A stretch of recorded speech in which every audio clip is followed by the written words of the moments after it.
Chapter 1157, Speed Contest. Halscythe Undersea Vampire. Chapter 1157, Speed Contest. As the explosion came to a roaring end, the rampant mana also gradually began to dissipate. Meanwhile, the might of Alice's ice-fire domain had stupefied the many experts present. Everybody capable of taking part in the Dark Arena was someone of high status and position. Among them there was no lack of powerful experts from large guilds. At this moment, however, every one of these experts had their breaths taken away by the Witch of the West, particularly those magical class experts, who even found themselves gasping for air when they witnessed this scene. Spell combination. This is too amazing. It's a true spell combination. Someone has actually managed to turn theory into reality. So this is the Witch of the West. At this moment, the magical class players present could not help but want to rewatch the earlier scenes several hundred times. Double speed casting was already plenty amazing. However, using it as a base, the Witch of the West had displayed an even stronger ability, and that was spell combination. This was a peak technique that countless magical class players dreamed of bringing off. In God's domain, the sight of melee classes combining the strength of their attacks was no longer rare.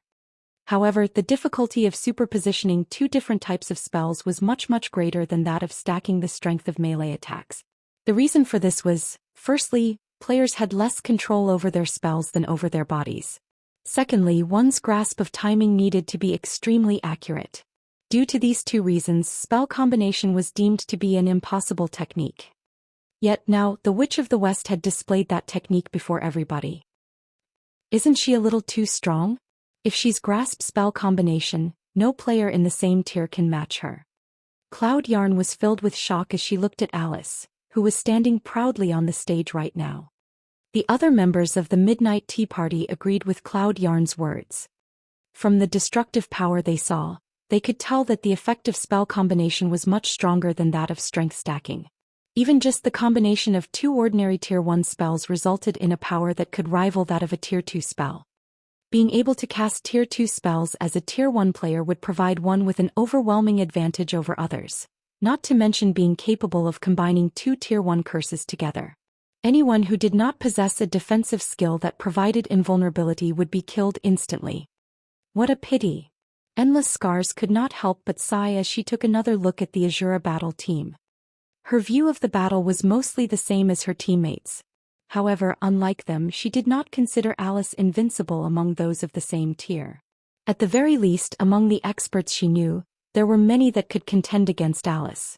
One of the said experts was none other than the Sword King Black Flame, whom she had met just recently.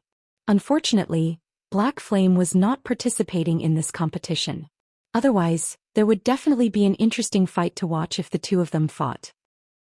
Just as everyone believed that the Azura battle team's members had already been killed and was waiting for the system to announce the victors, two vague figures appeared standing amid the scattering smoke. They managed to survive even that. Everyone could not help but grow confused. Even an MT with their life-saving skill activated would most likely die when going up against that kind of destructive power, not to mention a swordsman and a cleric, which were inferior to MTs when it came to HP and defense. The instant Violet Cloud's figure emerged, Starstreak, who had been looking for an opportunity to strike all this time, activated Shadow Steps and dove straight into the smoke clouds. He then stabbed his pitch-black dagger at the back of the petite figure before him. Starstreak completed the entire process like flowing water. He made no sound whatsoever as he moved, and included no excess movements in his actions. Immediately, the pitch-black dagger struck at Violet Cloud at a speed invisible to the naked eye. Ambush. Dang. Sparks flew into the surroundings as the clangor of metal clashing resounded throughout the stage. Amid the little sparks, one could faintly see a long sword wrapped in blue lightning holding back the advance of Starstreak's pitch-black dagger. He blocked it. Starstreak was inwardly surprised. However, as a peak expert, he would not fall back just because one of his attacks failed to land. He promptly adjusted his previous strategy as he flipped the silver dagger in his left hand into a reverse grip. In the next moment, the silver dagger began emitting cold air. He then activated the epic-ranked Frosttooth's strongest skill, Frost Burst, at Shurfeng and Violet Cloud. Frost Burst was a skill that dealt a large amount of ice-type damage in a fan-shaped area before the user. At the same time, the skill would also freeze all creatures within the affected area for 5 seconds. Even if one used a control removal skill, they would still be affected by Frost Burst's other effect, which reduced the movement speed and attack speed of all enemies within a 20-yard radius for 10 seconds. With this, Starstreak would have an absolute advantage throughout the skill's duration. Boom! The space before Starstreak immediately turned into a world of frost. Following which he used Absolute Strike and struck at Violet Cloud once more. Ping! However, before he could reach his target, Starstreak, who had transformed into a streak of shadow, found himself stopped without warning. It was as if his entire person had crashed into a wall. What's going on? Starstreak was thoroughly bewildered.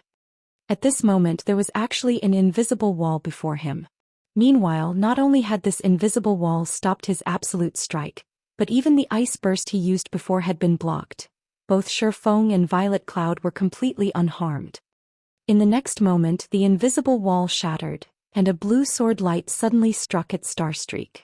The link between the two processes was simply perfect, giving Starstreak practically no time to react. Ping! In the nick of time, Starstreak managed to move a dagger into the path of the blue sword light. However, as soon as Starstreak stopped this sword light, several more followed in rapid succession, every one of them targeted at the assassin's weak points. What fast swordsmanship! Starstreak hurriedly brandished his 2 daggers to fend off the onslaught. Each time he repulsed an attack, it felt like a hammer pounding his arms, the resulting vibrations inflicting pain. Meanwhile, watching the numerous sword lights interweaving with one another, the audience was dazzled by what they saw. Everyone could only see the afterimages of the hands of both sides. They could not see the swords and daggers clashing against one another at all. The speed of the battle had everyone holding their breath. In the blink of an eye, dozens of attacks had been exchanged. If Starstreak was careless for even a moment, he would definitely get hit. How are his attacks so fast? After receiving dozens of attacks, Starstreak was confounded.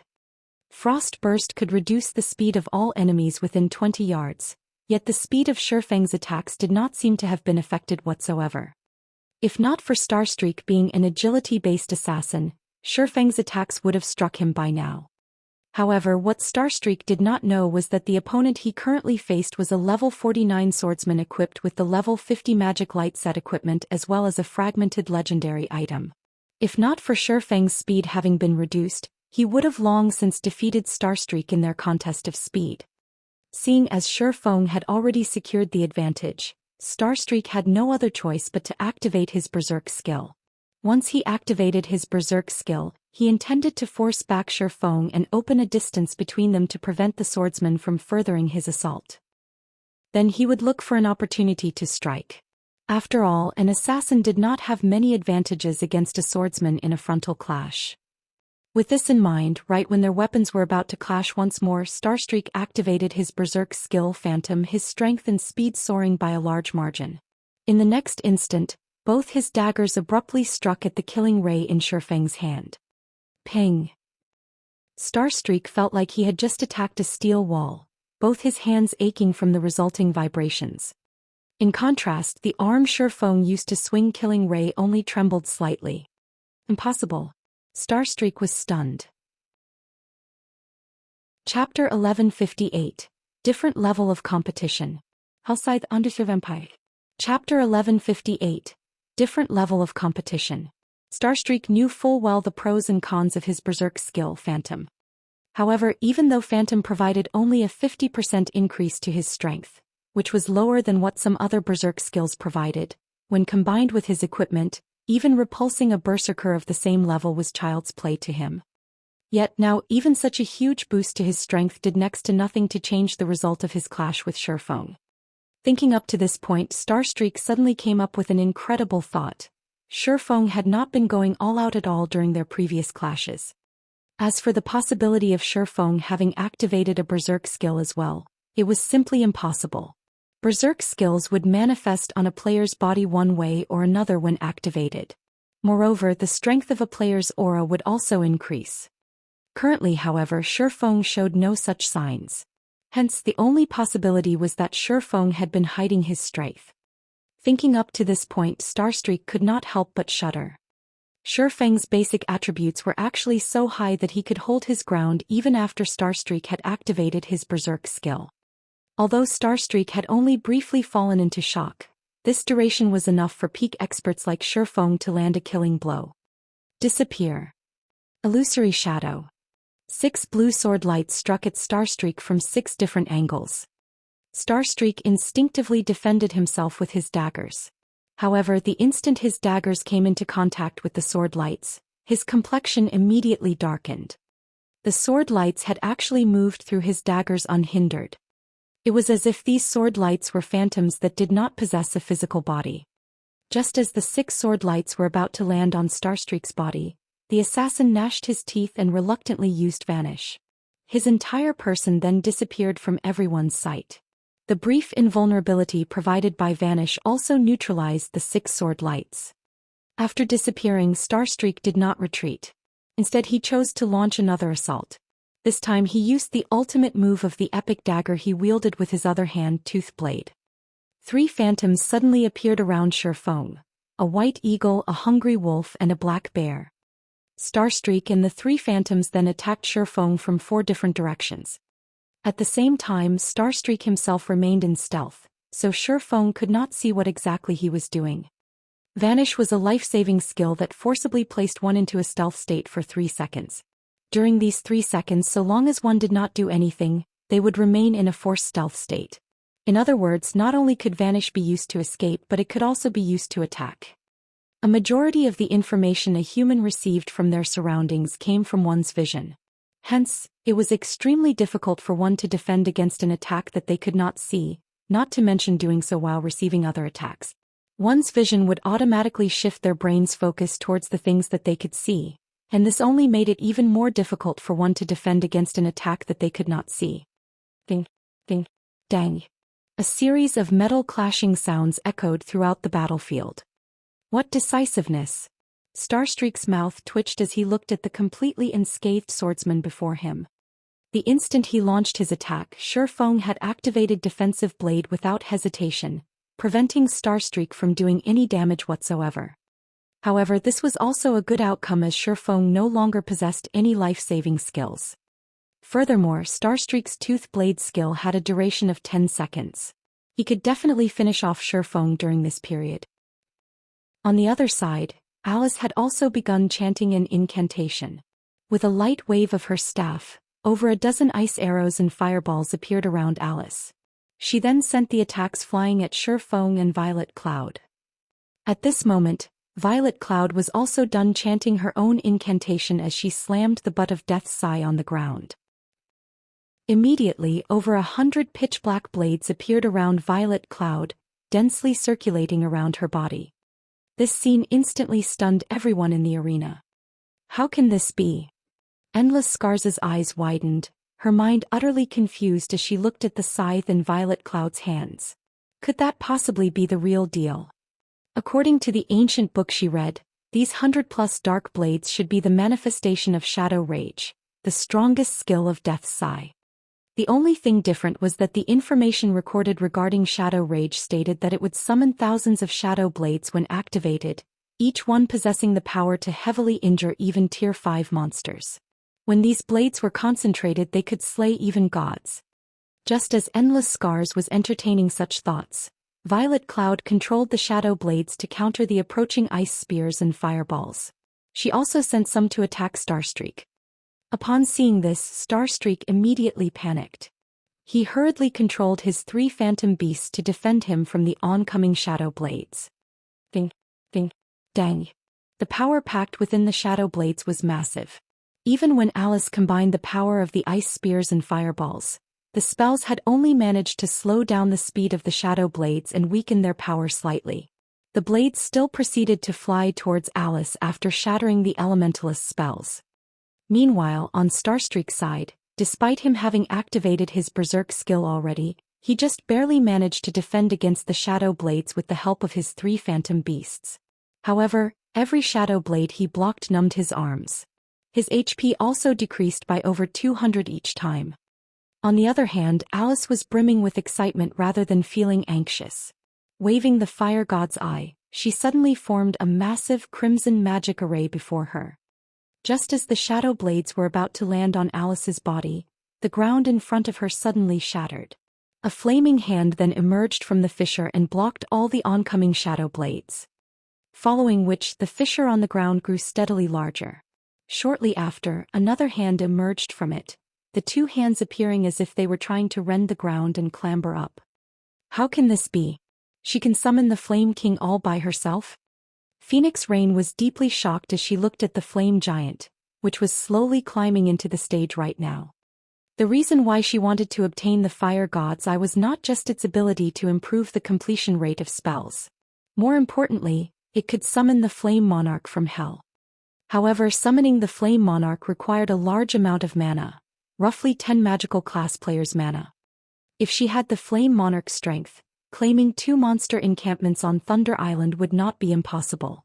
Meanwhile, the fact that Alice had managed to summon the Flame Monarch by relying on only her own power was simply inconceivable for Phoenix Rain. The appearance of the Flame King made the audience members gasp. Flame Monarch, Elemental Creature, Grand Lord. Level 65.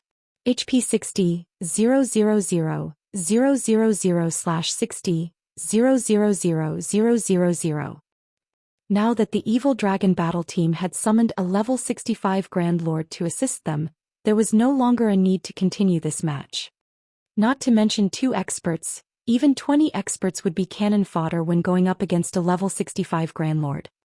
As a matter of fact, regardless of how Violet Cloud tried to attack Alice using her shadow blades, the Flame Monarch blocked all her attacks without any difficulty. The Grand Lord was like an indestructible wall. That move of yours really is amazing. I never thought that I would have to use this trump card of mine. However, this match is as good as over now. Although the Flame King I summoned isn't in its completed form, it still possesses the strength of a Grand Lord. You two have no chance of winning. You might as well give up now. At this moment, Alice's complexion was slightly pale. As for her mana, not a single point remained at the moment. However, the pride in her eyes was unwavering. Flame Monarch, show them your strength. At Alice's order, the Flame Monarch roared, its voice echoing throughout the arena. Immediately after, the air on the stage began steaming as columns of fire shot up from the ground. The columns of fire then transformed into massive fireballs, their numbers reaching 36. Every fireball was the size of a house. One could just imagine what kind of scene would occur when these massive fireballs landed on the ground. The audience members felt their scalps tingling when they saw these fireballs. How was this a fight between players? It was more appropriate to call this a battle between NPCs. Compared to the usual PvP matches, this match was on an entirely different level. Alright, time to end this. Alice then pointed at Shifeng and Violet Cloud. Suddenly, the 36 massive fireballs descended on the duo. Chapter 1159. Matching up against a Grand Lord. Halscythe _ Fluffy Goblin. Chapter 1159. Matching up against a Grand Lord. Alice, have you lost your mind? I'm still here. Starstreak was furious as he glanced at the descending fireballs. Violet Cloud's shadow blade still had him pinned down. He did not have any concentration to spare for an escape. If these fireballs struck, he would get caught in the impact. With no other options, Starstreak decided to use his final life-saving skill, his Epic Boots additional skill, Flash Steps. The skill allowed him to teleport to any location 15 yards away. It had a 1-minute cooldown and 3 charges. Starstreak used Flash Steps twice and instantly moved 30 yards away. Meanwhile, although Violet Cloud desperately blocked the incoming fireballs with her shadow blades, the fireballs were unaffected. She also had no hope of dodging these attacks. Similar to her shadow blades, Alice controlled these fireballs. Not only did they contain massive power, but they also had a wide attack range. With so many of the fireballs, if Alice wanted to, she could even destroy the entire stage. Phoenix Rain, who watched the fight from a VIP room, could not help but shake her head. The Azura battle team had lost this competition. Although each competition in the Dark Arena had 5 matches, the Azura battle team had only brought 5 members. Once they lost this match, regardless of whether the battle team won the next or not, the Evil Dragon battle team would win the competition. After all, the final 2 matches were 3-on-3. The Azura battle team did not have enough members to participate. Hence, so long as the Evil Dragon battle team won one of the first 3 matches, the competition would be over. Sure enough, defeating the Evil Dragon battle team is impossible for the Azura battle team. Phoenix Rain was more or less disappointed. Although she hadn't bet any excess resources on this competition, with how lively the Dark Arena was today, they would still earn a significant amount if the Azura battle team won. However, she had only considered the idea. In another VIP room, Purple Jade gritted her teeth as she watched the massive fireballs above the stage, frustration flashing in her eyes. However, that feeling wasn't due to the match's ending. Rather, she was frustrated with herself. The Witch of the West had made her feel like a child new to the world. Before this match, she had believed that she was only a thread away from the virtual gaming world's pinnacle. Looking back at it now, however, the idea was laughable. She was far weaker than Alice regarding both combat techniques and items.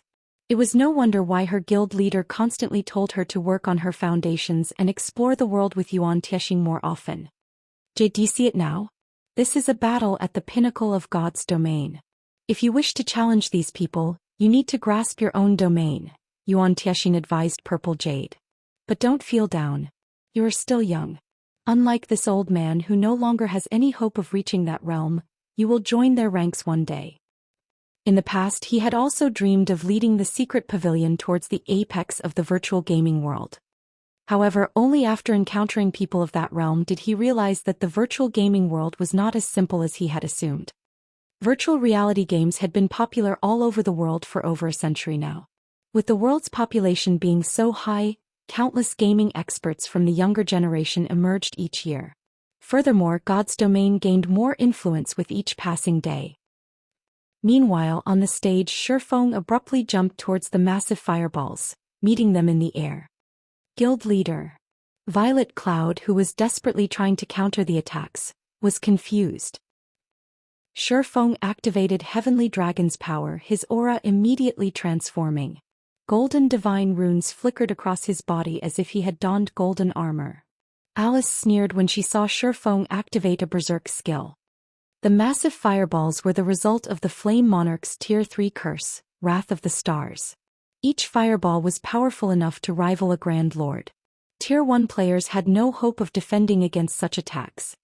The difference in power was simply too great. Even if Shifeng had a skill that provided invulnerability, she could simply control the 36 fireballs to attack him one after another. Invulnerability skills generally had short durations.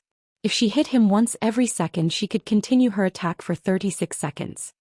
As Shifeng was about to collide with a fireball, he activated Blade Liberation. Immediately, power flowed into him from Killing Ray, allowing his attributes to soar once more.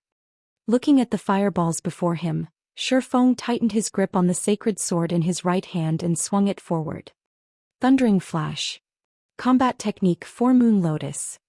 Like a sharp blade, arcs of blue lightning sliced through the massive fireballs, one after another. All the crowd had seen were 4 streaks of light leaving Shifeng's hand.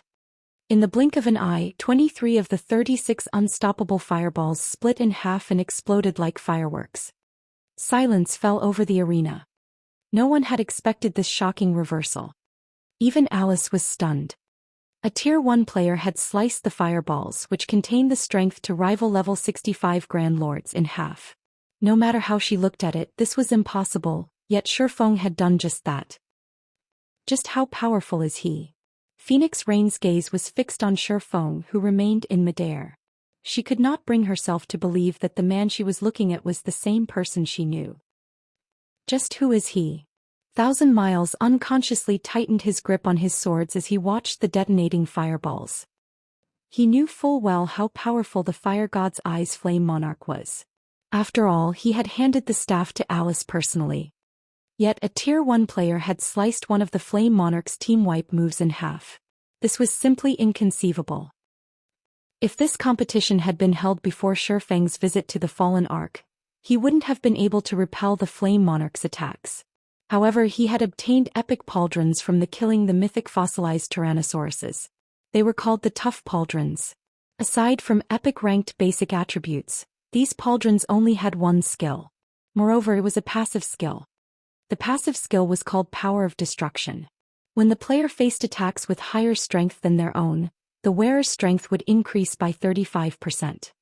Against weaker enemies, this skill had no effect whatsoever. However, against stronger enemies, this passive skill was godly. Hence, Shifeng's strength had increased by 35% as he fought the massive fireballs. In addition, he had triggered Angry Tyrant's second passive skill, Angry Blow, which had doubled his strength. It was only thanks to those passive skills and Thundering Flashes effects that his plan had succeeded. However, after a brief silence in the arena, Shifeng activated Wind Rider and charged towards Alice, who was over 30 yards away. While he had neutralized the fireballs, he was still helpless against the Flame Monarch itself. Once Blade Liberation's 20-second duration ended, he would be powerless to turn things around. "You want to kill me?" Despite seeing Shifeng flying towards her, Alice was neither surprised nor afraid. On the contrary, she was a little excited. It had been a long time since she had faced such a challenge. Unfortunately, that won't be possible. Saying so, Alice merged her body with the Flame Monarch's. Without hesitation, Shifeng executed Chop against the Flame Monarch. However, before killing Ray slid even 1 meter into the Flame Monarch, its advance halted. The sacred sword couldn't reach Alice in the Flame Monarch's core. "I've already told you that you have no chance of victory. I know that you can't maintain this power for long. Unfortunately for you, my Flame Monarch can last for 5 hours. Alice said, shaking her head. She then controlled the Flame Monarch to attack Shifeng. "That's not necessarily true. Don't forget, I'm not your only opponent," Shifeng calmly stated. Suddenly, realization dawned on Alice as she looked across the stage. Immediately, she noticed Violet Cloud swing down Death's Sigh in her direction. Compared to when Alluring Summer had used Dimensional Fracture, Violet Cloud used it at full HP. The instant Violet Cloud swung the scythe, the spectators faintly saw a giant phantom appear behind her. The sight was enough to make them shudder. Starstreak, who had planned to help Alice, was stunned. He felt as if his body were full of lead. Death's phantom. It's the real thing. Endless Scars was astonished when she saw this, waves of emotion crashing in her heart. Space above the stage suddenly split apart. With its hulking body, the Flame Monarch couldn't dodge the attack in time. In the blink of an eye, both the Flame Monarch and Alice split in half. Chapter 1160, Victory Declaration. Hellscythe Undersher Fluffy Goblin. Chapter 1160, Victory Declaration. The scene of the Flame Monarch's body splitting in half burned itself into everyone's minds. The audience shuddered. It died. How can such a powerful skill exist? He was telling the truth. Dimensional Fracture's power far surpassed the spectators' imaginations.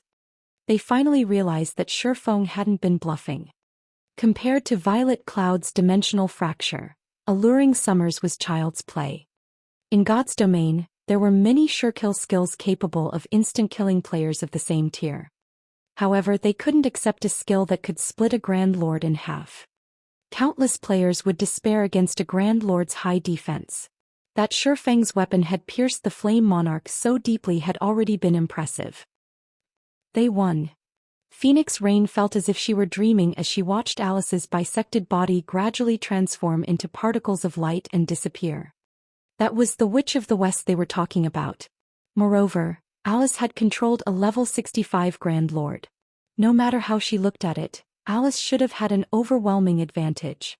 None of the audience had believed that the Azura battle team could win this round. At most, they had expected Shifeng and Violet Cloud to struggle as long as they could for survival. Just how many secrets is Zero Wing hiding? Yuan Tiexin's eyes twitched uncontrollably when he saw the attack split the Flame Monarch in half. As one of the secret pavilion's upper echelons, he knew much about God's domain. In reality, Violet Cloud's Dimensional Fracture had only dealt slightly over -100,000 damage. To the Grand Lord, this could barely put a dent in its 60 million HP. However, splitting the Flame Monarch in half had injured it severely. There were very few means current players could employ to injure a Grand Lord. Normally, one had to rely on powerful Tier 3 magic scrolls to do so, yet the cleric had done so with her weapon's additional skill. As far as Yuan Tieshi knew, none of the various large guilds possessed such a weapon or equipment. In God's domain, it was also common knowledge that the more powerful a weapon or piece of equipment was, the more difficult it would be to obtain. Still, an upstart guild like Zero Wing had obtained such a powerful weapon. No matter how Yuan Tieshi looked at this matter, he found it simply inconceivable. The death sigh in Violet Cloud's hands had also astonished the Midnight Tea Party's endless scars and breeze wine. According to the ancient book they had found, Death's Sigh, one of God's domain's 12 great legendary staffs, had long since been destroyed. Not even a blacksmith god could repair it. However, no matter how they looked at it, the cleric's Death's Sigh looked more like the real article than a replica. When she had used dimensional fracture, she had even summoned forth Death's Phantom. The pressure Death's Phantom emitted was no laughing matter. Without a doubt, that was definitely divine might. Otherwise, there was no way an expert of Starstreak's caliber would suddenly freeze up under such pressure. No replica could reproduce divine might. When Endless Scars and Breeze Wine thought about how Violet Cloud wielded the real Death's Sigh, they were overcome with shock. A fragmented legendary item. Although this term was no longer foreign to experts like them, they hadn't heard of any guild obtaining a fragmented legendary item until now. Fragmented legendary items were godly items that experts constantly strove to find. Meanwhile, such a weapon had appeared before their very eyes. Why wouldn't this fact shock them? However, Endless Scars and Breeze Wine did not know that the Death's Sigh Violet Cloud wielded was not, in fact, a fragmented legendary item. It was simply a replica. Only this replica was slightly special. Death's Sigh, Replica. Two-handed staff, epic rank. Level 45. Level 120, Level 45. Equipment requirement. Strength 400, Intelligence 700.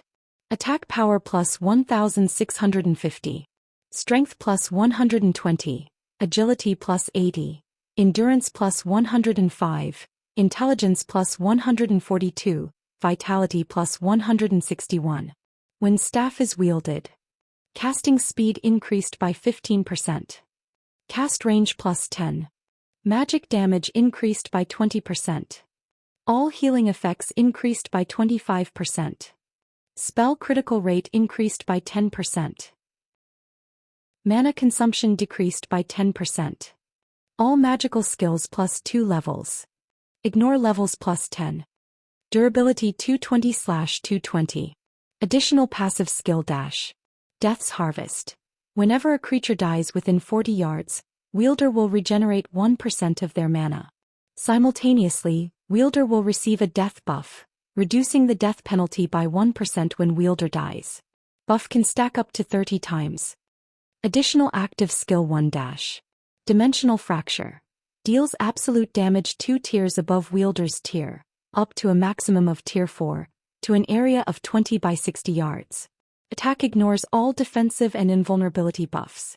At the same time, the attack will inflict a stun debuff to everyone within 40 yards of the wielder for 3 seconds. Cooldown, 10 minutes. Non-cleric classes can only use this skill when their HP is below 50%. All effects are halved. Additional active skill 2 dash. Shadow Rage. Use mana to form shadow blades. Every shadow blade costs 100 mana. Each shadow blade's strength is equal to 150% of wielder's intelligence and inflicts an additional 20% shadow damage. Wielder can produce a maximum of 300 shadow blades. Duration 30 seconds. Cooldown 3 hours. Non-cleric classes can only use this skill when their HP is below 50%. All effects are halved. The blacksmith god Soros crafted this replica using the fragments of the legendary staff Death's Sigh. Replica can be upgraded by absorbing 5 god crystals. Current crystals absorbed, 0/5. Although it was a replica, it contained fragments of the real article, making it far stronger than any ordinary epic weapon. When Shifeng had appraised this weapon, he had been shocked. As long as they gathered a sufficient number of god crystals, Death's Sigh could evolve into fragmented legendary weapon. Zero Wing really does possess a lot of secrets. As endless scars stared at the weapon in Violet Cloud's hands, she could not help but cover the appearing on her face, joy and passion burning in her eyes. However, she quickly suppressed her emotions and returned to her usual calm and indifference. Seems that I need to have a chat with Abandon Wave. Meanwhile, after Alice's death, the summoned flame monarch began to disappear from the stage. Fear filled the audience's eyes as they stared at Shi Feng and Violet Cloud in awe. Currently, Starstreak was the only member of the Evil Dragon battle team remaining on the stage. Unfortunately, he had no hope of defeating both Shi Feng and Violet Cloud. The match was as good as over. A recently established guild had contended with Miracle, which had existed in the virtual gaming world for many years. No one would believe this. Although the competition's outcome had yet to be decided, the various Dark Arena battle teams would record the Azura battle team's fame, listing it as a team to take note of. After all, this competition wasn't like the Azura battle team's matches against the Glorious Lions. In the previous competition, Battle Wolves had treated the Dark Arena's competitions like a hobby. Hence, the Super Guild hadn't sent its full force into the competition. Meanwhile, it was obvious that Miracle took the competition seriously. Otherwise, the Super First-Rate Guild would not have dispatched the Witch of the West and Speed Star. Most importantly, it had instructed the Sword Freak Miracle Dragon to lead the team. Indeed, as everyone had expected, Starstreak stood no chance against Shi Feng, who had activated twofold Berserk. After a few bouts, Starstreak had exhausted his means of protecting himself. Eventually, Shi Feng killed him with instant strike, surprising the crowd once again. Starstreak's defeat ushered in the start of the third round. This upcoming fight would decide the outcome. Naturally, for such an important battle, Miracle Dragon, the battle team's leader, took to the stage himself. Miracle's reputation was riding on this battle.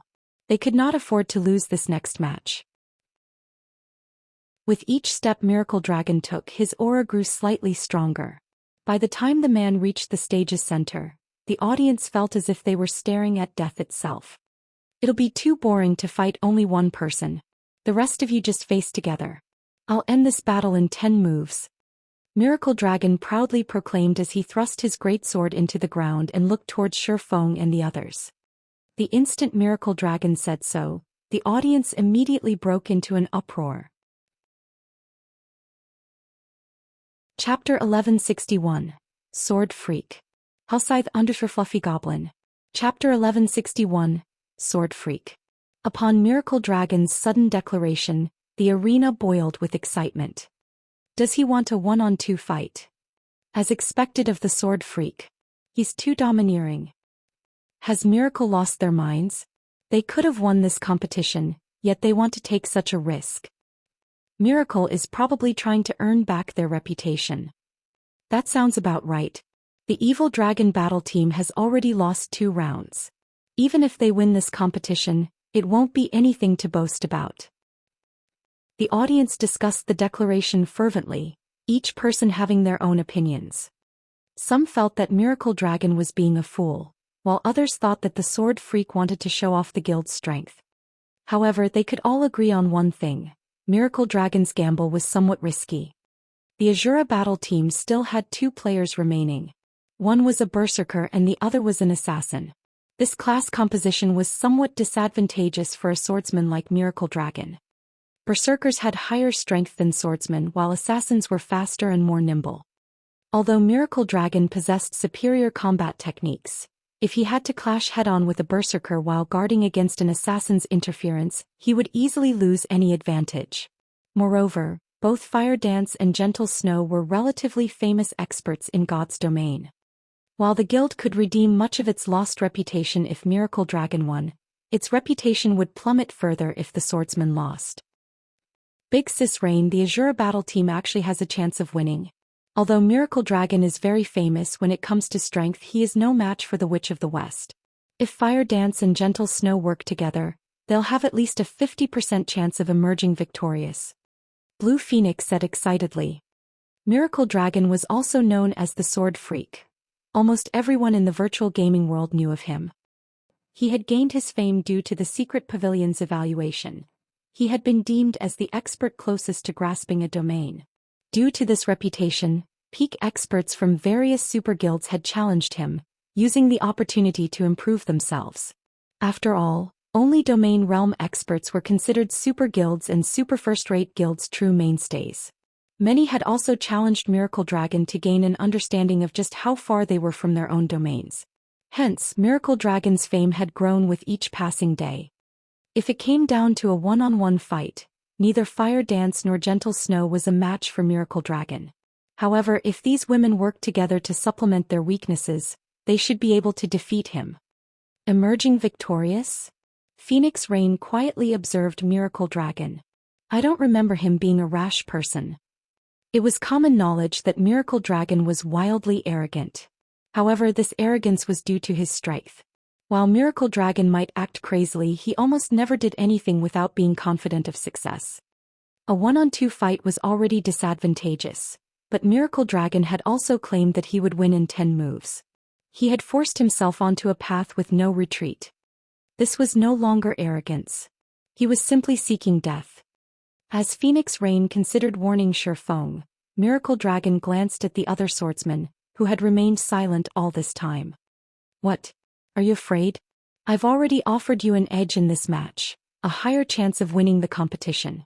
If you don't want to accept the challenge, then just send your fighter up here. But don't say that I didn't give you a chance. The moment Miracle Dragon finished speaking, the audience began to echo his words. Azura Battle Team, are you a bunch of cowards? You're even afraid to accept this challenge? You guys are even too scared to accept a 2-on-1 match? It seems that the rumors are true. You guys only have a few capable experts. The rest of you are just for show. The spectators were either large guild upper echelons or famous experts. The outcome of the competition between Azura and Evil Dragon was none of their concern. They only wanted to collect as much information as possible. They could learn far more if the Azura Battle Team sent 2 experts to face the Sword Freak rather than 1. Just what is his goal? Meanwhile, inside a VIP room, Miracle Dragon's behavior had confused Purple Jade. Among the many swordsmen in God's domain, she was most eager to challenge Miracle Dragon. There were 3 reasons for this. First, unlike other swordsmen who used 2 one-handed swords, both of she and Miracle Dragon used great swords. Second, Miracle Dragon was known as the closest swordsman to achieving a domain. If she fought Miracle Dragon, she could get a clearer view of her future goal. As for the third and most important reason, she wanted to learn Miracle Dragon's trademark skill, weakness observation. This ability was precisely the reason Miracle Dragon had few rivals among experts of the same realm. It was also the reason he had earned the title Sword Freak. By observing his opponents, he could grasp their weaknesses and launch a series of seemingly crazy attacks. However, while he might have appeared to have gone mad, in reality he was extremely calm. His attacks were perfectly choreographed. In the end, his insane attack method would throw his opponents off, and he usually beat them senseless. How could an expert who had mastered such a powerful move take such a huge risk and provoke the Azura Battle Team? Jade, your observation is correct. Yuan Tianxin nodded, smiling. As you suspected, Miracle Dragon does not take risks lightly. He only acts when he is absolutely confident of succeeding. But defeating both Fire Dance and Gentle Snow in 10 moves is too difficult even for him. Purple Jade simply could not figure out how Miracle Dragon could win in 10 moves. No, he can, Yuan Tianxin said as he caressed his beard. Chuckling, he continued. Some time ago he had secretly class changed into the hidden class Magic Swordsman. Moreover, he received a Tier 3 Surekill skill book, which the guild had only obtained after much difficulty. With the epic equipment the Miracle Guild has lent him, his combat power has risen significantly.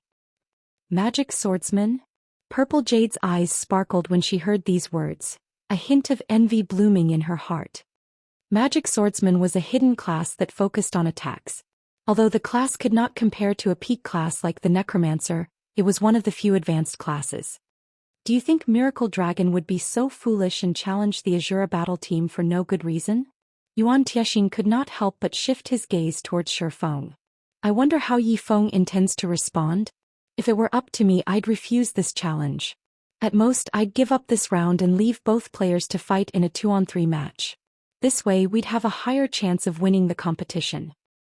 Although Miracle took this competition seriously, there were only 4 noteworthy experts on the Evil Dragon battle team. Although the remaining 6 were extraordinarily strong, there was an obvious gap between them and the former 4. If the Azura battle team wanted to win this competition, a 2-on-3 match would be more advantageous. As soon as Yuan Tiexing said so, Shi Feng stood up, a serious expression on his face as he looked at Miracle Dragon. Alright, we don't have any issues. I hope you don't regret your decision. Regret? Rest assured, I will not regret it. Miracle Dragon did not take Shi Feng's warning seriously in the least. However, he liked Shi Feng's personality. Unfortunately, the man's worries were superfluous. Rather, Shi Feng should focus on helping Fire Dance and Gentle Snow survive against him for 10 moves. When the audience heard Shi Feng agree to Miracle Dragon's request, they erupted into cheers. Ha! What a fool! Yuan Tiexing could not help but roll his eyes at Shi Feng. Despite knowing that it was a trap, Shi Feng decided to jump right in. Chapter 1162. Madness vs. Madness. Hellscythe Undershirt Fluffy Goblin. Chapter 1162. Madness vs. Madness.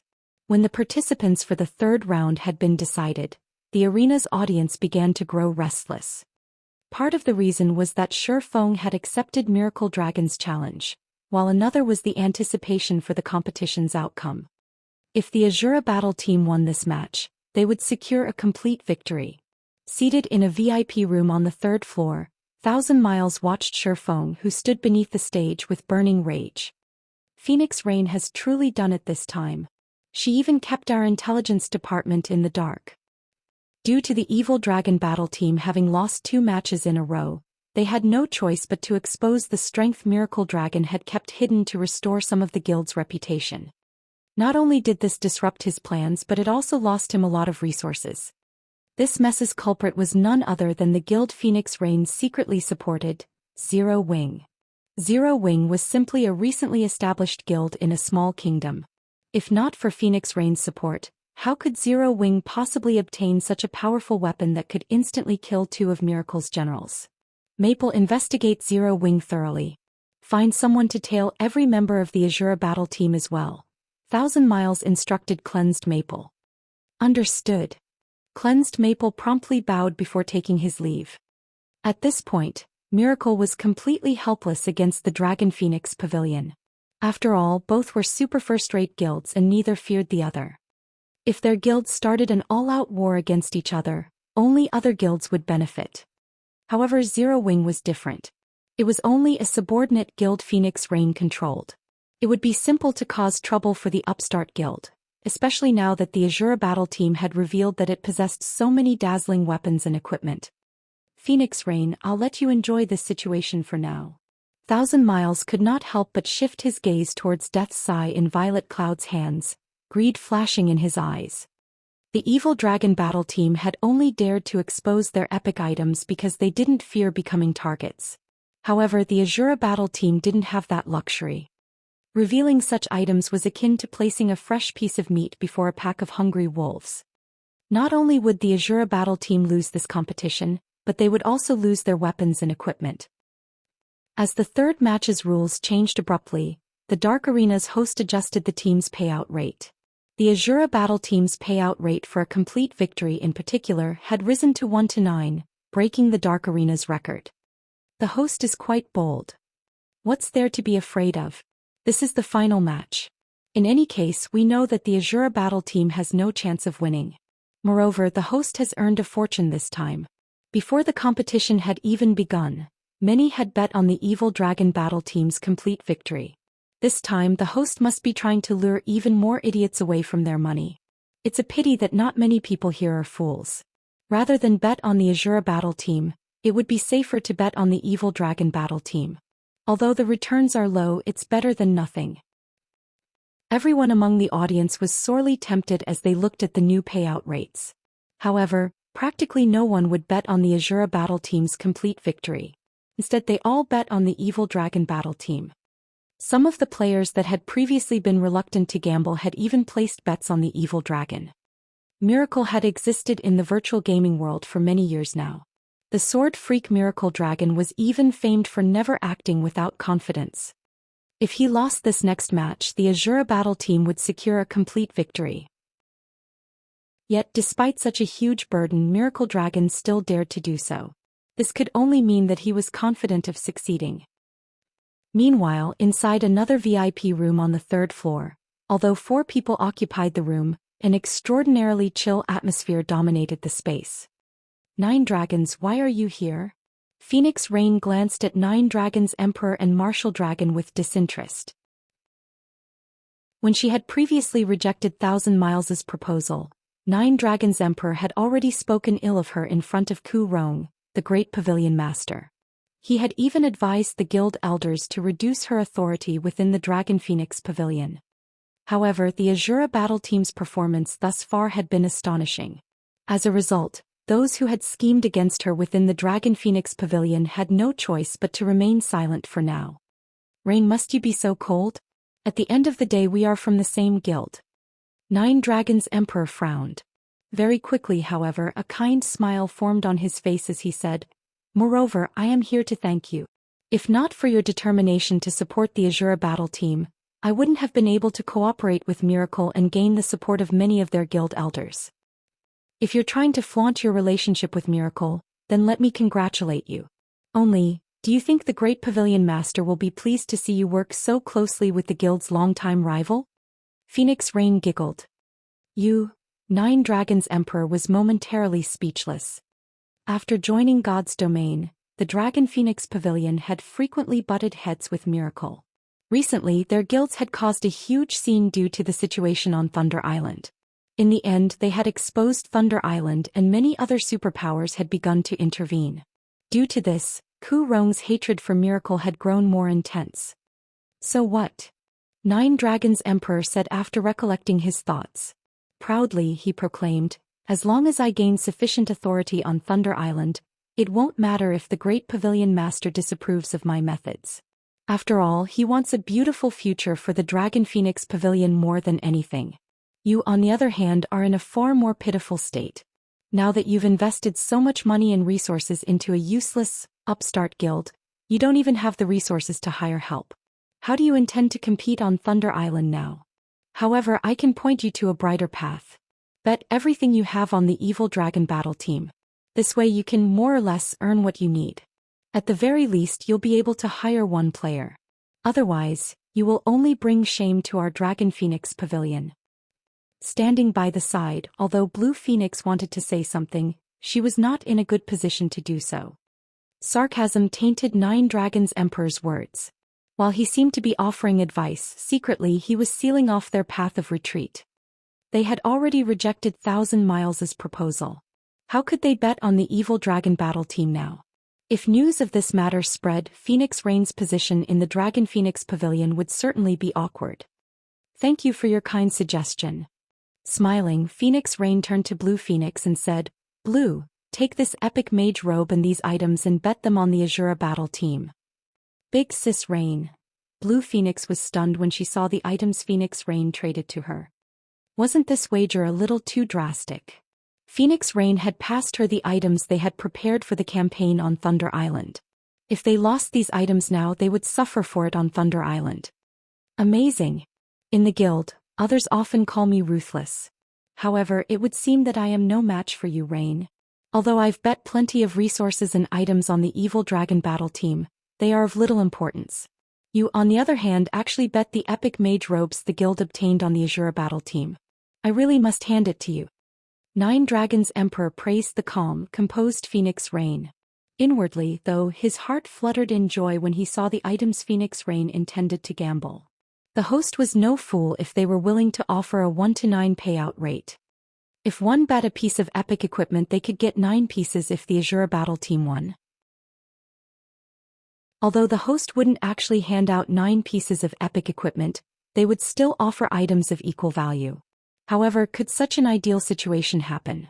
While Phoenix Rain and 9 Dragons Emperor had been talking, the timer above the stage had begun to count down. The arena fell silent as everyone focused on the 3 people on the stage. The spectators couldn't help but gasp when they saw the Azura battle team's formation. What are they trying to do? Everyone was dumbfounded as they watched Fire Dance walk to a corner of the stage while Gentle Snow stood within 20 yards of Miracle Dragon. These women's intentions couldn't be more obvious. The Azura battle team was trying to pick a one-on-one fight with Miracle Dragon. Chapter 1163, Swift Sword. Halscythe Undersher Fluffy Goblin. Chapter 1163, Swift Sword.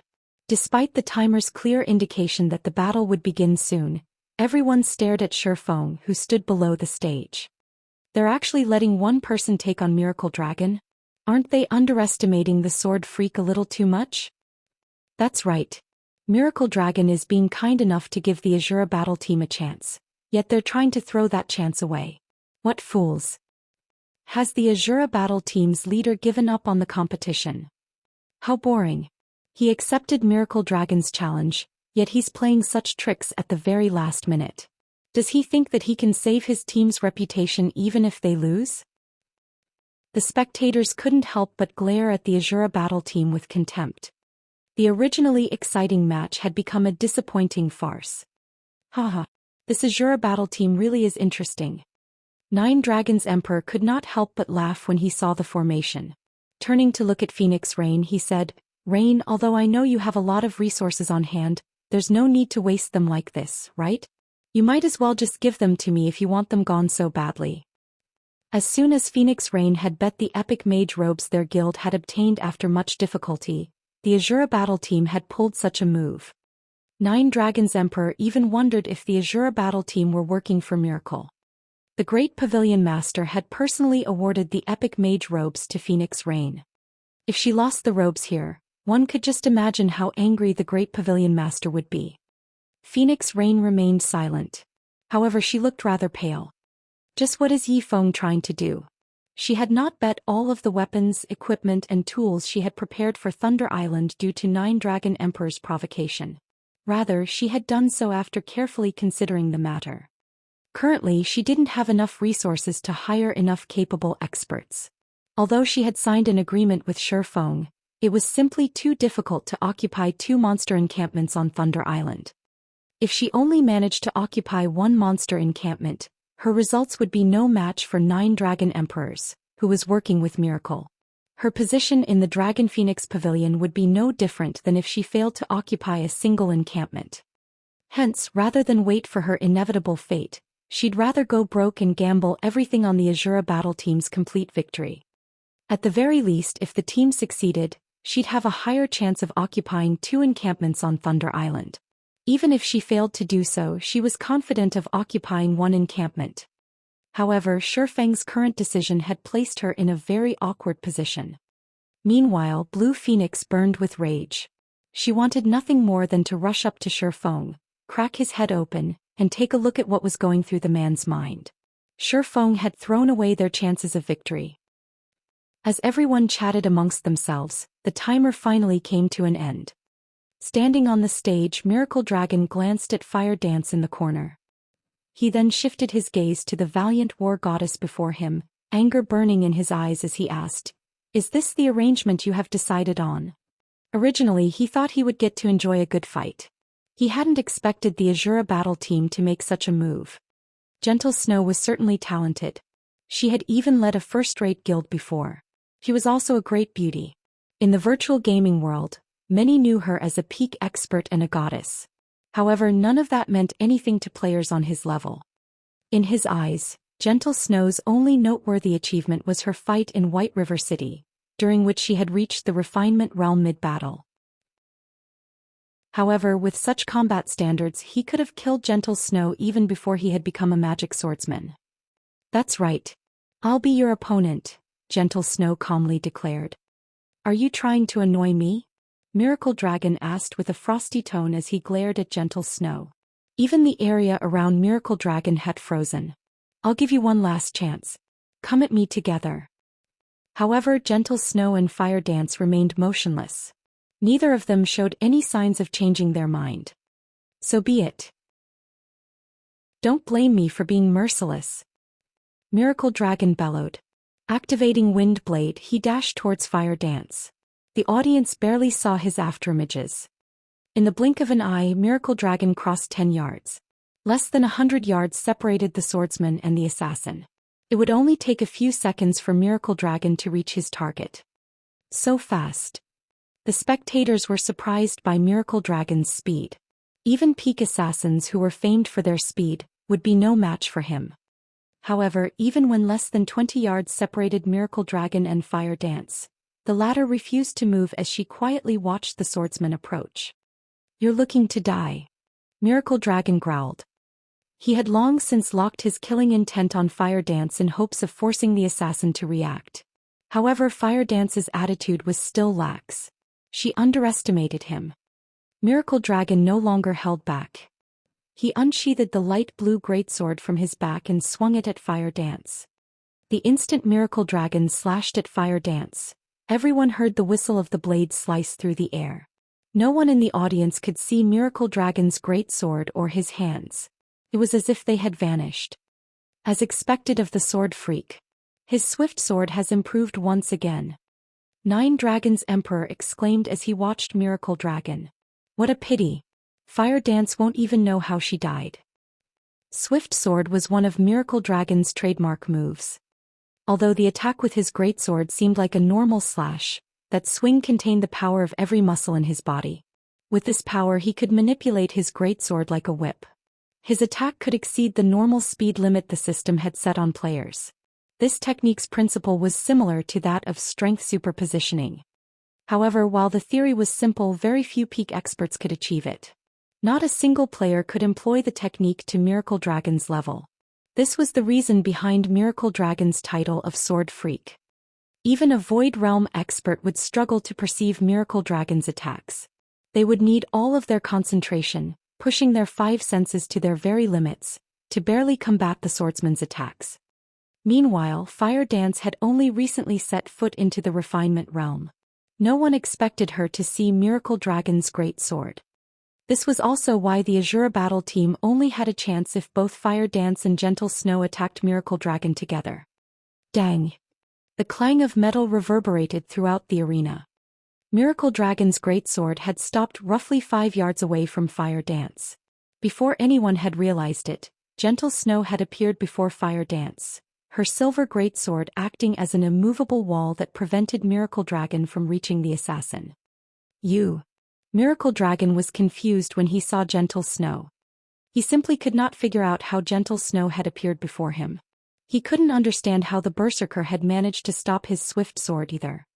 As Miracle Dragon pondered these questions, Gentle Snow put some strength into her arms, using her silver greatsword to force Miracle Dragon a few steps back. The gap between their strengths was now obvious. "Can you take this match seriously now?"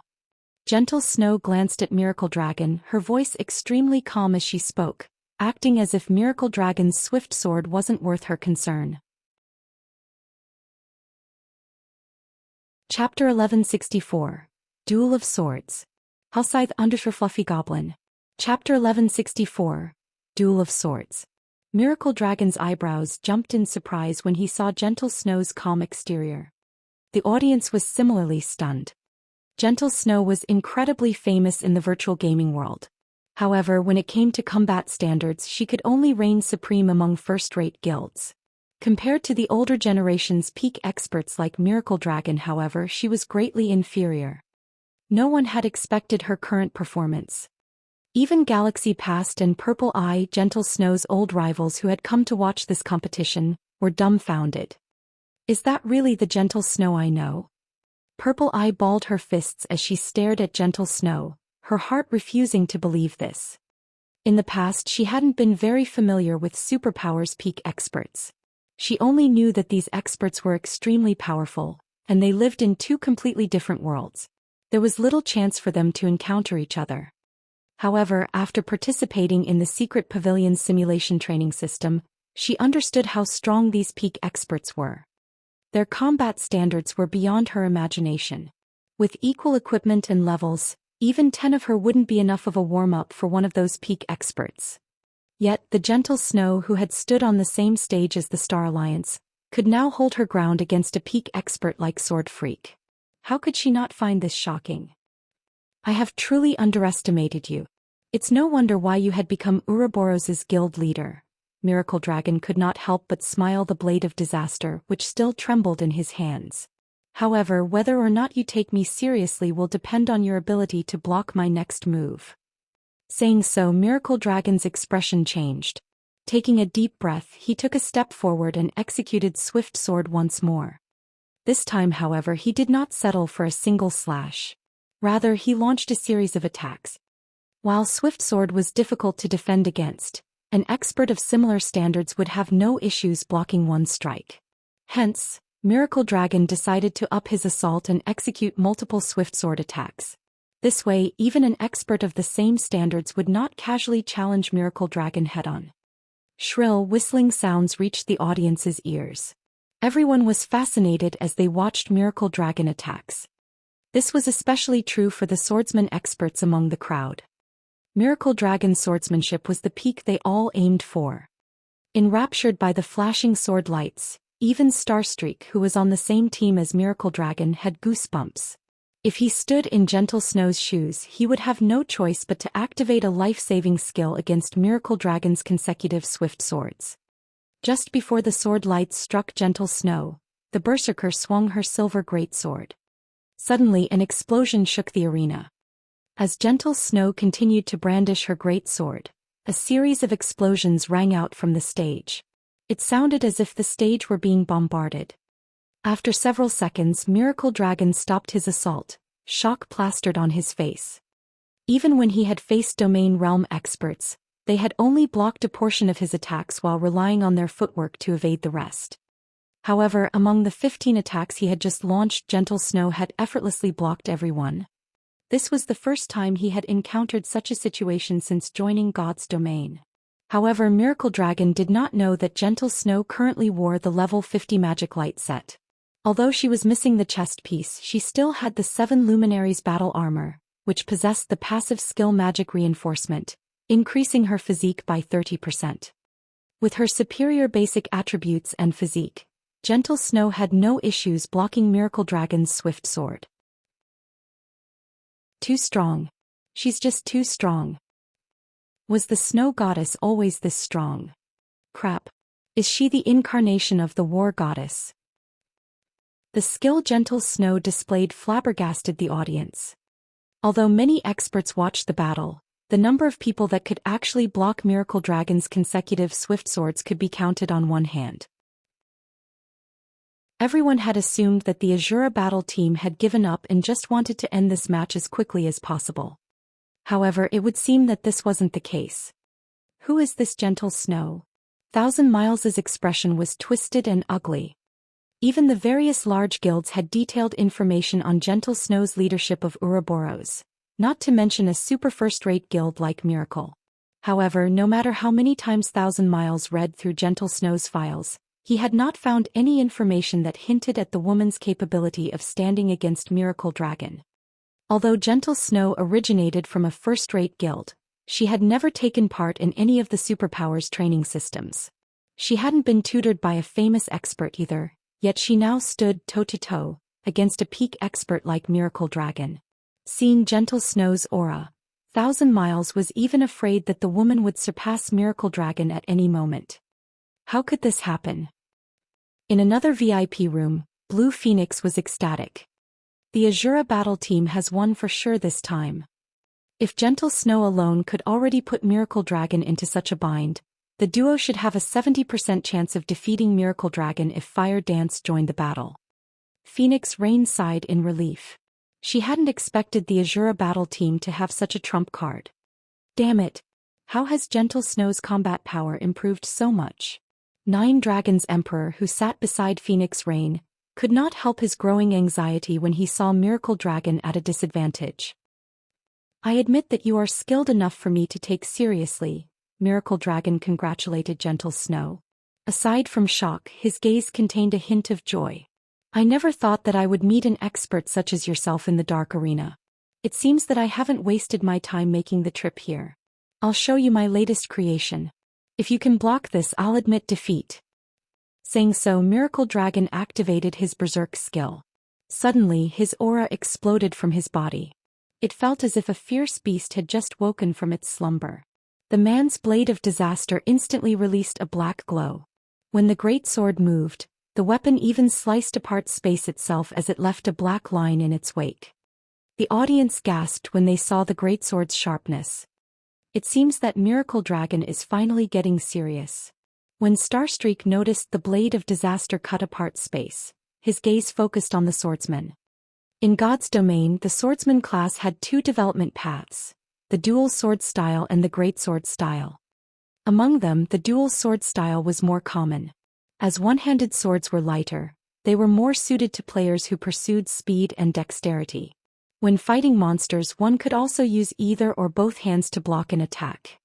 As for the greatsword style, needless to say, a greatsword was much heavier than one-handed swords.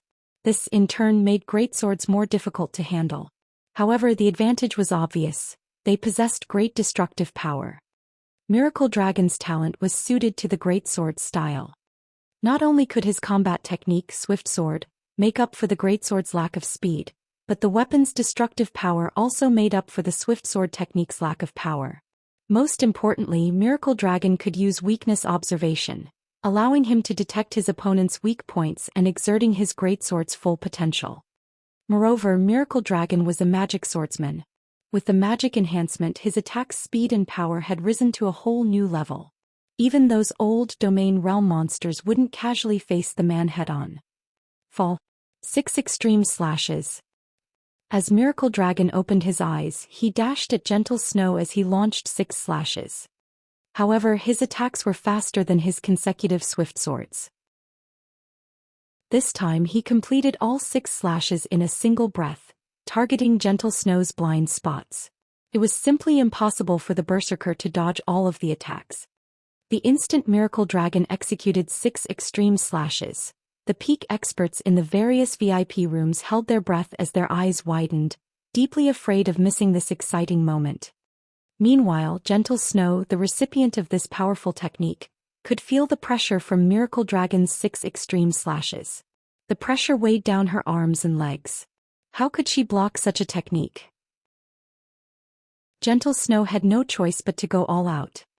Legacy Berserk skill, Starlight Saint. 7 Luminaries domain. Chapter 1165. Complete Victory. Halscythe _ Fluffy Goblin. Chapter 1165. Complete Victory. She's too strong. Is she an NPC in disguise? When Gentle Snow had activated her Berserk skill, the crowd had been startled. As Gentle Snow activated Starlight Saint, her originally pitch-black armor transformed into a white, feathery gown. 3 pairs of silvery white metallic wings, decorated with golden divine runes, stretched from her back. Golden divine runes also surfaced on Gentle Snow's unblemished cheeks and forehead, adding a hint of divinity to her appearance. However, the players in the audience were experts. They naturally would not be frightened by a change in appearance. The real reason that they were intimidated, the feeling of power Gentle Snow gave off. This feeling was different from the pressure one normally felt from stronger opponents. This was kind of like the fear they felt when facing creatures of a higher life rating. Normally, they only experienced this feeling when facing NPCs or monsters. Yet they were afraid of Gentle Snow. Inside a third-floor VIP room, surprise colored Phoenix Rain's expression as she watched. Does she have a hidden class as well? This thought surfaced in Phoenix Rain's mind. She had already taken a look through the files of the Azura Battle Team's members. Although the information recorded stated that Gentle Snow possessed this kind of berserk skill, as most berserk skills would alter the player's body, she hadn't bothered to look into the matter further. Now, however, Phoenix Rain was certain that Gentle Snow possessed a hidden class. She would never give off such a powerful feeling otherwise. The only explanation Phoenix Rain could come up with was that Gentle Snow had used one of those mysterious legacy berserk skills. Meanwhile, only peak legacies possessed legacy berserk skills. Thinking up to this point, Phoenix Rain could not help her growing curiosity about Zero Wing. She could accept the fact that the Azura Battle Team's members exposed one epic item after another. However, she could not fathom how Zero Wing had managed to obtain a peak legacy. In God's domain, peak legacies were much rarer than epic weapons and equipment. Even now, the Dragon Phoenix Pavilion had not found a single clue leading to a peak legacy, much less obtaining one. As for Miracle, only after mobilizing all of the guild's power did they manage to obtain a peak legacy for the Witch of the West. As everyone was shocked by Gentle Snow's display, Miracle Dragon's 6 extreme slashes descended on the female player. This 6 extreme slashes technique was Miracle Dragon's current limit.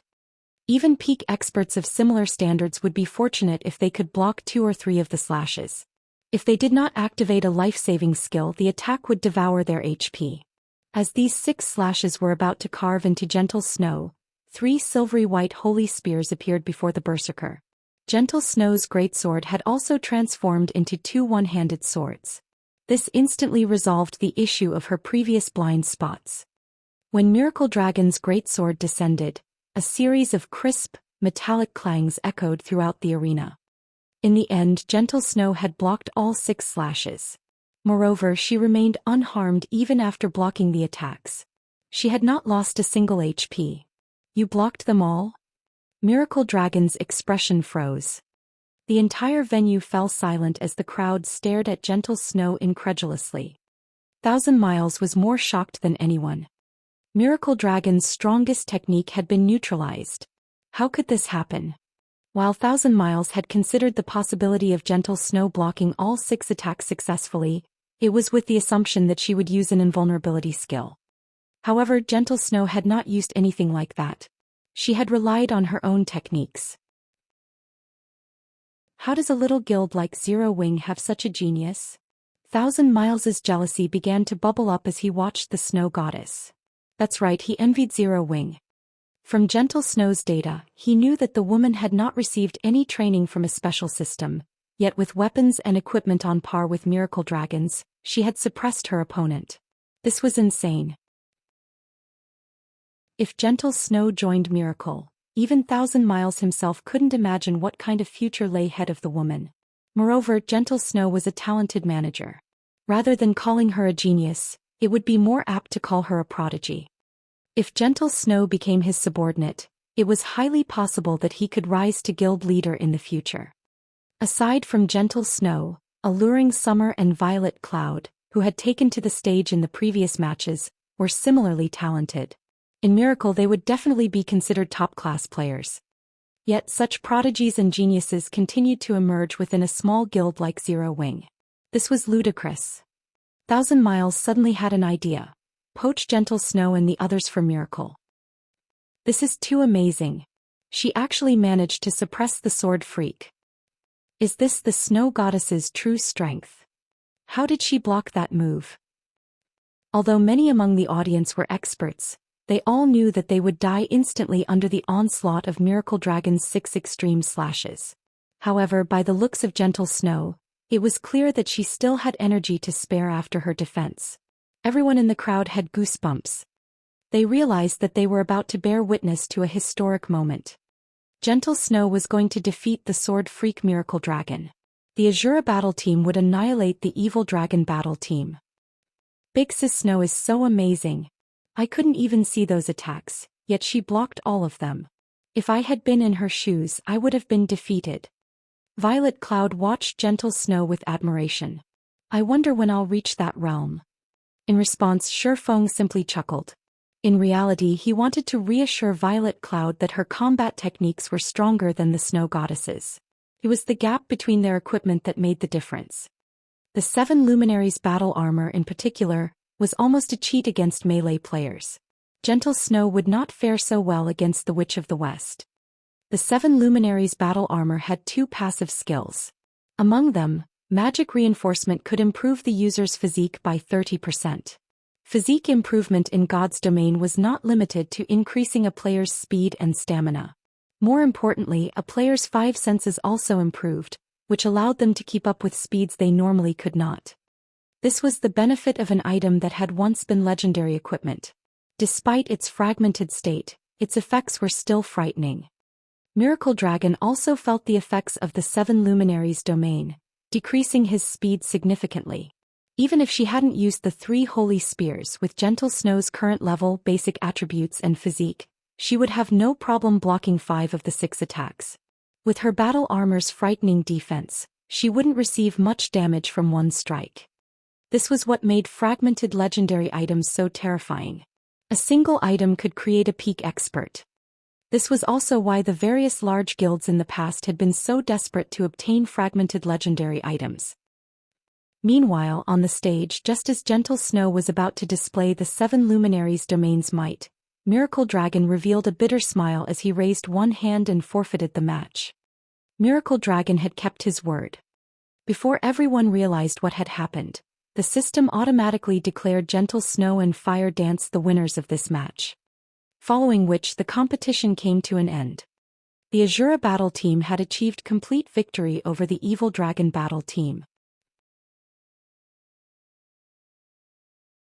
Chapter 1166. Azura becomes famous.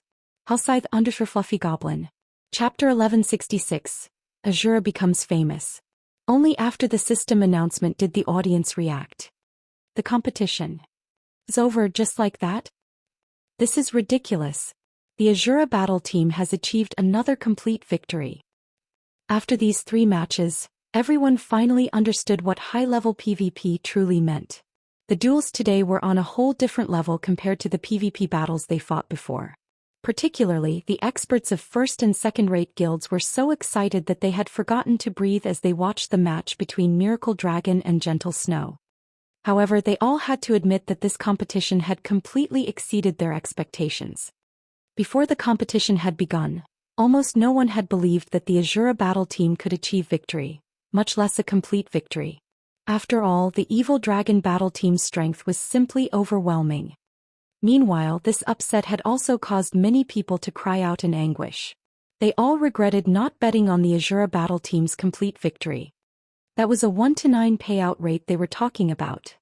If they had wagered all of their guild's resources, the returns would be unimaginable. After all, every player capable of entering the Dark Arena had extraordinary origins. It would not be difficult to collect several hundred pieces of excellent equipment, rare tools, and materials. If they had won the bet, they would earn back several thousand items. Just the thought gave them shivers. After the competition ended, the Azura Battle Team had officially been added to the various superpowers list of targets.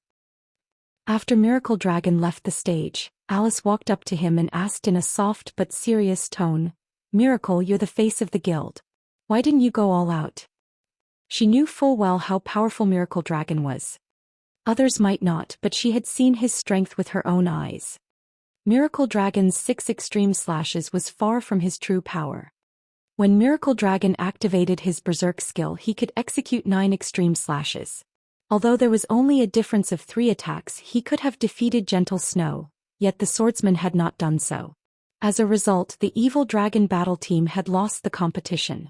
In addition, this wounded the guild's reputation. "You think too highly of me. Although I did conserve my strength, do you think Gentle Snow wasn't doing the same?" Miracle Dragon could not help but turn to the Azura Battle Team's Snow Goddess. Shaking his head, he smiled bitterly as he said, "Don't forget she too possesses a peak class. Rather than exposing my 9 extreme slashes and forcing Gentle Snow to use her twofold Berserk in return, we'd benefit more if I saved that trump card for Thunder Island. Don't forget, Thunder Island is our guild's true target." Hearing Miracle Dragon's explanation, Alice understood. While everyone believed that the strongest aspect of peak classes was the lack of shortcomings, in reality, the true power of peak classes was their ability to use twofold Berserk. In fact, she hadn't bothered to use twofold Berserk against Shi Feng and Violet Cloud because she wanted to surprise the various super guilds in the contest for Thunder Island. Thinking up to this point, Alice shifted her gaze to Shi Feng, her expression tensing. Could he possess a peak class as well? Alice suddenly recalled the scene when Shi Feng had sliced apart the Flame Monarch's fireballs. Shi Feng definitely had not achieved that feat simply by relying on a single Berserk skill. After all, he was only a Tier 1 player, not Tier 2. If this was true, then Zero Wing really was terrifying.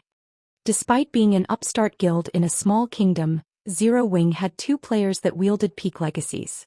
Even Miracle couldn't say the same. They won. Inside a VIP room, Purple Jade's eyes burned with fighting spirit and frustration as she looked at Gentle Snow. Originally, her goal was to defeat the sword freak Miracle Dragon. Now, however, Gentle Snow had defeated that old monster and she was only a few years older than Purple Jade. Moreover, Gentle Snow had never experienced any superpower system training. This realization wounded Purple Jade's pride. However, it also rekindled her hope. At the very least, she now knew that someone from the younger generation could defeat Miracle Dragon with a sword. Zero Wing is truly an interesting guild. They keep surprising everyone. As Yuan Tiexin watched Shifeng, he recalled his first meeting with the young man. The youth, who hadn't been worth mentioning, had grown into an expert that even he feared. It really made him wonder if he were getting old. Jade, let's go. The Dark Arena's auction is likely about to start. We need to send our items over. Purple Jade nodded in response. She then followed Yuan Tiexin and left the VIP room. In another VIP room, Nine Dragons' Emperor was extremely pale. He paled further when he noticed Phoenix Rain's grin. Although the woman hadn't said anything, he felt as if she had plunged a knife into his heart. Miracle. That bunch of trash. They made me lose so many resources. Although he had mentioned that he had only bet a small amount of unimportant resources on the evil dragon battle team, in reality he had wagered plenty of excellent weapons and equipment. Among them, there were over 50 pieces of level 40 dark gold equipment. Currently, even independent expert players were only around level 39 or level 40. Despite the Dragon Phoenix Pavilion frequently mobilizing their members to kill field bosses of higher levels, they had a very small stock of level 40 dark gold equipment. Yet he had lost over 50 pieces in the blink of an eye. With 50 level 40 dark gold items, he could easily employ 10 peak experts. However, what annoyed him the most was the fact that Phoenix Rain had made a fortune. Just the thought of Phoenix Rain gaining the equivalent of 9 epic mage robes was enough to drive him mad. We're leaving. Without speaking to Phoenix Rain, Nine Dragons' Emperor stormed out of the room with Martial Dragon. Haha. Big Sis Rain's Zero Wing is simply amazing. They actually achieved a complete victory against the evil dragon battle team. Not only have we earned a fortune from outbet, but we also got a huge haul from the competition's total bets. With this, we won't have to worry about needing resources for the competition on Thunder Island. Blue Phoenix exclaimed excitedly after Nine Dragons' Emperor had left the room. We have indeed won this time. However, the contest on Thunder Island is key, Phoenix Rain said, smiling faintly. This victory was only secondary to her. What truly impressed Phoenix Rain was the strength that Zero Wing had displayed today. With the resources she had obtained today, they definitely had a chance of occupying 2 monster encampments. However, inside another VIP room, when Abandoned Wave saw the Azura battle team win, he started to laugh like a lunatic. I'll let you celebrate for now. Soon, however, you will fall from heaven straight into hell. Abandoned Wave wore a sinister smile as he watched Shifeng and the others. However, as Abandoned Wave was about to leave the room, he suddenly noticed a familiar figure in the Azura battle team's rest area. This person was none other than the commander of Miracle's Purgatory Legion, 1,000 Miles. 1,000 Miles showed no anger over the evil dragon battle team's loss. On the contrary, he wore a friendly smile as he approached Gentle Snow. Abandoned Wave was shocked. Every time he had spoken with 1,000 Miles, the man wore an indifferent expression. 1,000 Miles didn't respect him at all, yet the man smiled at Gentle Snow. No matter how Abandoned Wave looked at it, he found it odd. Hello, I am 1,000 Miles, a vice guild leader in Miracle. I watched the entire competition and I have to admit that your performance was dazzling. May I ask if you would be interested in joining Miracle? If you are, I guarantee you that you'll immediately be elevated to the position of Guild Elder and will be promoted to Vice Commander in the Purgatory Legion. In the future you might even become a Vice Guild Leader.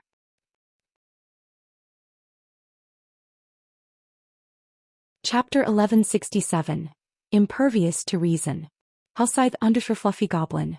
Chapter 1167. Impervious to Reason. Although 1,000 Miles' tone was plain, his words stunned everyone in the arena.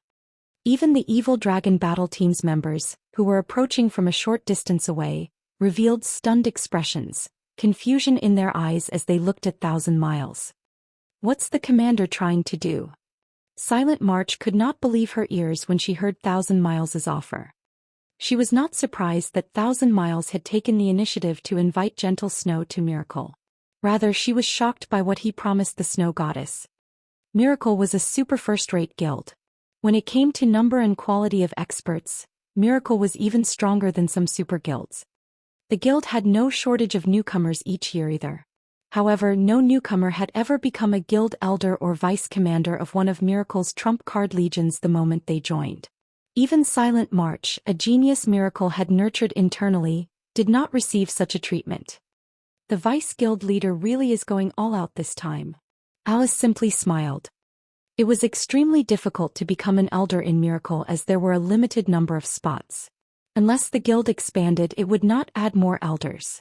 As for the position of the Purgatory Legion's vice commander, countless players vied for such an honor. Thousand Miles didn't have the authority to give it away. Even Miracle's guild leader could not make such a decision alone. Such an important matter needed to be discussed among the guild's upper echelons. Since Thousand Miles had spoken with such certainty, he was definitely prepared to pay a massive price to recruit Gentle Snow. Based on the woman's performance in the last match, it was possible that he could fulfill those promises. Miracle Dragon didn't comment on the matter at all. However, Miracle's other experts glared enviously at Gentle Snow. He had offered her the position of one of Miracle's elders. They all strove for that position. Only by becoming an elder would one have truly joined the ranks of Miracle's upper echelons. It was like joining a company's upper management. If they became one of Miracle's elders, even the guild leaders of first-rate guilds had to treat them with respect. Thousand Miles had even promised Gentle Snow the position of vice guild leader. If they could become a vice guild leader, they would receive a portion of the guild's shares. They could also influence the guild's decisions. Standing by the side, Feng said nothing in regard to Thousand Miles's offer, though he did frown. Thousand Miles's poaching method was the perfect representation of how super first-rate guilds operated. Thank you for your invitation. However, I have no intention of leaving Zero Wing. Gentle Snow rejected the offer without hesitation. Why? Is Miracle not a match for Zero Wing? Thousand Miles frowned. He hadn't expected Gentle Snow to reject him so straightforwardly. She hadn't even considered his offer. This reaction irked him a little. You're very strong. If you remain in a guild like Zero Wing, you won't be able to fulfill your potential. However, if you join Miracle, you'll be able to display your abilities fully. In the future, as Miracle continues to develop, you will even have the opportunity to become a branch guild leader and manage an entire kingdom or empire. Although Thousand Miles hadn't been loud, the many expert players present could hear his words clearly, and they all gasped in shock. Many upper echelons and guild leaders stared at Gentle Snow enviously. They all wished they were standing in her shoes. Everyone knew that God's domain was massive and that even super guilds could not single-handedly rule over the entire game. Hence, superpowers would create branch guilds in the various kingdoms and empires to develop and expand their guilds as a whole. These branch guilds' management would be left to the branch guild leaders. Becoming a branch guild leader was the equivalent of establishing a guild of their own. Moreover, this guild would have the support of a super guilds. Becoming one of Miracle's branch guild leaders was many times better than becoming a vice guild leader. Even the main headquarters guild leader would have to treat them with respect. This was far better than being the guild leader of a measly first-rate guild. How about it? Won't you consider my offer? Thousand Miles had already investigated Gentle Snow's situation. He knew that Blackwater had annexed Ouroboros. Ouroboros no longer existed in the virtual gaming world. However, if Gentle Snow became a branch guild leader, she would be fully capable of establishing another Ouroboros. Only, said Ouroboros would bear the name Miracle's name. He believed that this offer could tempt the Snow Goddess. It was certainly a higher honor than being Zero Wing's vice guild leader. Thank you for your high evaluation, Vice Guild Leader Miles. However, I've already stated that I will not leave Zero Wing. If you have nothing else to discuss, I will be on my way, Gentle Snow said. She then turned and left, wanting nothing to do with Thousand Miles. Everyone in the arena was flabbergasted. Gentle Snow had tossed away such a heaven-sent opportunity. They simply could not figure out what was going through Gentle Snow's mind. Had she lost the ambition she had when she had been the guild leader of a first-rate guild? Even if she had lost this ambition, she should still want to grow stronger. In that case, joining Miracle should be her best option. Big Sis Snow, you're so cool. I almost fell for you. Violet Cloud's eyes shone brightly as she tugged on Gentle Snow's delicate arm. Shifeng also released a sigh of relief. He was a little touched by Gentle Snow's response. Very few could hold themselves back when faced with the temptation of reality, not to mention the conditions Thousand Miles had offered. As for Fire Dance and Alluring Summer, they simply smiled at Thousand Miles. Although they had a word or two for the man, in the end they chose to turn and leave. Miracle might be an insurmountable existence to Zero Wing right now, but the same could not be said for the future. They believed that it wouldn't be long before Shifeng transformed Zero Wing into an existence that even surpassed Miracle. What a fool. She is simply impervious to reason. Wrathful flames burned in Thousand Miles' eyes as he glared at Gentle Snow's departing figure. Just you wait. It won't be long before you beg to join Miracle. The struggle for dominance in God's domain was only beginning. Mainstream players were beginning to obtain mounts, and various groups were beginning to occupy NPC towns. It was only a matter of time before conflict broke out between countries. Moreover, various industrial titans had begun to set their sights on the game, investing large sums. Soon the competition between guilds would intensify. There was a saying that destruction pursued the great. In such a competitive environment, it would not be surprising for today's overlord to vanish from the game tomorrow. At the end of the day, only superpowers like Miracle would continue to stand tall. Following which, Thousand Miles led his subordinates out of the arena and headed for the Dark Arena's auction venue. Meanwhile, inside a VIP room upstairs, the Midnight Tea Party's members had watched every second of the competition. What an interesting guild.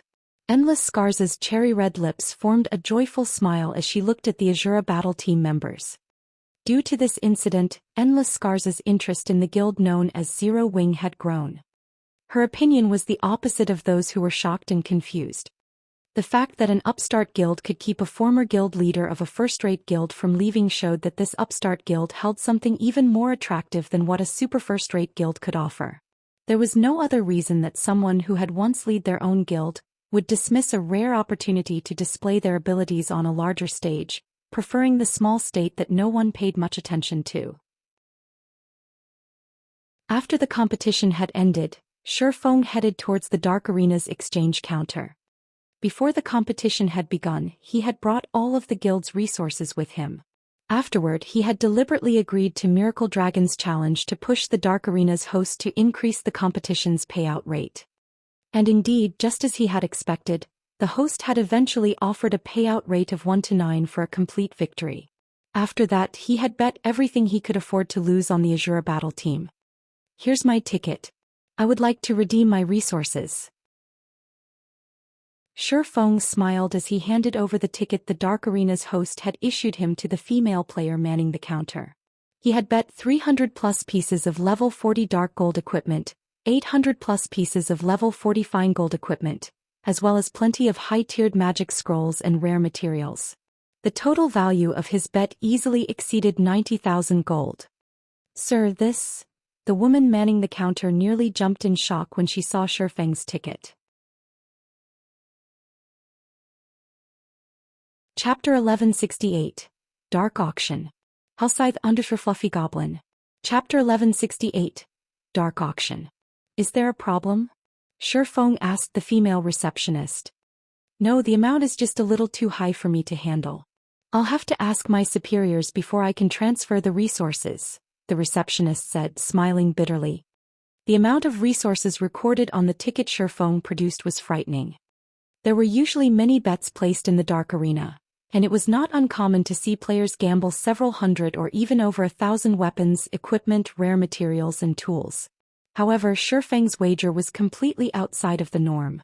Just the level 40 dark gold equipment he had bet numbered more than 300. Various large guilds' mainstream equipment was still level 35. Level 40 weapons and equipment were still rare, much less level 40 dark gold weapons and equipment. Normally, guilds let their experts use these items. Very few guilds would be willing to gamble these items.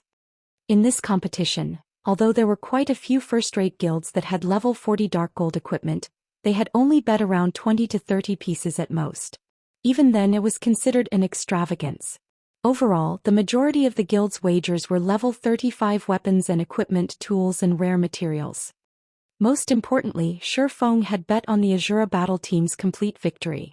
The Dark Arena had to compensate him with 9 times the resources he had bet. According to the Dark Arena's rules, players would get priority over resources of the same rank when claiming their winnings. In other words, if a player had bet level 40 Dark Gold equipment, once the competition was over and said player collected their winnings, the Dark Arena would give that player the level 40 Dark Gold equipment that had been wagered on the losing team. Only when the Dark Arena was out of level 40 Dark Gold equipment would it compensate the player with items of a lower rank. Meanwhile, this competition was unusual. Rather than relying on the system, the Dark Arena's host was the bookkeeper. As a result, the bets did not follow the natural payout rates, which resulted in an unbalanced payout ratio. If the bets on the losing battle team were not enough to cover the bets placed on the winning battle team, the host would have to cover the rest. Shi Feng had bet over 300 level 40 Dark Gold weapons and pieces of equipment. In other words, the Dark Arena had to pay him over 2,700 level 40 Dark Gold equipment. Shi Feng was also going to redeem over 7,000 level 40 fine gold weapons and equipment. He was definitely going to wring the host dry. With so many weapons and equipment, one could easily arm a legion of 1,000 level 40 experts and have plenty to spare. Even the Dark Arena's host couldn't collect so many items within a short time. As the Dark Arena, there was a minimum requirement of the quality of the items wagered. For example, level 35 secret silver equipment would not be accepted. The bare minimum was level 35 fine gold weapons or equipment. The same was true for rare materials and tools. Although many had bet on the Evil Dragon battle team, there were still a few players who had bet on the Azura battle team's complete victory. In fact, one person had even gambled an epic item. After considering all of the bets, the remaining resources would not be enough to pay off Shi Feng's claim. After a moment, the receptionist finally received feedback from her superiors. Turning to Shi Feng, the receptionist awkwardly reported, "Sir, as your wager was somewhat large, so we aren't able to transfer all of the required resources within a short period. Aside from resources of the same rank, may I know if you are willing to accept a portion of the payment in coins or magic crystals?" "That's fine. I'll take payment in both coins and magic crystals." Shi Feng nodded. He was not particularly surprised by this outcome. The host had set the payout rates too high. Even if a lot of people had gambled on the Evil Dragon battle team winning, there were bound to be a few who tested their luck. It was only natural that the host was in a predicament. After all, it was not that easy to procure top-tier resources. Even super guilds were not immune to the difficulty. In fact, the only reason he had so many items lying around was thanks to Pantheon, Blackwater and Heaven's Burial. If he had not trapped and killed so many of their expert and elite players, he wouldn't have been able to collect so many items either. After all, when he placed items of such rank in the guild warehouse, guild members traded in their GCPs very quickly. Unless, of course, the host was willing to let their own guild experts go naked. Obviously, this was impossible. Afterward, Shi Feng had Fire Dance and the others transport his winnings. In total, Shi Feng had won tens of thousands of weapons, equipment, tools and rare materials. Even his own bag space couldn't hold that many items. "Guild leader, did you just rob the Dark Arena's warehouse?" Fire Dance was breathless as she looked weapons and equipment in her bag. If it were simply common weapons and equipment, she wouldn't have said anything. Even the most inferior item was a piece of level 35 fine gold equipment. "Our harvest is even greater than when we annihilated the Blackwater army. With this, our guild won't have to worry about weapons and equipment for some time." Gentle Snow's eyes shone as she looked at Shi Feng's winnings. "With these weapons and equipment, our guild can start expanding again." Weapons and equipment were a guild's foundation. To develop a guild, one first needed to develop the guild's weapon and equipment supply. Currently, guilds' main sources for weapons and equipment were powerful field bosses and large-scale team dungeons. This was also why the various large guilds needed experts. Without experts taking the lead, it would be very difficult for elite and ordinary players to kill powerful monsters or raid difficult team dungeons. However, what Gentle Snow did not know was that their harvest from the Dark Arena not only helped prepare Zero Wing for its next expansion, but it also covered their construction fees for upgrading Stone Forest Town to intermediate rank. Next, Shifeng simply needed to pay the construction fees and NPCs would begin rebuilding Stone Forest Town according to the Grandmaster Town design. Transport these items back to the guild for now. I'll go and participate in the auction. When Shifeng glanced at the time, he noticed there were less than 10 minutes before the dark auction began. It would be a huge loss to miss out. Moreover, Shifeng had just obtained 420,000 magic crystals and 50,000 gold coins from the host. He had practically emptied the host's pockets. Following which, Shifeng hurried to the auction venue. The dark auction was known as one of the largest auctions in God's domain. There were always a plethora of items up for auction, and every one of them was of excellent quality. Even fragmented legendary items had been for sale in the past. Although many large guilds wanted to participate, it was extremely difficult to do so. The minimum requirement to attend the dark auction had been the same to enter the dark arena in the past. Moreover, each invitation was limited to one person. One could not bring guest. Of course, these rules hadn't been implemented yet. Any player that had received an invitation to the dark arena could take part. As soon as Shifeng reached the underground arena's top floor, he noticed a sea of people. There were more than double the number of players who had watched the competition. Upper echelons from super guilds and super first-rate guilds that had not been in the audience had arrived here. As Shifeng searched a place to sit, a familiar voice came from behind him. Yifeng.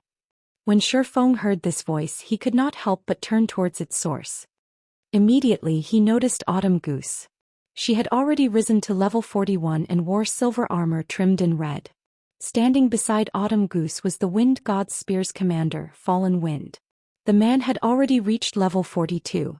His level was quite eye-catching as he stood among the crowd. A glamorous beauty stood next to these two. The woman wore deep red leather armor and had a tattered and broken sword hanging from her waist.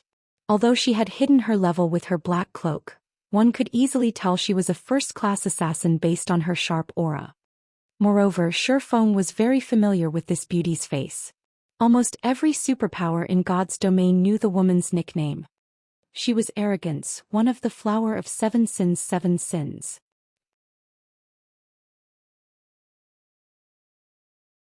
Chapter 1169. Legacy Item. Hellscythe _ Fluffy Goblin. Chapter 1169. Legacy Item. They actually know each other. Shifeng was a little surprised to see these three walking together. He had never imagined that the Wind God's Spear would have a connection with the Flower of 7 Sins. The Flower of 7 Sins was an organization that not even super guilds dared to provoke. Meanwhile, within the organization the most famous players were none other than the 7 Sins. The peerless beauty standing before him wielded the title Arrogance, Hidden Soul.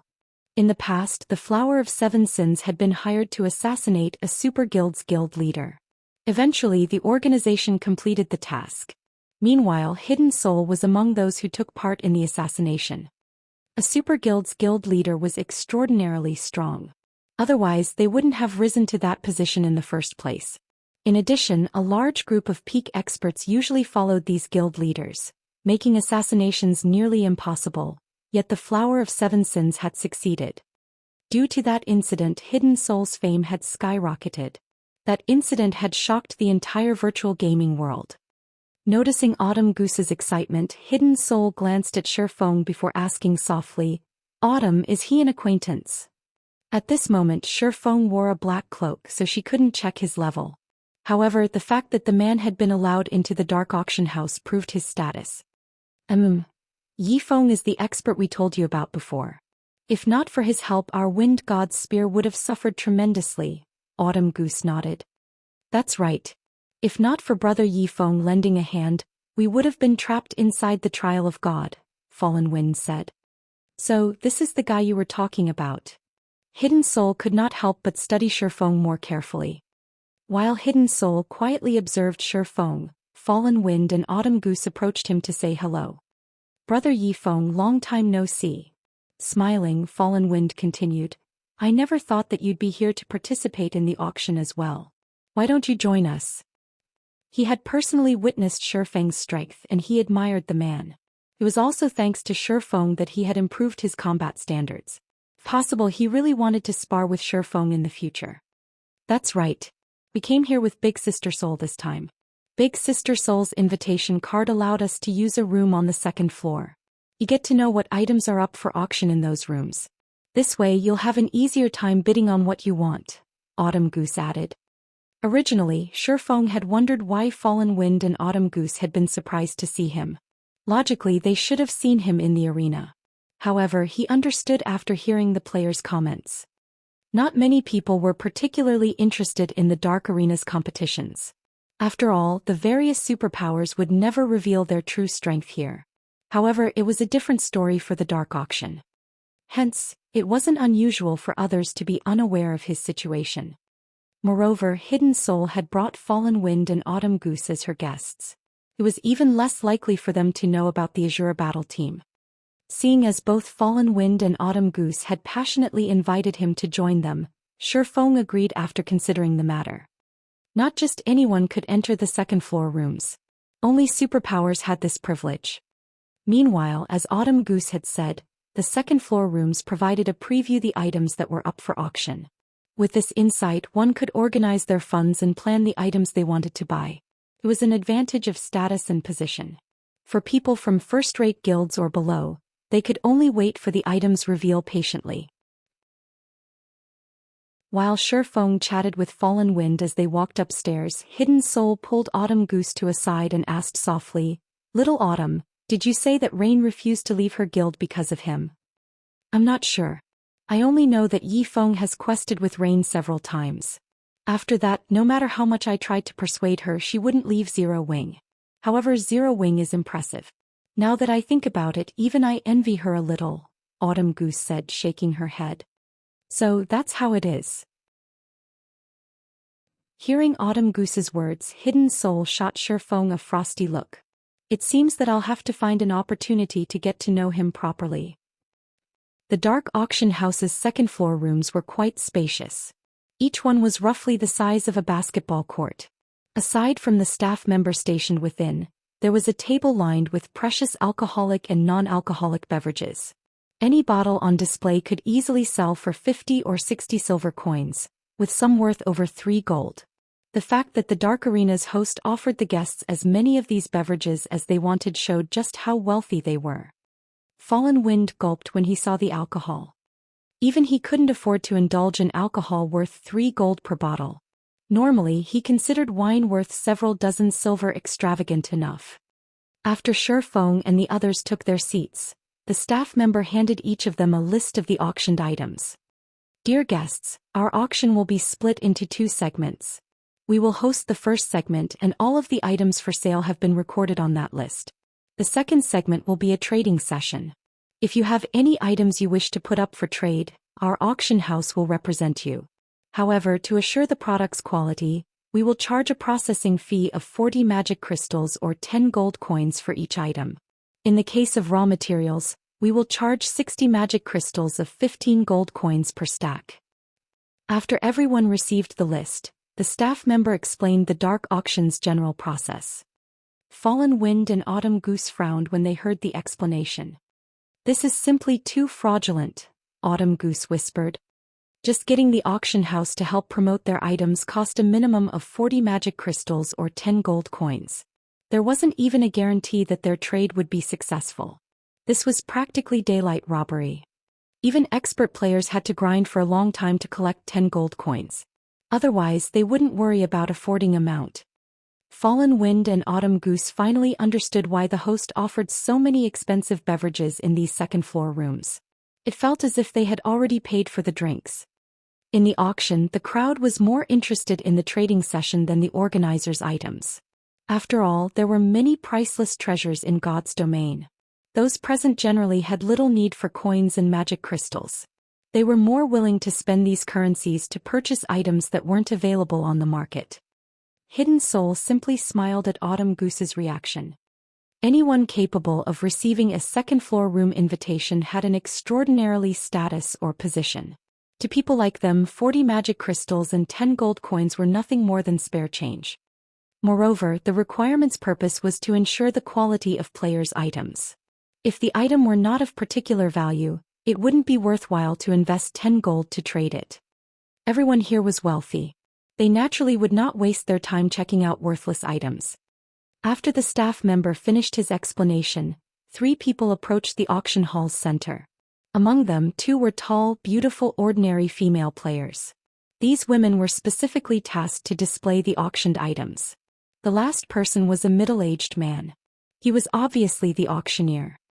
When these 3 people took center stage, the venue fell silent. These players had fallen silent because the first auctioned item was simply too frightening. It was a legacy item that allowed one to class change into a hidden class. Chapter 1170. Difference in Wealth. Outside Underservempire. Chapter 1170. Difference in Wealth. It's really a legacy item. The host is simply too amazing. They're actually auctioning such an item as well. What wealth? The auction hall was suddenly in an uproar. Even the people in the second-floor rooms could not help but pay attention to the item that was brought out. Although they had long since known that a legacy item was going to be put up for auction, the information they had regarding the item was very vague. As a result, they could only wait for the auction house to officially announce the specifics of the legacy item. Hidden classes were no longer a secret in God's domain.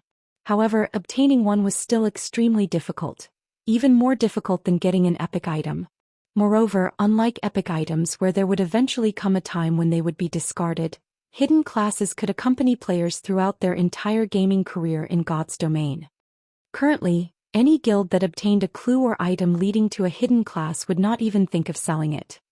Meanwhile, seeing as the first item revealed in the dark auction was already so impressive, it was certain that the subsequent items would be of roughly similar quality. I believe everyone has already seen this item for themselves. As for the item's exact information, pardon us for not publicizing it. Consider this a security measure for the buyer. However, I can still share the basic details of this item with everyone. This is a Magic Knight's Legacy Shield. According to the legacy ranks, it is considered an advanced legacy. However, it is a defense-type hidden class. I believe everyone should know full well that its value is no less than that of peak legacies. As this item is very special, the seller of this item is accepting only magic crystals. The starting bid is set at 20,000 crystals, and each increment should be no less than 1,000 crystals. Let us begin. The instant the auctioneer finished speaking, a furor broke out in the entire auction hall. The starting bid was simply too high. Everyone could not help but be shocked by it. The dark auction accepted payment in both magic crystals and coins. However, compared to magic crystals, the various large guilds preferred to pay using coins, as magic crystals were truly difficult to obtain. Unlike coins, the sources of magic crystals were only dungeon bosses or monsters in certain regional dungeons. There were no other reliable methods of obtaining magic crystals. The only bright side was that the various large guilds had always been saving up on magic crystals for unexpected situations. Meanwhile, in order to successfully purchase the items they were aiming for, they had naturally brought their entire stockpile just in case. Nevertheless, just the starting bid was already 20,000 magic crystals, a price very few guilds could afford. Even first-rate guilds shuddered at this figure. However, the hidden class in question right now was a defensive-type hidden class. The various large guilds and famous adventurer teams still had to give it a try, even if they knew the price was ridiculously high. After all, an MT was the core of a team. A team with a powerful MT would have their overall strength elevated to a whole new level. 22,000 crystals. 24,000 crystals. 26,000 crystals. Immediately, people all over the auction hall began shouting out bids one after another. In the blink of an eye, the price of the legacy shield shot past 30,000 magic crystals. If converted to coins, that would be equivalent to 7,500 gold, a considerable amount even for first-rate guilds. Moreover, even if one had 7,500 gold, they would not be able to purchase 30,000 magic crystals. Magic Knight? Shifeng was somewhat astonished as he looked at the massive tattered shield displayed on the stage.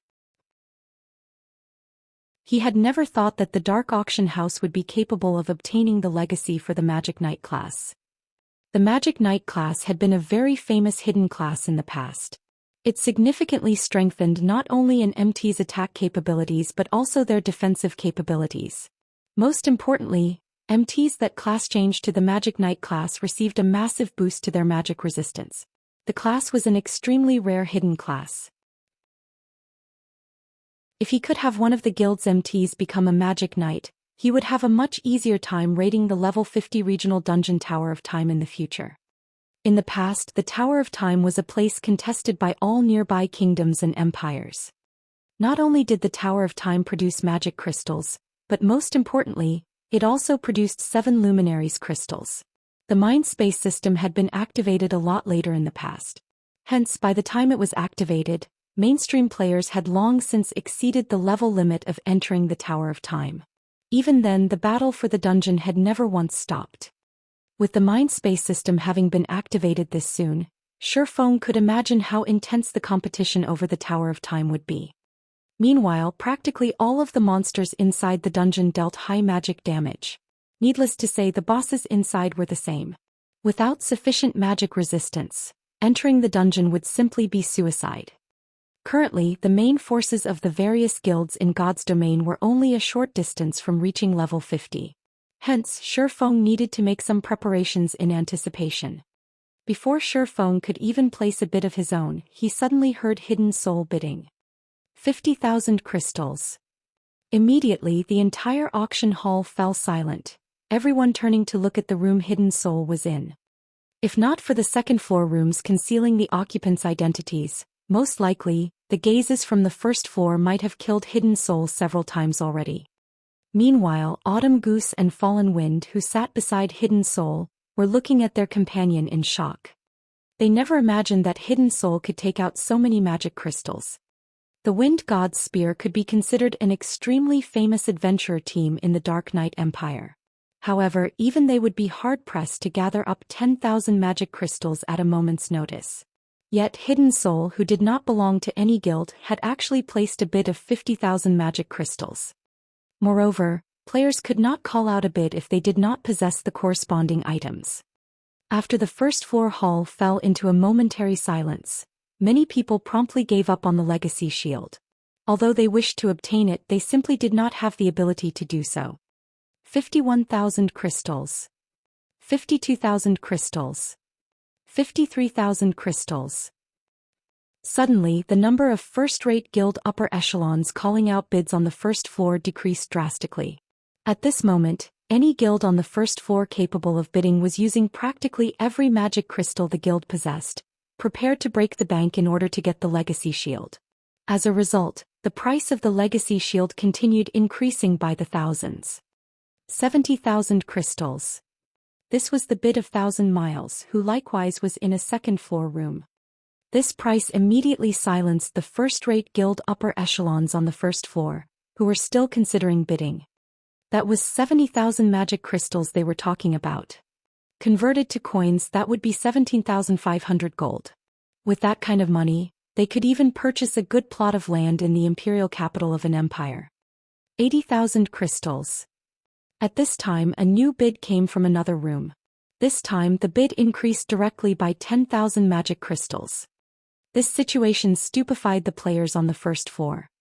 Just taking out 50,000 magic crystals had already sunk the various first-rate guilds present into a financial crisis. Yet, from the behavior of those in the second-floor rooms, they were just getting started. The disparity in the economic strength of both sides was like the difference between heaven and earth. Pavilion Master, if we spend 80,000 magic crystals to buy this legacy, it'll be somewhat risky when the bidding for those 2 items begin, Martial Dragon reminded. In their trip to the Dark Arena this time, watching the competition was only secondary. Their true objective was 2 of the Dark Auction's finale items. It doesn't matter. Even if we really tried to compete, it is impossible for us to get both of those items. Rather than end up getting nothing at all, it is much better if we secure this Magic Knight legacy first. Later on we can simply settle for competing for just one of those items, Nine Dragons Emperor replied calmly. Before the revelation that the legacy item was for the Magic Knight class, he indeed had not been interested in it. However, a defensive-type hidden class would be of significant help to him on Thunder Island. Moreover, if he had one of the guild's guardian knights start the class change process immediately after he returned, they could still make it to the contest in time. However, as soon as Nine Dragons Emperor placed his bid, a new one appeared in the hall. 100,000 crystals. This was a price that made even the players in the various rooms on the second floor wince. Just what kind of background do those people in that room possess? Could they have lost their minds? At that price, one can even buy a fragmented legendary item. Everyone could not help but turn to look at the room that placed this bid. Big Sis Soul. Autumn Goose felt as if this was her first time meeting Hidden Soul. The price of 100,000 magic crystals also gave the players in the second floor rooms pause. They all felt that this price exceeded their initial expectations. 100,000 crystals going once. 100,000 crystals going twice. Just as the gavel was about to land for the third time, a new bid appeared in the auction hall. 120,000 crystals.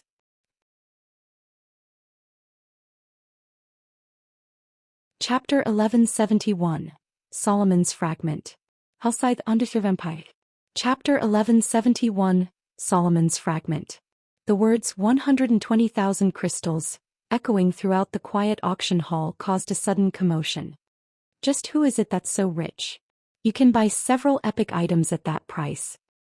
This is crazy. 120,000 crystals. That is already double our guild's stockpile. Everyone present was shocked by the price of the Magic Knight legacy. Meanwhile, Thousand Miles, who had placed the bid, sent an anxious glance at Hidden Soul's room. Now that I've raised it by 20,000, I refuse to believe you will dare to compete with me. Initially, Thousand Miles expected to get the legacy for only 90,000 magic crystals.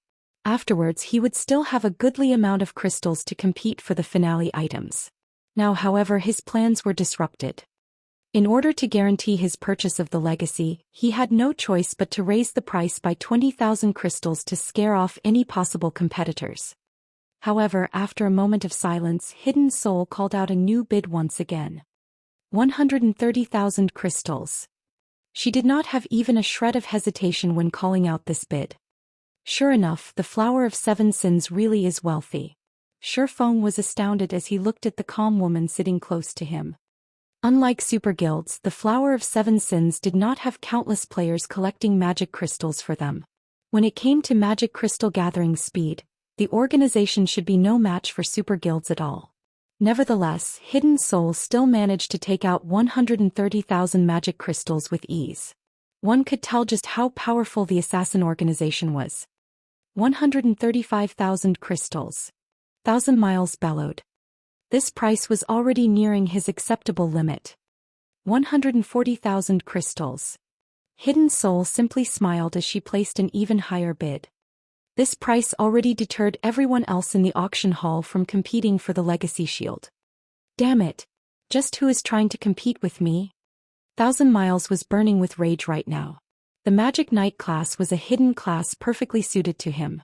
Yet, judging by the opponent's reactions, they still possessed plenty of funds to spare. The other party also seemed adamant in obtaining the Magic Knight legacy no matter what. Since you wish to compete against me, I want to see just what kind of ability you have. 160,000 crystals. The instant he placed this bid, even the players occupying the second floor rooms were taken aback. Even super guilds would need a long time to accumulate that many magic crystals. Yet now all these resources were being spent on just an advanced legacy. Instead of doing so, getting oneself an entire set of epic equipment would be much better. The improvements such a set could bring would definitely be much more than what the Magic Knight class could. Only when the auctioneer slammed his gavel for the first time did everyone wake up from their daze. As expected from the dark auction, Hidden Soul could not help but shake her head helplessly, a smile appearing on her face as she turned to look at Thousand Miles' room. However, this is also a good outcome. At the very least, I'll have one less competitor later on. Now that the legacy shield's price had already reached this point, even she could no longer compete for it. The reason was not a lack of magic crystals. She had come here this time for two items, one of which was the Magic Knight legacy that the Flower of Seven Sins had found out about in secret. However, the other item had a higher priority. If she bought the Magic Knight legacy now, she definitely would not be able to obtain the other item. When the auctioneer's gavel descended for the second time, the entire auction hall was still silent. Seeing this situation, Thousand Miles involuntarily breathed out a sigh of relief. He had permission to use only 140,000 of the magic crystals the guild had prepared for this auction for himself. He had cleared out his own stockpile to cover the excess amount and had even borrowed a lot from Alice. If someone called out a higher bid now, he really would have no choice but to give up on the legacy. Fortunately, however, he was finally able to achieve his goal by spending 160,000 magic crystals. 165,000. Just as the auctioneer's gavel was about to land for the third time, a new bid rang out again. Immediately, everyone turned to look at Hidden Soul's room. Damn it! Didn't he already give up? A cold glint flashed in Thousand Miles' eyes. Meanwhile, inside Hidden Soul's room, Fallen Wind and Autumn Goose were staring at Shifeng with dumbfounded expressions. Why does he have so many magic crystals? A bewildered Hidden Soul also stared at the calm swordsman. She simply could not believe this situation was true. If a superpower had offered that many magic crystals for the Magic Knight legacy, she would at most feel a little frustrated at her loss. However, Shifeng didn't belong to any superpower, yet he still managed to come up with this many magic crystals, hence her extreme shock. After all, a first-rate guild stockpile of magic crystals did not even amount to half of this price. Meanwhile, Autumn Goose and Fallen Wind were similarly shocked. Zero Wing was simply too wealthy. Just as everyone thought that the price of the Magic Knight legacy would continue increasing, contrary to expectations, Thousand Miles fell silent.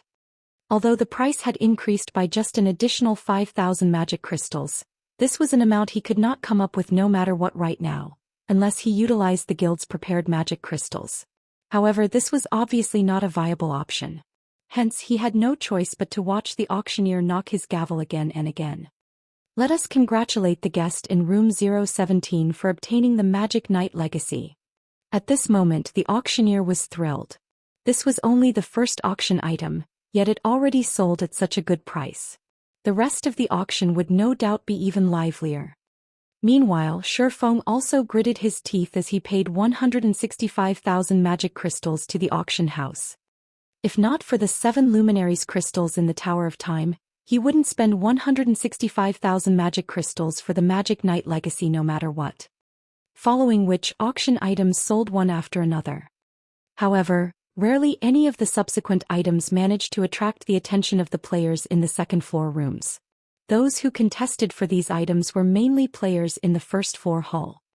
The prices of these items were naturally no match for the Magic Knight legacy. However, they still sold for at least 200 gold. There was even another hidden class. However, it was only a basic legacy. Eventually, the first-rate guild Silver Knights purchased it for 18,000 magic crystals. Aside from that, a complete level 40 dark gold set equipment also went up for auction. The various superpowers of God's domain considered level 40 set equipment among the best equipment currently available. When the set equipment appeared, it immediately set off another bidding war in the auction hall. Eventually, Nine Dragons Emperor bought the 8-piece Wild Claws set equipment for 4,450 gold. At this price, one could already purchase an epic item. As the auction proceeded, the finale items of the day were finally ushered into the auction hall. There were 4 finale items in total, every one of them posing a great temptation for Shifeng. One was an ancient book, one was an epic weapon, one was an epic tool, and the last one was a secret technique tablet. When Shifeng had seen the list of items for auction, he nearly had jumped up in fright. He could not help but admit that the dark auction house was really powerful. Every one of these items could only be encountered by luck. Epic weapons were much more valuable than epic equipment. After all, weapons were things that could significantly improve a player's damage output. Meanwhile, epic tools were even rarer than epic weapons. Moreover, they would not occupy a player's equipment slots. Even an epic tool of average attributes would be far more valuable than an epic weapon. All 4 of the finale items were simply things that usually could not be bought even if one had the money to do so. This was especially true for the secret technique tablet. This was something highly sought after by all the various superpowers. As long as a guild had a secret technique tablet, they would be able to allow their experts to learn better and more powerful combat techniques. Although Shifeng wanted to have his guild members enter the secret technique tablet he possessed, unfortunately, grasping how to produce intermediate magic arrays was simply too difficult. Currently, aside from himself, only 2 other people had managed to do so. One of them was Violet Cloud and the other was Alluring Summer.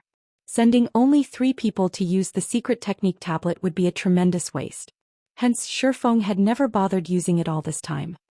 If not for the host trying to increase the dark auction's fame, they definitely wouldn't sell such a precious item. Ladies and gentlemen, the next item up for bids will be the first finale item of today's auction. Without further ado, let me present to you the one-handed sword Netherworld Brilliance. Saying so, the auctioneer publicized Netherworld Brilliance's information. Everyone's eyes glowed when they saw the weapon's attributes, drool nearly flowing from their mouths. As for Shifeng, he grew even more shocked after reading the weapon's introduction. Solomon's Fragment.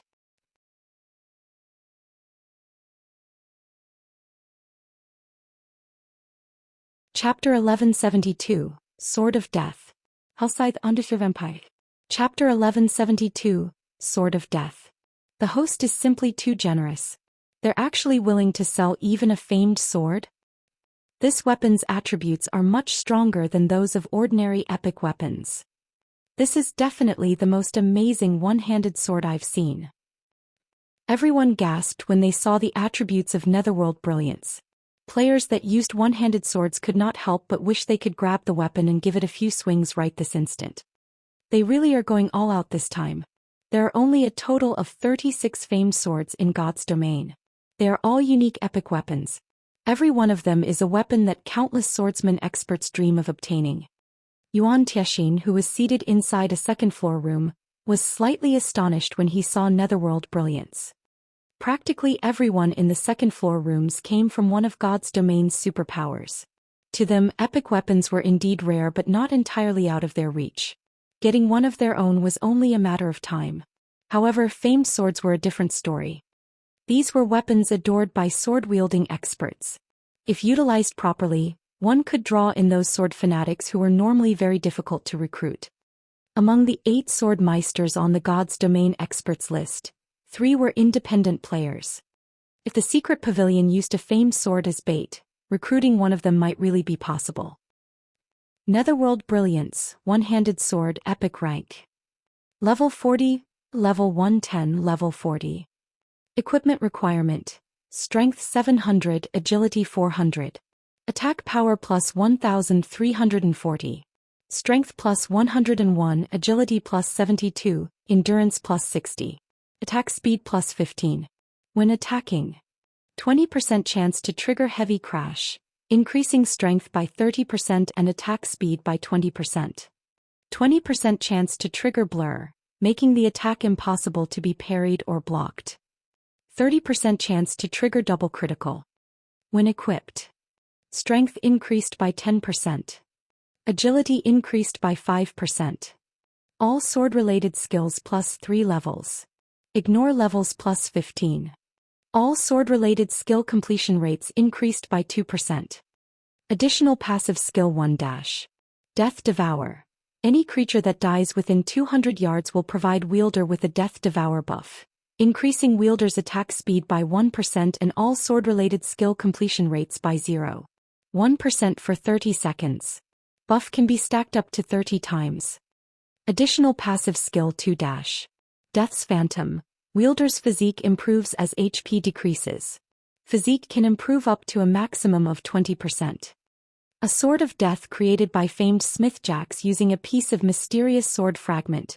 Netherworld Brilliance is one of the 36 famed swords of God's domain, ranking 30th. Anyone that wields this sword will be enveloped in an aura of death, decreasing all their attributes by 20% and doubling the death penalty they suffer. Can be evolved. Cannot be destroyed. However, when everyone was finally done reading through the weapon's introduction, They all shook their heads and sighed. Netherworld Brilliance was indeed an amazing weapon. This was especially true for the increase to sword-related skill completion rates. Although it was only a meager 2%, boosting an 88% completion rate to 90% would allow a skill to undergo a qualitative transformation. Unfortunately, not only did the weapon decrease its wielder's basic attributes by 20%, but it also doubled the death penalty they would suffer, which was something most people wanted to avoid. Leveling up was extremely difficult in God's domain. Although Netherworld Brilliance would boost one's combat power significantly, nobody could say with certainty that they would not die.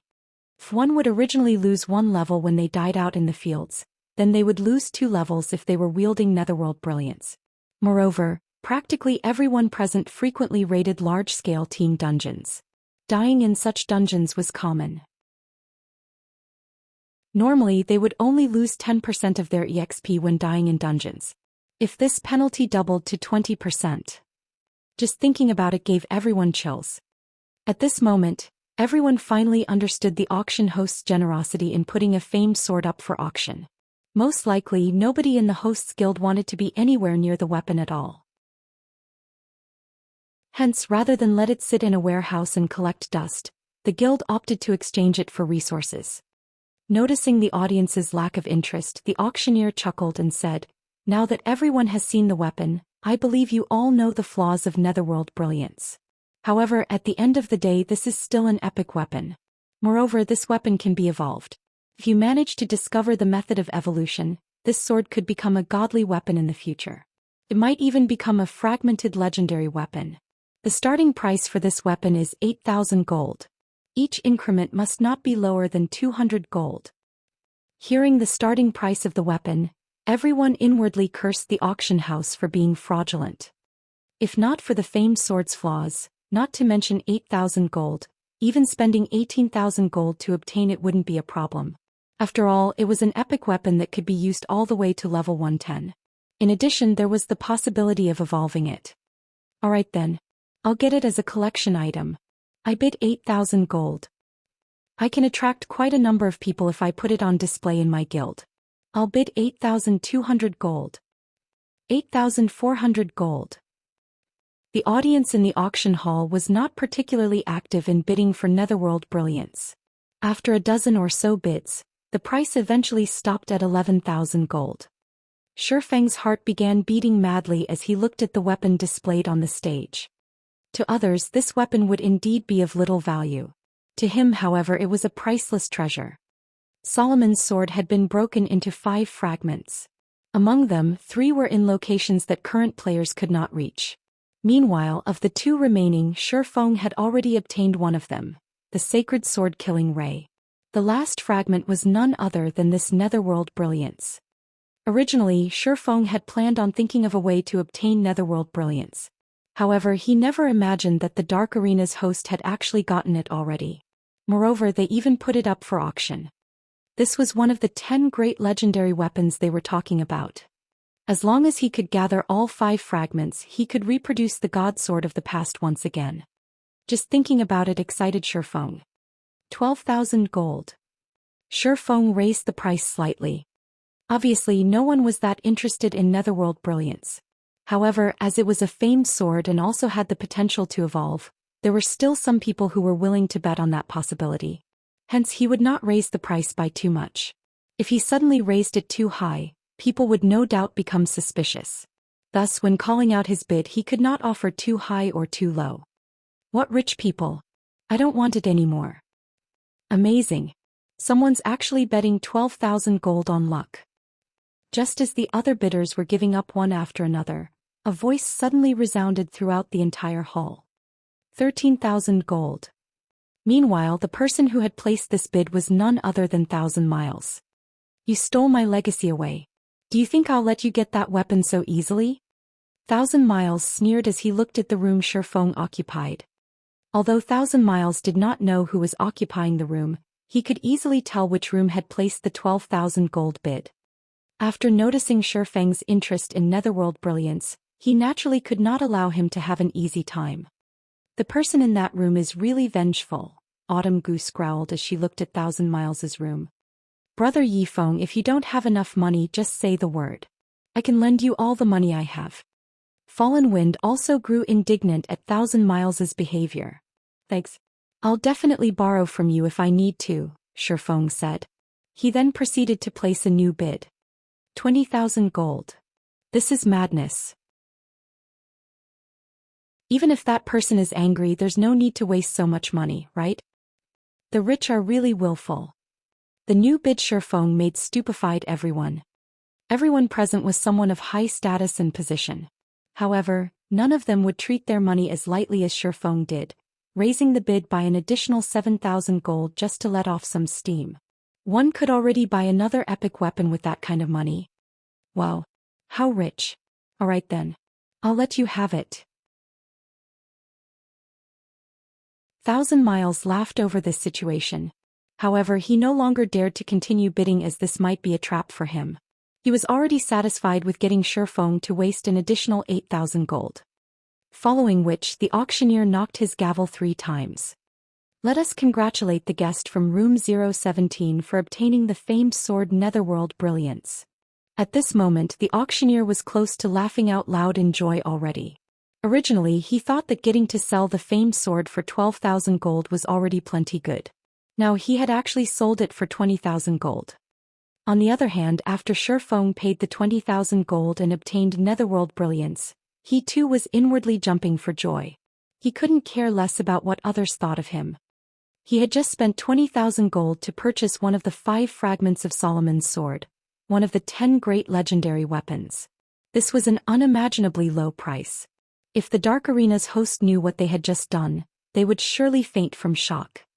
In the past, every fragment of legendary items put up for auction, regardless of whether they were usable or not, had readily sold for at least 50,000 gold, not to mention the fragment of one of the 10 great legendary weapons. The epic tool subsequently auctioned was roughly the same as Netherworld Brilliance in that it was somewhat useless.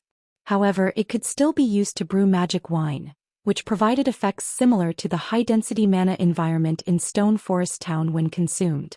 However, the wine required rare materials for brewing. As a result, its production was fated to be low, only enough for the members of one's own guild at most. However, for guilds that did not possess the magic tower, the magic wine was undeniably an excellent way to improve the strength of their guild members. In the end, Phoenix Rain bought the tool for 14,000 magic crystals. As for the ancient book, Shifeng spent 70,000 magic crystals to purchase it. Ladies and gentlemen, I believe that many among you have come here today for this last item. I won't waste words giving you an introduction. The starting bid for the secret technique tablet will be 200,000 magic crystals. Each increment must be at least 2,000 magic crystals. Let us begin.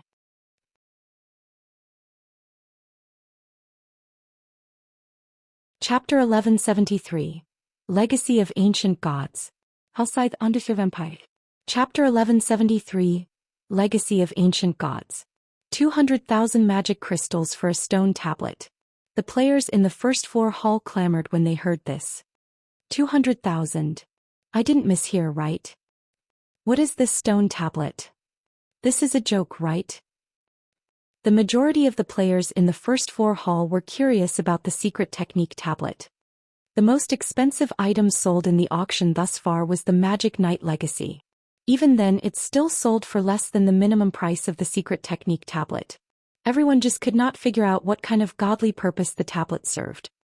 However, none of the players occupying the second floor rooms was surprised by this price at all. The matter regarding the secret technique tablet was something the various superpowers had kept a tight lid on all this time. Even the first-rate guilds that knew about this secret were extremely few, not to mention other guilds. Following which, the auctioneer revealed the appearance of the secret technique tablet to everyone. This secret technique tablet had a bronze color and was named the Secret Spellcasting Technique. Secret Spellcasting Technique. The pattern engraved on this tablet is too vague and incomplete, and no information can be deciphered. However, some kind of divine power hides within this pattern. If one gathers all of the stone tablets, this vague and incomplete pattern can be restored. Current tablet count, 1/12. I knew the host wouldn't be that generous. Sure enough, they're just selling a bronze tablet, Thousand Miles said contemptuously. Based on current information, secret technique tablets could be categorized into 3 ranks: bronze, silver, and gold. Among them, the secret techniques on bronze tablets were the weakest, while the secret techniques on gold tablets were the strongest. The fact that they're even willing to sell one is already a miracle. After all, it is still a secret technique tablet. Our guild already has a tablet for the secret spellcasting technique. If we obtain another piece, we'll be able to learn a more completed version of the spellcasting technique. Alice was elated at this situation. At the end of the day, a secret technique tablet was still a secret technique tablet. Regardless of the tablet's rank, the technique stored inside would be of great help to magical class players like herself. Part of the reason why she succeeded in grasping the double speed casting technique was the secret spellcasting technique. If they could gather 2 tablets for the secret spellcasting technique, she might even be able to improve her technique. Just thinking about this filled Alice with anticipation. I guess you're right. If not for them trying to popularize the dark auction, they really wouldn't be willing to auction such an item. 1,000 Miles laughed. Regardless of the circumstances, he was going to obtain the secret spellcasting technique no matter what. Big Sis Rain, look. That's the secret spellcasting technique. Our guild doesn't even have a tablet for it right now. Blue Phoenix's eyes glowed as she looked at the bronze tablet. Although the Dragon Phoenix Pavilion had obtained a few secret technique tablets, they all catered to physical classes. Not one of them suited magical classes. Even so, she and Phoenix Rain had still managed to benefit a lot from them. If Phoenix Rain could win the secret spellcasting technique in this auction, both of them might be able to improve their combat standards. If that happened, they would have more cards to play on Thunder Island. We have to obtain the tablet this time. At this moment, Phoenix Rain's eyes also burned with passion as she looked at the tablet on the stage. A bronze tablet? Purple Jade could not help but sigh. I knew they wouldn't be that generous. She had personally experienced the wonders of the secret technique tablets before and was aware of the enormous difference between bronze and silver tablets. Even if one entered a bronze tablet 2 or 3 times, the harvest wouldn't be comparable to a single trip into a silver tablet. Rumor had it that a golden tablet had once appeared in Blackwing City. However, an NPC stole it. What a pity. It's actually a tablet meant for magical classes. Yuan Tiexin was slightly disappointed when he looked at the tablet. Never mind. Let's bid for it first. Despite the bronze tablet's introduction, the players in the first floor hall were still confused, not understanding what was so good about this secret spellcasting technique. As a result, their interest remained lackluster. Even a fool could tell that the host had no intention of selling the secret technique tablet at all. Otherwise, they wouldn't have put such a high price tag on it. Even a super guild would be hard-pressed to pull out this many magic crystals at a time. Not to mention, this was only the starting price. Just as the players on the first floor thought that the tablet would go unsold, someone from one of the second floor rooms suddenly shouted out a bid. 210,000 crystals. 9 Dragons Emperor stated calmly. This is insane. How rich is that guy? If he wants to buy it, then just do it. Is there a need to increase the price by an additional 10,000 crystals? Does he have too much money to waste? As expected of a superpower. They really are wealthy. 9 Dragons Emperor's bid shocked the players on the first floor. This amount of magic crystals was already more than 3 times what some first-rate guilds possessed. Meanwhile, 9 Dragons Emperor was actually spending so many magic crystals just for 1 stone tablet. Even fragmented legendary items wouldn't cost so much. However, even before the auctioneer could knock his gavel for the first count, the occupants of the other second-floor rooms began calling out bids one after another. 220,000 crystals. 230,000 crystals. 240,000 crystals. At this moment, it was as if magic crystals were no different from copper coins. Big Sis Endless, have these guilds gone insane? Isn't it just a stone tablet? Is there a need to spend so many magic crystals? Cloud Yarn gaped in shock when she heard the bids. In the past, she had considered the Midnight Tea Party plenty rich. After all, just the magic crystals they had stockpiled numbered over 20,000. Even if they splurged at the Divine Colosseum every day, they wouldn't be able to exhaust their stockpile within a short period. However, after arriving at this dark auction, she suddenly felt that the midnight tea party actually seemed beggarly. They're not stupid. This isn't just any ordinary stone tablet. Legend has it that these stone tablets are legacies left behind by ancient gods. Even if you obtain just one complete set, you'll have no problems establishing an empire in God's domain, Endless Scars explained as she looked at the secret technique tablet on the stage. The secret technique tablet was also something mentioned in the ancient book the tea party had. Although the information recorded about the tablets was sparse, it was enough to conclude that the tablet's value was no less than that of legendary items. According to the information in the ancient book, the Fire Dragon Empire, one of God's domain's 4 great empires, had managed to rise to its position today precisely because the first ruler of the empire had managed to collect a complete set. One could see just how amazing secret technique tablets were. If possible, Endless Scars wanted to obtain a piece for herself as well. However, looking at its price, even if she mobilized the Blackwater Corporation's power, it was unlikely she could get her hands on it. After all, the Blackwater Corporation's roots in God's domain were still too shallow. It could not yet compete with the various superpowers of the virtual gaming world. While Endless Scars was explaining the secret technique tablet, the price of the secret spellcasting technique had gone up to 296,000 magic crystals.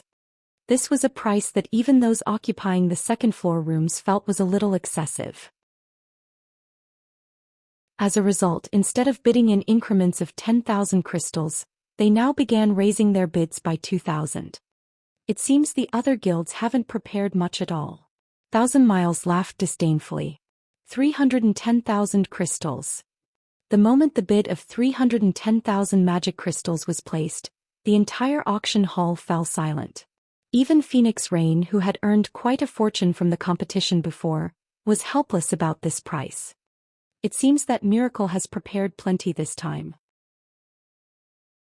Fortunately, the guild leader had anticipated this, Yuan Tiexin said, chuckling. 330,000 crystals. If one were to say which guild made the most money in the entire God's domain, then it would definitely have to be the secret pavilion. When Shifeng heard the bids everyone was calling out, he could not help but fall speechless. Previously, he thought that after earning more than 400,000 magic crystals, nobody present could compete with his wealth. Now, however, it would seem that he had still underestimated the foundations of these superpowers. Had he not contested for the Magic Knight legacy before, he might have been able to contend for this secret technique tablet. Unfortunately, that was no longer possible. 340,000 crystals. Just as the secret spellcasting technique was about to become the secret pavilion's possession, Hidden Soul, who was seated not far from Shifeng, suddenly placed a bid. 350,000 crystals. 1,000 Miles shouted, gnashing his teeth. Hearing the various guilds occupying the second-floor rooms calling out bids in rapid succession paralyzed the players in the first-floor hall. Meanwhile, at this time, Shifeng suddenly contacted Phoenix Rain. Phoenix Pavilion Master, can you lend me 200,000 magic crystals right now? I'll return 300,000 crystals to you in 5 days, Shifeng suggested as he looked at Phoenix Rain in the screen.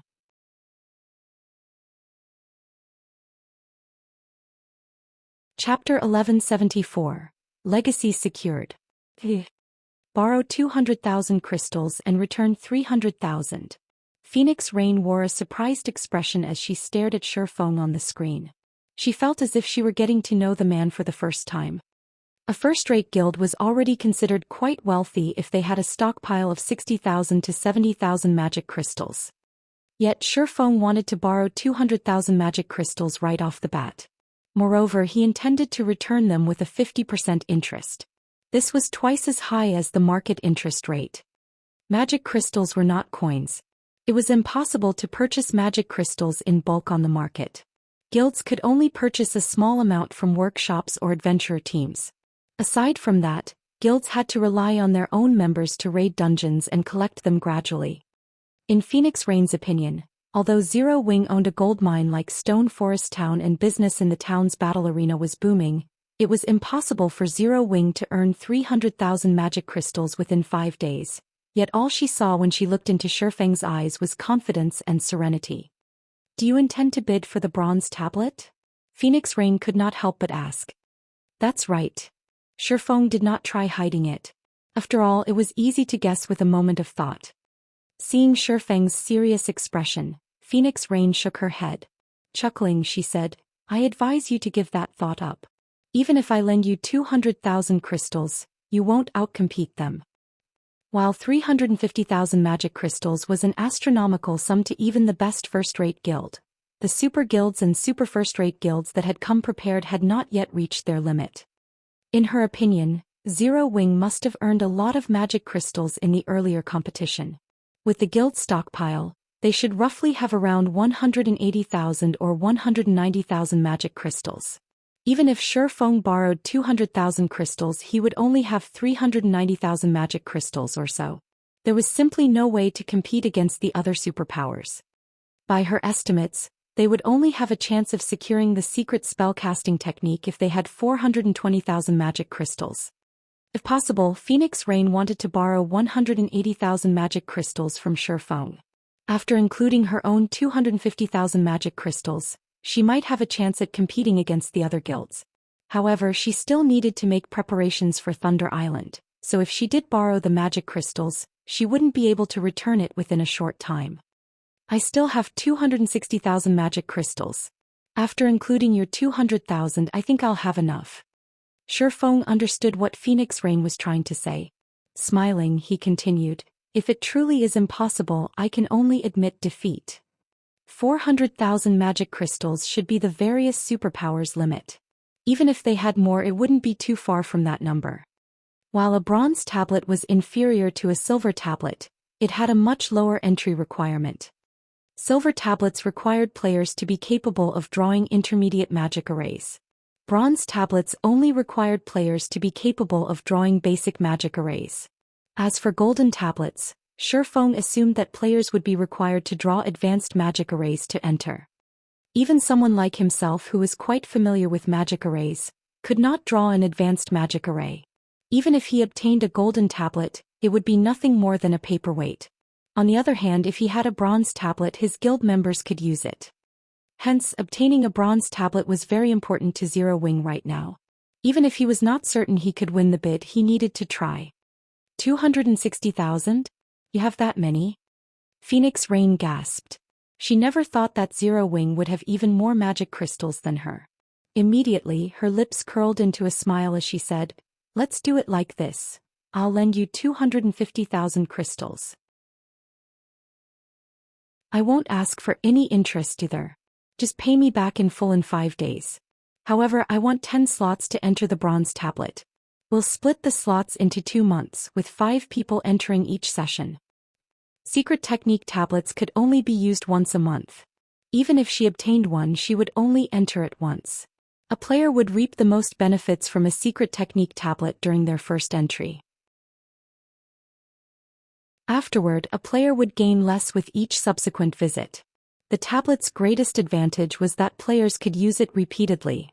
She had bid for the bronze tablet mainly to improve her strength before the contest on Thunder Island began. She did not particularly care about the benefits she could obtain during subsequent entries. Deal. Shifeng agreed without hesitation. The secret spellcasting technique was intended for magical class players. Throughout Zero Wing, there were only a few magical class experts qualified to enter the bronze tablet. 10 slots over 2 months would be enough. Following which, both sides quickly signed a contract. Phoenix Rain then had Blue Phoenix deliver the magic crystals to Shifeng. While this was happening, the secret spellcasting technique's price had risen to 394,000 magic crystals.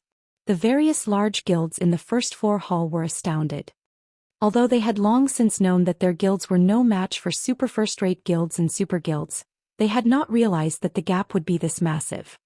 Damn it! Just who is competing against me? Thousand Miles bellowed as he glared at 2 other rooms. Currently, the tablet's price neared his limit, yet Hidden Soul and Yuan Tiexin showed no signs of giving up. After taking a look at the magic crystals in his bag, Thousand Miles shouted, 400,000 crystals. 404,000 crystals. Hidden Soul declared, maintaining her calm composure. Interesting. At this moment, Yuan Tiexin laughed and yelled, 410,000 crystals. Immediately, the auction hall became a battlefield for these three people, the atmosphere growing extraordinarily chilly. 440,000 crystals. 1,000 Miles no longer planned on holding back as he directly raised the price by 30,000 magic crystals. He hoped to scare Hidden Soul and Yuan Tiexin off. Uncle Yuan, the price is already at 440,000 crystals. This is far above the tablet's actual value, Purple Jade said. The secret technique tablet would massively benefit players. However, the secret spellcasting technique was only bronze rank. In reality, a tablet for that technique should only be worth around 300,000 magic crystals. It was simply not worth 440,000 magic crystals. I understand, Yuan Tiexin said. He had simply bid 410,000 to probe his opponent's limits. In another room, Hidden Soul frowned. Let's give it another try. If it really isn't possible, I can only give up. Hidden Soul also felt that the price was a little too high. Immediately, she shouted, 444,000 crystals. Damn it all. Why hasn't he given up? We are already at 440,000. 1,000 Miles burned with rage. If not for Miracle already having a tablet for the secret spellcasting technique, he wouldn't be willing to pay the astronomical price of 440,000 magic crystals.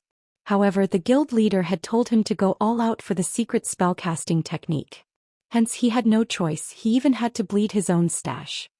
This must be that guy's limit. Otherwise he wouldn't have risen the price by just 4,000 crystals. Even the Witch of the West herself was slightly anxious. 450,000 crystals. 1,000 Miles decided to give it one last try. This was also his limit. The moment 1,000 Miles called out his bid, the venue fell deathly silent. Just when is he going to reach his limit? Are magic crystals really that easy to obtain? The various guild upper echelons in the first floor hall lost their minds over this situation. Was such desperation really necessary for this stone tablet? Seems I can only give up. Hidden Soul smiled bitterly as she shook her head. She had never imagined that, despite bringing so many magic crystals with her, she would walk away empty-handed at the end of the day. If she had known this would happen, she would have purchased the Magic Knight Legacy. Seconds ticked by. The auctioneer grew nervous on the stage. However, even after a long moment, no word came from Hidden Soul's room. 454,000 crystals. However, just as 1,000 Miles thought that his opponent had given up, a new bid echoed from Hidden Soul's room. How is this possible? 1,000 Miles bellowed. He simply could not believe this. Hidden Soul had been silent for so long, yet she had placed a new bid.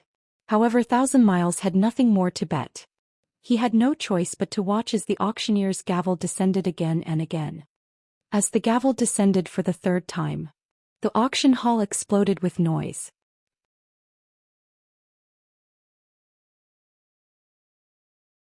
Chapter 1175. Preparations to construct a city. Outside under Fluffy Goblin. Chapter 1175. Preparations to construct a city. How does he have so many magic crystals? Hidden Soul began to size the nearby Shifeng up seriously. The man had already surprised her by buying the Magic Knight Legacy. Now he had spent another 450,000 magic crystals to buy the bronze tablet. Shifeng had spent over 600,000 magic crystals in total. Even the Flower of Seven Sins needed time to prepare so much wealth. It seems that we will need to investigate this Zero Wing. Hidden Soul suspected that the guild known as Zero Wing wasn't as simple as Autumn Goose had described.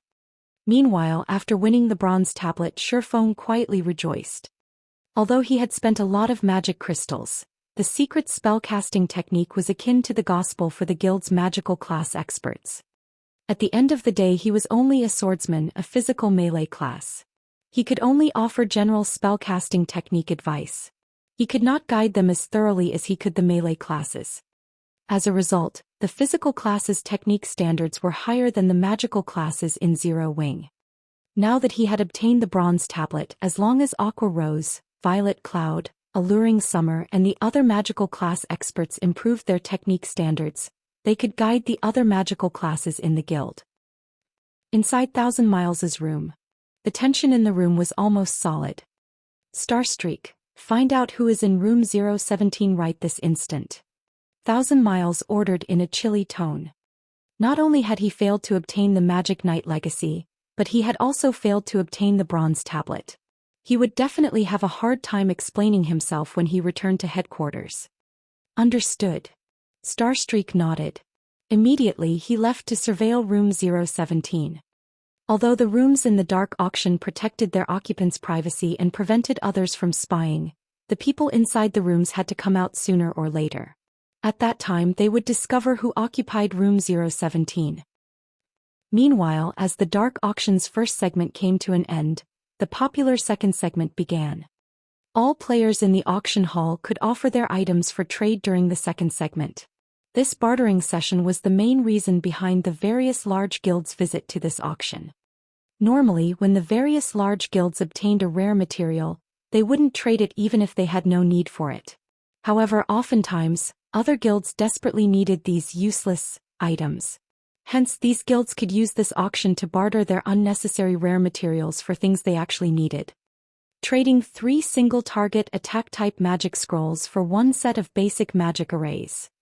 Trading 1 stack of mana cloth for 1 stack of flaming ice crystals. Trading 1 stone skin potion recipe for 1 flame protection potion recipe. Message after message appeared on the large screen above the stage. None of the auction house's patrons had any complaints about the exorbitant processing fee. After all, even the cheapest items they listed were worth 50 gold or more, with some worth several hundred gold. Just looking at the exchange messages on the screen made everyone a little jealous of the host. The minimum processing fee was 10 gold coins. If the host processed 100 items, they would earn 1,000 gold. In an auction with over 10,000 people, if every person placed an item up for trade, the host would instantly receive 100,000 gold. Furthermore, why would any of these players have come here to trade a single item? One had to admit that holding an auction like this was way more profitable than banditry. This was also inspiration for how Shifeng could operate auctions in the candlelight trading firm in the future. He might not be able to invite as many large guilds and superpowers as the Dark Auction House had, but he could lower the standards of his auction slightly, not only allowing large guilds to bid, but independent players as well. Suddenly, Shifeng had an idea. He could establish a bartering site that enabled trade between players. In God's domain, aside from auction houses and underground arenas, player-constructed cities could offer players trading locations. Players could not purchase locations such as auction houses and underground arenas in NPC cities.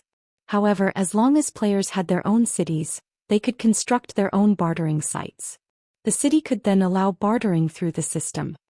In the past, there were no such specialized bartering sites in God's domain. This was due to the various large guilds. When independent players obtained rare items, if they wanted to trade them for good items, their best option was to go to a large guild.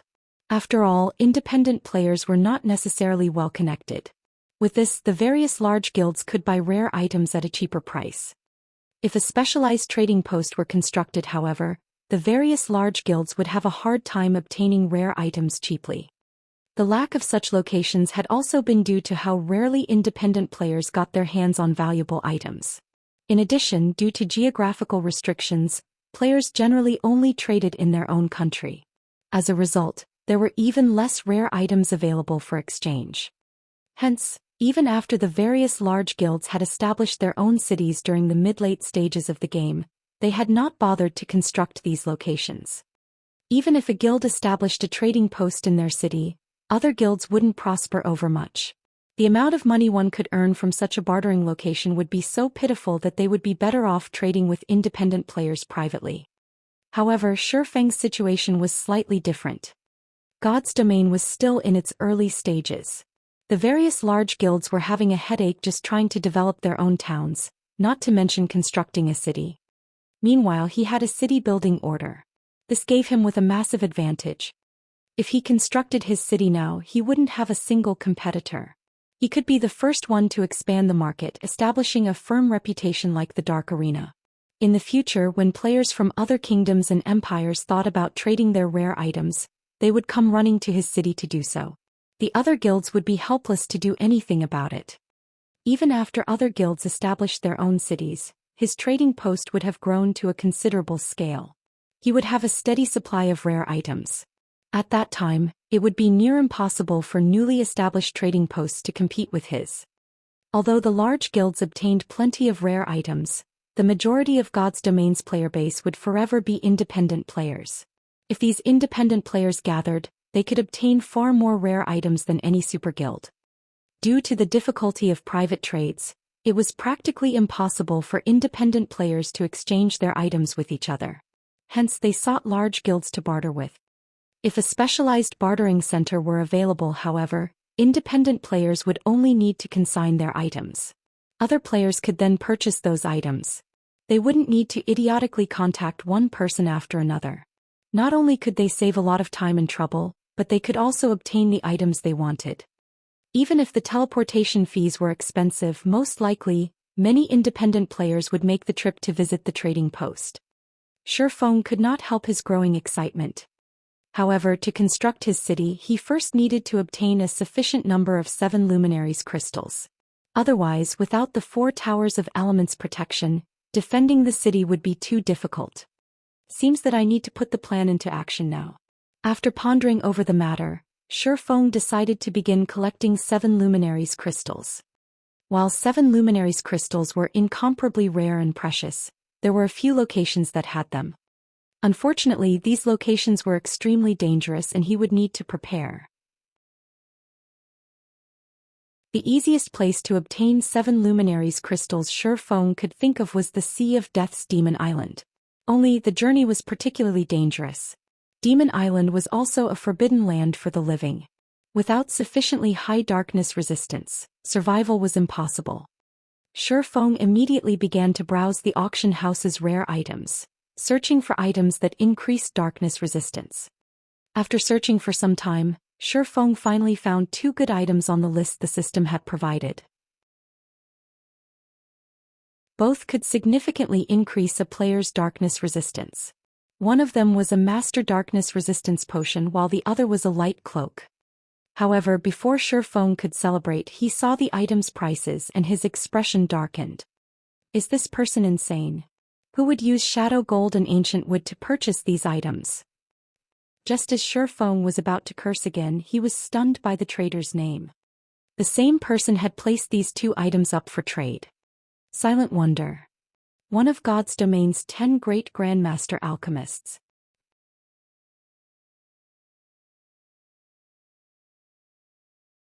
Chapter 1176.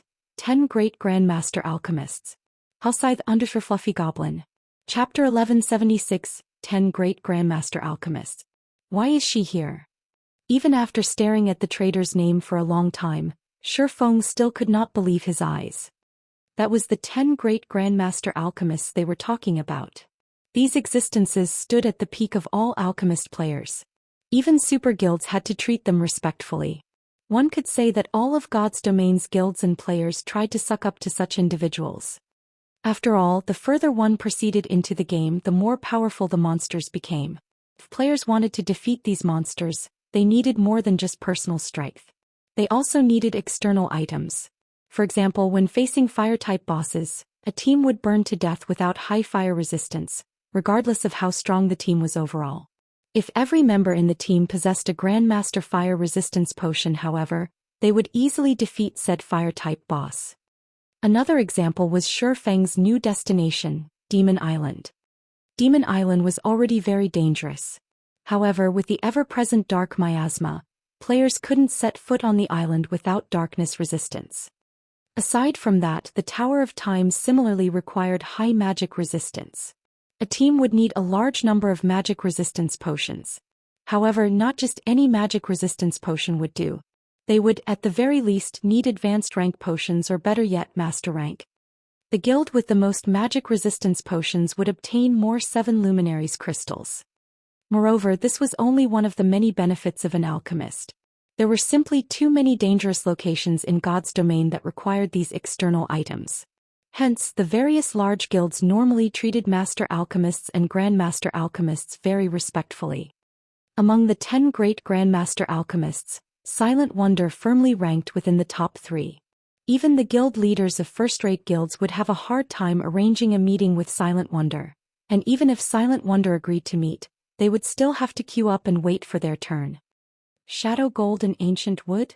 Shifeng fell into deep thought as he looked at the two items Silent Wonder wanted in exchange. Shadow gold was an epic ranked material. If one added a piece of it when crafting weapons and equipment, the weapons produced would deal additional darkness damage, while equipment would provide additional darkness resistance. It was an exceptional material specifically used for producing darkness resistance equipment.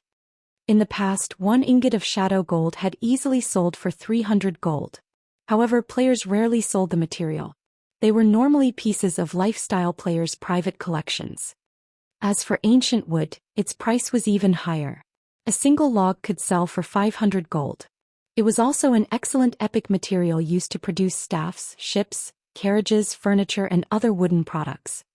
The total value of these two materials greatly exceeded that of a master darkness resistance potion and a light cloak. Why does an alchemist like her want these items? Shifeng was incredibly curious. Neither shadow gold nor ancient wood was used in alchemy.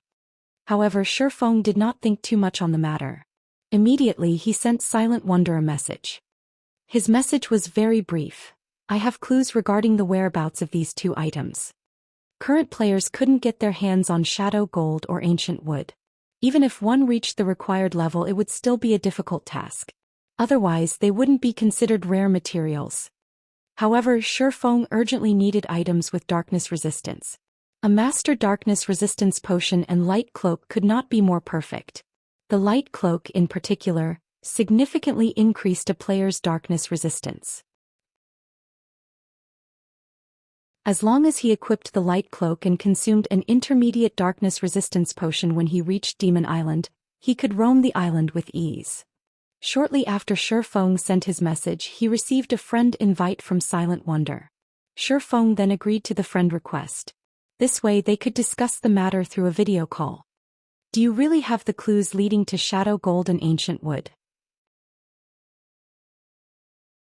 Silent Wonder did not appear very old.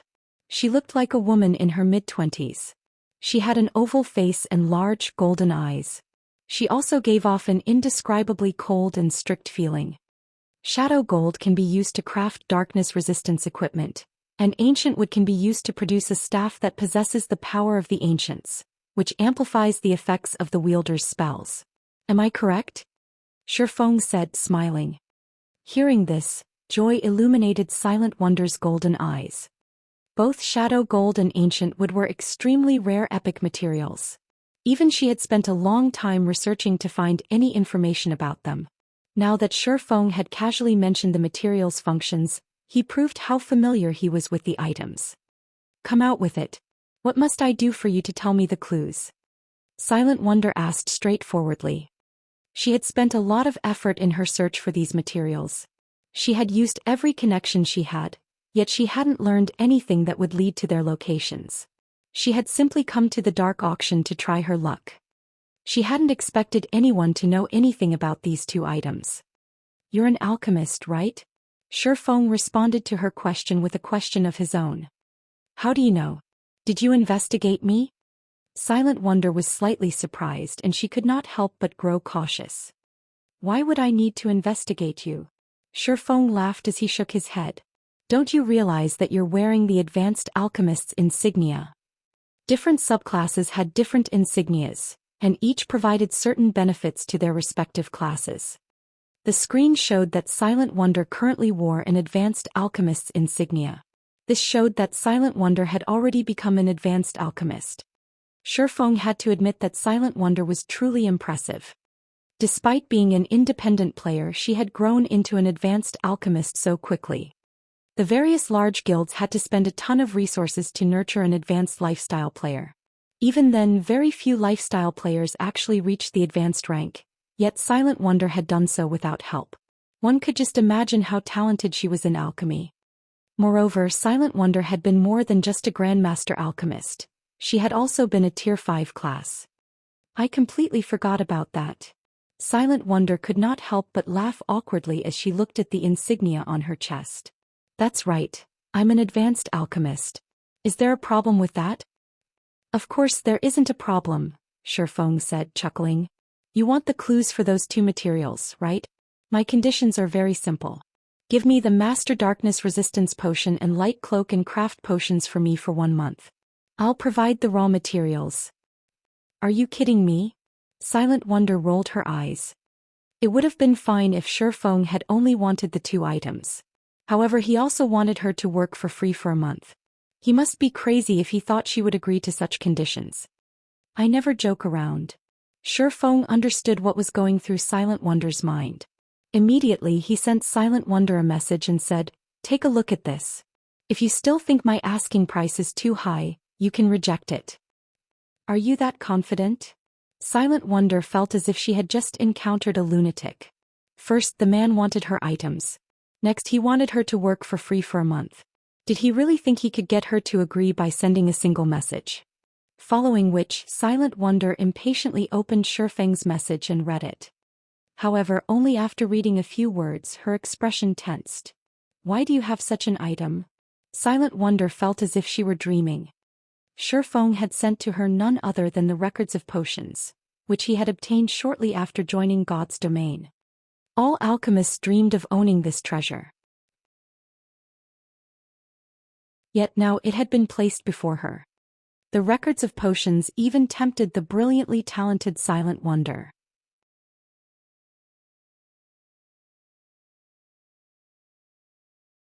Chapter 1177. Reconstructing a Town. Halscythe Undersher Fluffy Goblin. Chapter 1177. Reconstructing a Town. This is still only a part of it. How about it? Interested in my offer now? Shifeng smiled calmly as he quietly looked at Silent Wonder's joyful expression.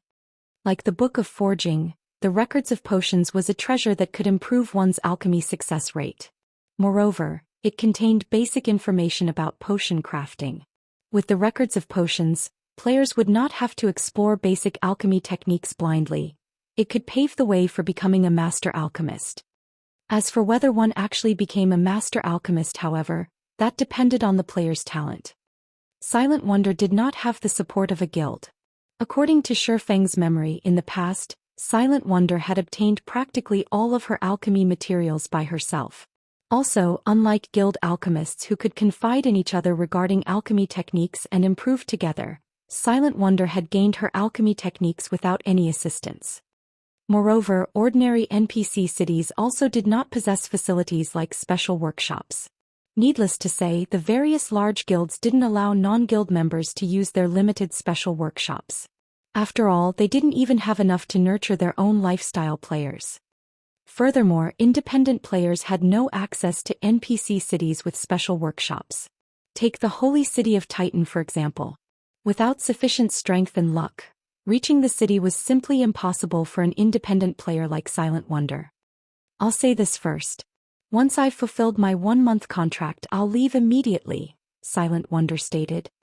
With her alchemy skills, she could easily join any large guild.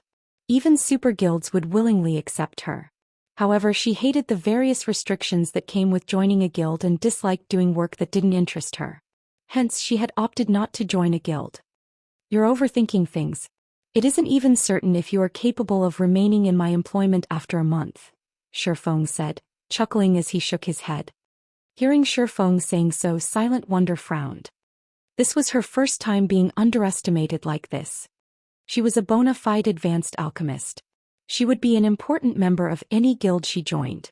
In fact, she had gained an invitation to the dark auction to begin with, because a large guild wanted to recruit her. In her opinion, Shifeng was trying to use reverse psychology. However, such means were useless against her.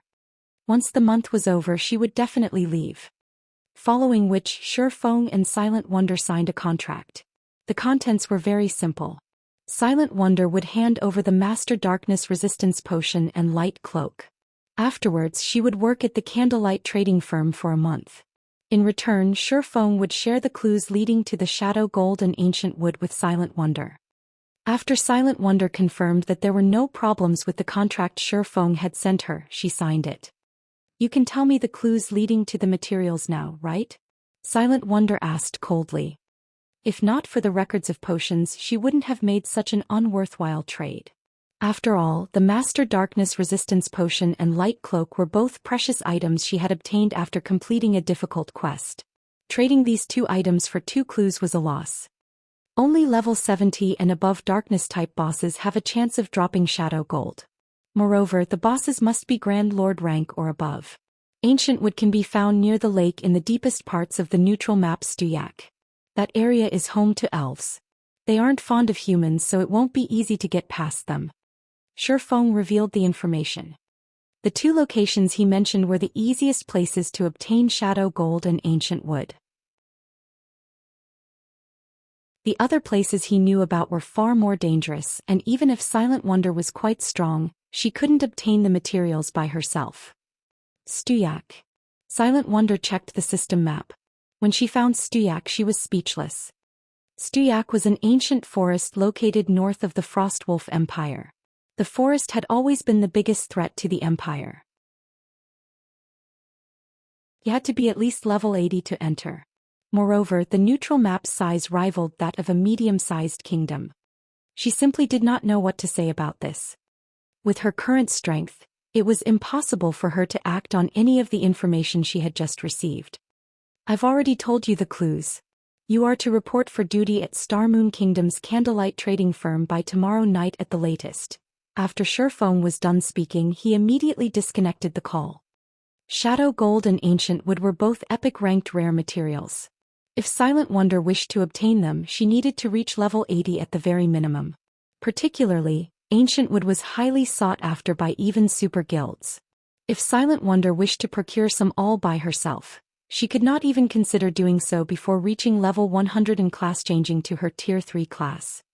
Hence, Shifeng had not spoken in detail when he mentioned the clues to Silent Wonder. If he told the woman the minimum strength required to obtain these materials, she would most likely lose her mind. Afterward, Shifeng received the Master Darkness Resistance Potion and Light Cloak, delivered to him by a staff member. Without waiting for the dark auction to end, he said his goodbyes to Fallen Wind and Autumn Goose before returning to White River City. Although there were many rare items up for trade in the dark auction, there wasn't anything that Shifeng was particularly interested in. So there was no need for him to stay behind. Shortly after Shifeng exited the room, Starstreak, who had been in a stealth state this whole time, appeared a short distance away from room 017. Why is it him? Starstreak found it somewhat unbelievable when he saw Shifeng coming out of room 017. In his opinion, anyone capable of spending over 600,000 magic crystals within a short period of time must be an upper echelon of a major power. Yet the buyer of both the Magic Knight Legacy and Bronze Tablet was actually Zero Wing. However, Starstreak did not ponder too much on the matter. Immediately he forwarded the information to Thousand Miles. What? Zero Wing was the one who bought those 2 items. Starstreak was given a fright by this message. However, he quickly revealed the sneer on his face as he said, "Good. Very good. Starstreak, go and make some preparations. Get Cleansed Maple to assist you in leading the Departed Legion, and kill Zero Wing's experts. Make sure to steal that Magic Knight Legacy as well as those epic weapons and equipment from them." Any large guild that obtained a bronze tablet would definitely store it in their guild warehouse. Unless they burnt down the guild residence storing the bronze tablet, it would be impossible for them to obtain it. However, it was a different story for the Magic Knight Legacy item and epic weapons and equipment. If one wanted to obtain the Magic Knight Legacy, they would have to complete the Legacy quest.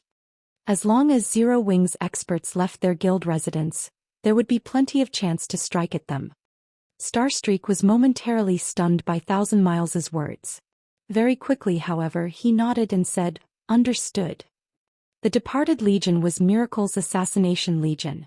It was a legion specifically formed to target the upper echelons of the various superpowers. In Starstreak's opinion, they were simply making a mountain out of a molehill by mobilizing the legion against Zero Wing. Meanwhile, in Star Moon Kingdom's White River City, Shifeng had also stealthily arrived at the Adventurers Association. Without hesitation, he paid 30,000 gold to the association to have them begin reconstructing Stone Forest Town. The moment Shifeng handed over the 30,000 gold coins, the sound of a system notification entered his ears.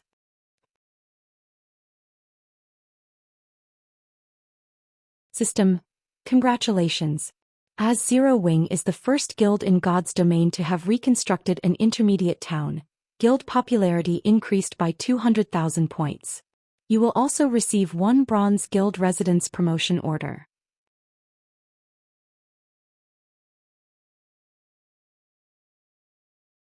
Chapter 1178. Promotion to a 3-star guild. Halscythe _ Fluffy Goblin. Chapter 1178. Promotion to a 3-star guild. The sudden system notification put Shifeng into a daze for a long time. He had merely reconstructed an intermediate town, yet Zero Wing's guild popularity had instantly soared by 200,000 points. It should be known that a 1-star guild only needed 30,000 popularity to promote to a 2-star guild, while a 2-star guild needed 100,000 popularity to promote to a 3-star guild. The further one progressed into the game, the more difficult it was to obtain guild popularity. When a guild was still at the 1-star standard, guild members could earn quite a lot of guild popularity just by completing ordinary guild quests. With how many players there were in a large guild, the number of guild quests completed each day was plenty. It would take no time for a guild to accumulate 30,000 popularity. The truly difficult aspect of promoting a guild to 2 stars lay in obtaining the guild residence promotion order. However, after a guild reached 2 stars, guild members would no longer obtain guild popularity through completing ordinary guild quests. They could only do so by completing advanced guild quests. However, advanced guild quests were very rare and limited in number. So, it would take a significantly longer time for a 2-star guild to accumulate 100,000 guild popularity. Even super guilds would need a long time to do so. Meanwhile, due to various factors, Zero Wing's popularity accumulation rate was currently on par with super guilds. According to Shifeng's estimates, it would take another month or so for Zero Wing to accumulate 100,000 popularity. However, now that Zero Wing had received an additional 200,000 popularity, it had fulfilled the condition to promote to a 3-star guild. A Bronze Guild Residence Promotion Order? Shifeng looked at the bronze diamond-shaped token that had suddenly appeared in his bag. The token was emitting a faint golden glow. It was much more powerful than the Silver Guild Residence Promotion Order he had obtained before. Bronze Guild Residence Promotion Order. Promotes the star ranking of a guild residence that fulfills the required popularity by 1 star. Can be promoted up to a 4-star guild. What a powerful guild residence promotion order. Shifeng was astonished. As far as Shifeng knew, guild residence promotion orders were all graded. Meanwhile, different ranking promotion orders could be used on guilds of different star rankings. For example, in order to promote a 1-star guild into a 2-star guild, a 2-star promotion order would be required, while promotion to a 3-star guild would require a 3-star promotion order. However, the Bronze Guild Residence Promotion Order was actually capable of promoting any guild between 1-star to 3-star status by 1 rank. There would be no need to search for promotion orders of specific rankings. Looking at the Bronze Guild Residence Promotion Order, Shifeng considered saving it for when Zero Wing was upgrading its residence from 3-star to 4-star status. In God's domain, guild residence promotion orders were not easy to obtain. Aside from a rare few that could be obtained through adventuring out in the fields or opening treasure chests, the normal method of obtaining guild residence promotion orders was through raiding certain large-scale team dungeons. However, only by procuring the first clear of such dungeons would one have a 100% chance of receiving a guild residence promotion order. Afterward, the cleared dungeon would have less than a 1% chance of dropping the promotion order. This was also one of the reasons why the various large guilds were adamant about competing for the first clear of large-scale team dungeons. Aside from being able to raise their own guild's fame and influence, they could also quickly raise their guild's star ranking by obtaining first clear. If the first clear was taken away by another guild, it would become significantly more difficult to obtain a guild residence promotion order. This was especially true for the 3-star guild residence promotion order. This was something that only dropped in the hell mode of level 50 large-scale team dungeons. Moreover, such large-scale team dungeons were different from the dungeons that dropped 2-star promotion orders. In the latter's case, every major city would have one of them. For 3-star and above, however, There would only be one such large-scale team dungeon in every few or even more than a dozen major cities. If the first clear of such a dungeon was secured by a guild, other guilds would have no choice but to continuously raid said large-scale team dungeon for their own promotion orders. Thus, the 3-star guild residence promotion order would cause the competition between guilds to become even more intense. In the future, guilds would have to struggle with not just other guilds in the same city, but guilds from other cities as well. As for the 4-star guild residence promotion order, competition for it would become even more frightening as each kingdom would only have 1 or 2 large-scale team dungeons that dropped it. While empires had a little more, these dungeons were still extremely limited. Excuse me, I want to promote the Zero Wing Guild. After giving the matter some thought, Shifeng immediately took out the Bronze Guild residence promotion order and handed it over to the NPC administrator. The reason why players even bothered joining guilds was because guilds provided benefits that could help their members level up and improve their strength much more quickly.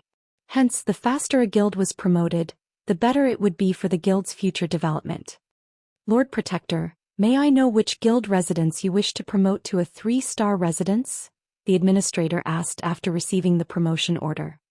The guild residence in White River City, Shifeng said in a straightforward manner. White River City was Zero Wing's base camp. It was also extremely safe as it was located in a major NPC city. Moreover, it wouldn't be long before White River City would be promoted to the next rank and bring many benefits to the players inhabiting it. Naturally, he had to prioritize promoting the residents there. As for the residences in Stone Forest Town and Lake Heart City, those would have to wait for another chance to appear in the future. Alright. Promoting a 2-star guild residence into a 3-star guild residence will require a 5,000 gold reconstruction fee, the administrator said. However, as a city protector, our association will offer you a 20% discount, so Lord Protector only needs to pay 4,000 gold. Shifeng took out another 4,000 gold without hesitation. After the handsome administrator confirmed that there were no problems, a series of system announcements rang out in Shifeng's ears. Starmoon Kingdom System Announcement. Congratulations to Zero Wing for becoming the first guild in Starmoon Kingdom to own a 3-star guild residence. Guild emblem upgraded to bronze rank. Rewarding guild with 1 set of basic defensive magic array, 1,500 gold in guild funds, and 1 employment center building order. White River City System Announcement. Congratulations to Zero Wing for becoming the first guild in White River City to own a 3-star guild residence. Rewarding guild with 1 training room promotion order. The system announcement repeated 3 times, echoing loudly in everyone's ears. What? A 3-star residence? That's impossible, right? Most guilds are just beginning to promote their residences to 2-star. How does Zero Wing already have a 3-star residence? Zero Wing is too amazing. As expected of Starmoon Kingdom's #1 guild. I must join Zero Wing no matter what. The benefits of a 3-star residence will definitely be spectacular. The players throughout Starmoon Kingdom were stunned by the rewards stated in the system announcement. This was especially true for the members of the various large guilds. They were all greatly envious of Zero Wing. Zero Wing's guild emblem was directly upgraded to bronze rank. A guild emblem wasn't just the symbol of a guild. Similar to the insignia of lifestyle classes, the guild emblem also possessed some functions. A common guild emblem did not carry with it any functions at all. However, once a guild emblem reached bronze rank, it came prepared with some functions. A bronze guild emblem had 2 functions. The first function was a teleport ability. Even without a guild transfer scroll, guild members could directly teleport to any guild residence. There was no need to buy the guild transfer scroll of a specific guild residence. Not to mention, players could only carry 1 guild transfer scroll at a time, making it very inconvenient. The second function increased the attributes of guild members. As long as there were over 20 guild members within a 100-yard radius, the guild emblem would increase the wearer's maximum HP by 3% and attack power by 1%. Although the increase seemed minor, once players reached higher levels, even 1% could make a huge difference. This was especially true when players were raiding team dungeons. Less than a minute after the system announcement ended, news of Zero Wing obtaining a 3-star guild residence began spreading like wildfire. In just a short 10 minutes, whether it were the guilds in Starmoon Kingdom or the guilds in the neighboring kingdoms and empires, they all held an emergency guild meeting. At the same time, the various large guilds currently bartering for rare items in the dark auction also received news about this situation. What? Zero Wing has just obtained a 3-star guild residence. Phoenix Rain's eyes widened in shock as she read the message she just received. He simply could not believe this to be true. How could this be possible?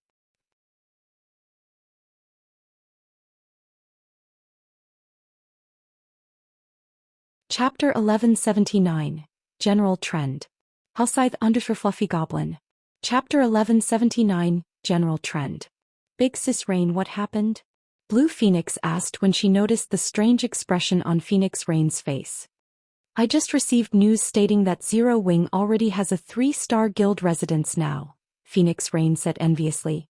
With this, Zero Wing is now the undisputed #1 guild of Starmoon Kingdom. Blue Phoenix was momentarily stunned when she heard this. Quickly she reacted and said, how is this possible?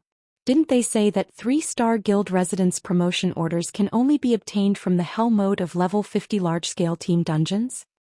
Although there was only a single rank separating a 3-star guild residence and a 2-star guild residence, there was a qualitative difference between the two. It was similar to shops that were promoted from 2-star to 3-star status. 4 3-star shops, aside from having more special workshops, they also had the basic meditation rooms that were very beneficial towards the development of subclasses.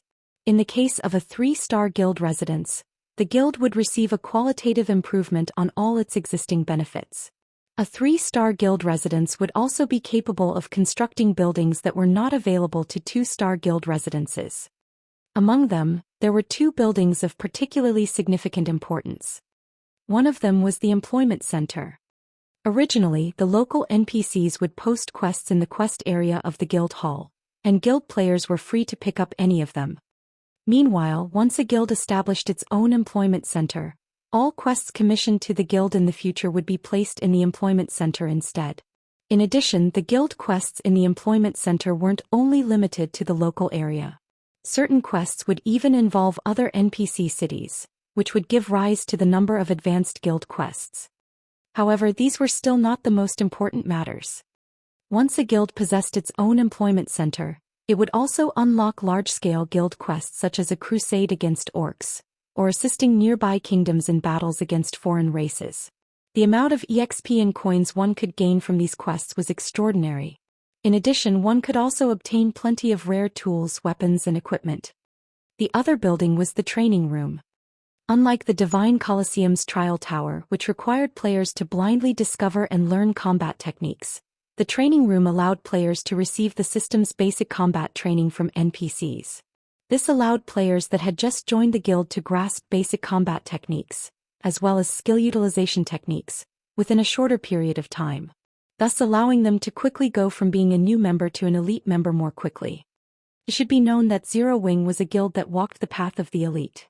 Currently, the guild only had around 100,000 elite members. Over half of its members had yet to reach the elite standard. However, once Zero Wing possessed the training room, the remaining members would be able to promptly become elites. It wouldn't be long before Zero Wing would have more than 200,000 elite members. With so many elite players, even first-rate guilds would barely be a match for Zero Wing. Meanwhile, this was under the assumption that Zero Wing did not expand and recruit new members. If the guild did a mass recruitment, Phoenix Rain did not dare to imagine how frightening the guild would become. However, unlike Phoenix Rain, who was feeling envious of Zero Wing, the large guilds in Starmoon Kingdom and the neighboring kingdoms were currently dying from anxiety. Previously, although Zero Wing was known as the #1 guild of Starmoon Kingdom, that was only a title. Rather than Zero Wing, these large guilds feared first-rate guilds even more. This was because with the number of elite and ordinary members Zero Wing possessed, the guild would only be able to occupy a limited number of locations in the kingdom. Now, however, things were different. Now that the guild had obtained a 3-star guild residence, whether it was the guild's elite member count or total member count, both would see an explosive increase soon. By then, Zero Wing would have enough manpower to occupy other NPC cities and capture more towns. Eventually, it would become a first-rate guild in the truest sense. Damn it! How did this happen? Why did Zero Wing suddenly obtain a 3-star residence? The various large guilds in Star Moon Kingdom were each suffering from a huge headache over this matter. Previously, they had been celebrating over the fact that Zero Wing had defeated the Blackwater Guild. After all, with Blackwater having suffered such severe losses, it was unable to expand its influence and control over the various major cities at all. Meanwhile, in Zero Wing's case, the guild did not have the required manpower to dominate and manage other NPC cities. This had given them an opportunity to take advantage of the situation. Ever since the war between Blackwater and Zero Wing, various locations in Star Moon Kingdom had become war zones, as the various large guilds all vied to take control of their own NPC city. However, the current situation had greatly exceeded the numerous large guilds' expectations. Inside Overwhelming Smile's residence in Maple City. Due to Zero Wing obtaining a 3-star guild residence, Overwhelming Smile was forced to hold an emergency meeting. Yuan, are you trying to betray Overwhelming Smile? Feng Xinyang screamed angrily as he smacked his desk. Just now, Yuan had actually had his subordinates transfer from Gale City and Twin Lion City to a border city on Star Moon Kingdom's western area. He had gone to great lengths in order to get Gale City and Twin Lion City up and running. Yet shortly after he had built up some of his own foundations without any warnings, Yuan had suddenly come and told him to go to a border city.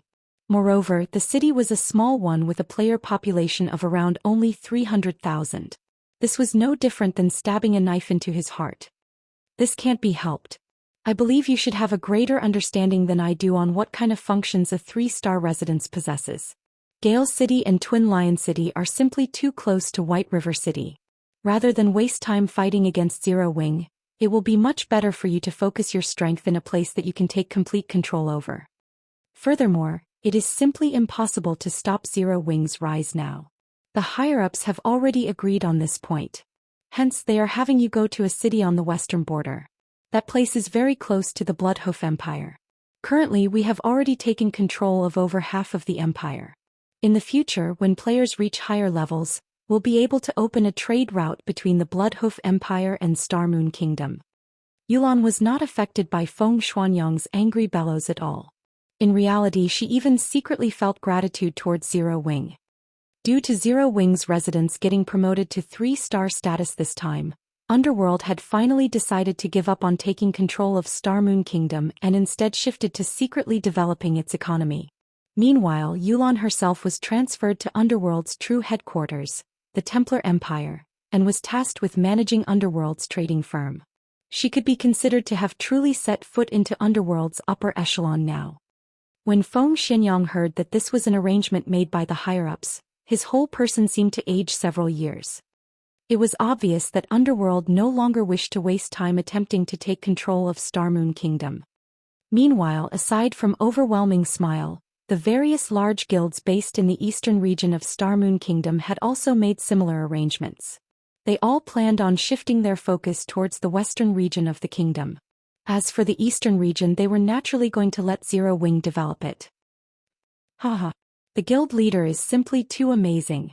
He's actually managed to have the various guilds in Star Moon Kingdom shift their focus towards the western region in just a short moment's time.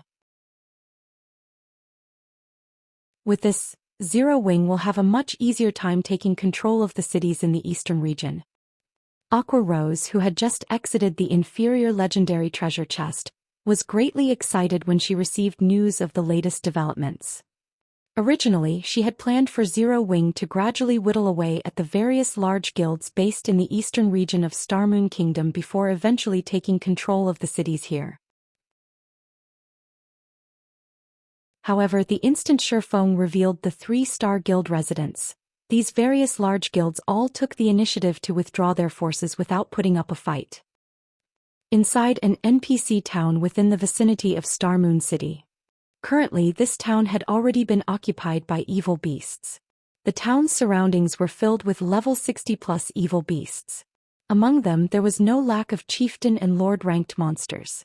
Meanwhile, the town itself was also enveloped by a massive magic array, which gave off a frightening pressure. If Shifeng was here right now, he would definitely find this pressure very familiar. This was due to the pressure being emitted by the magic array having a strand of divine might mixed into it. Meanwhile, two players suddenly appeared outside this town. These two people were none other than Abandoned Wave and Laughing Drunkard. Zero Wing, enjoy your fun while you can. When Abandoned Wave received the report regarding Zero Wing, a cold smile appeared on his face.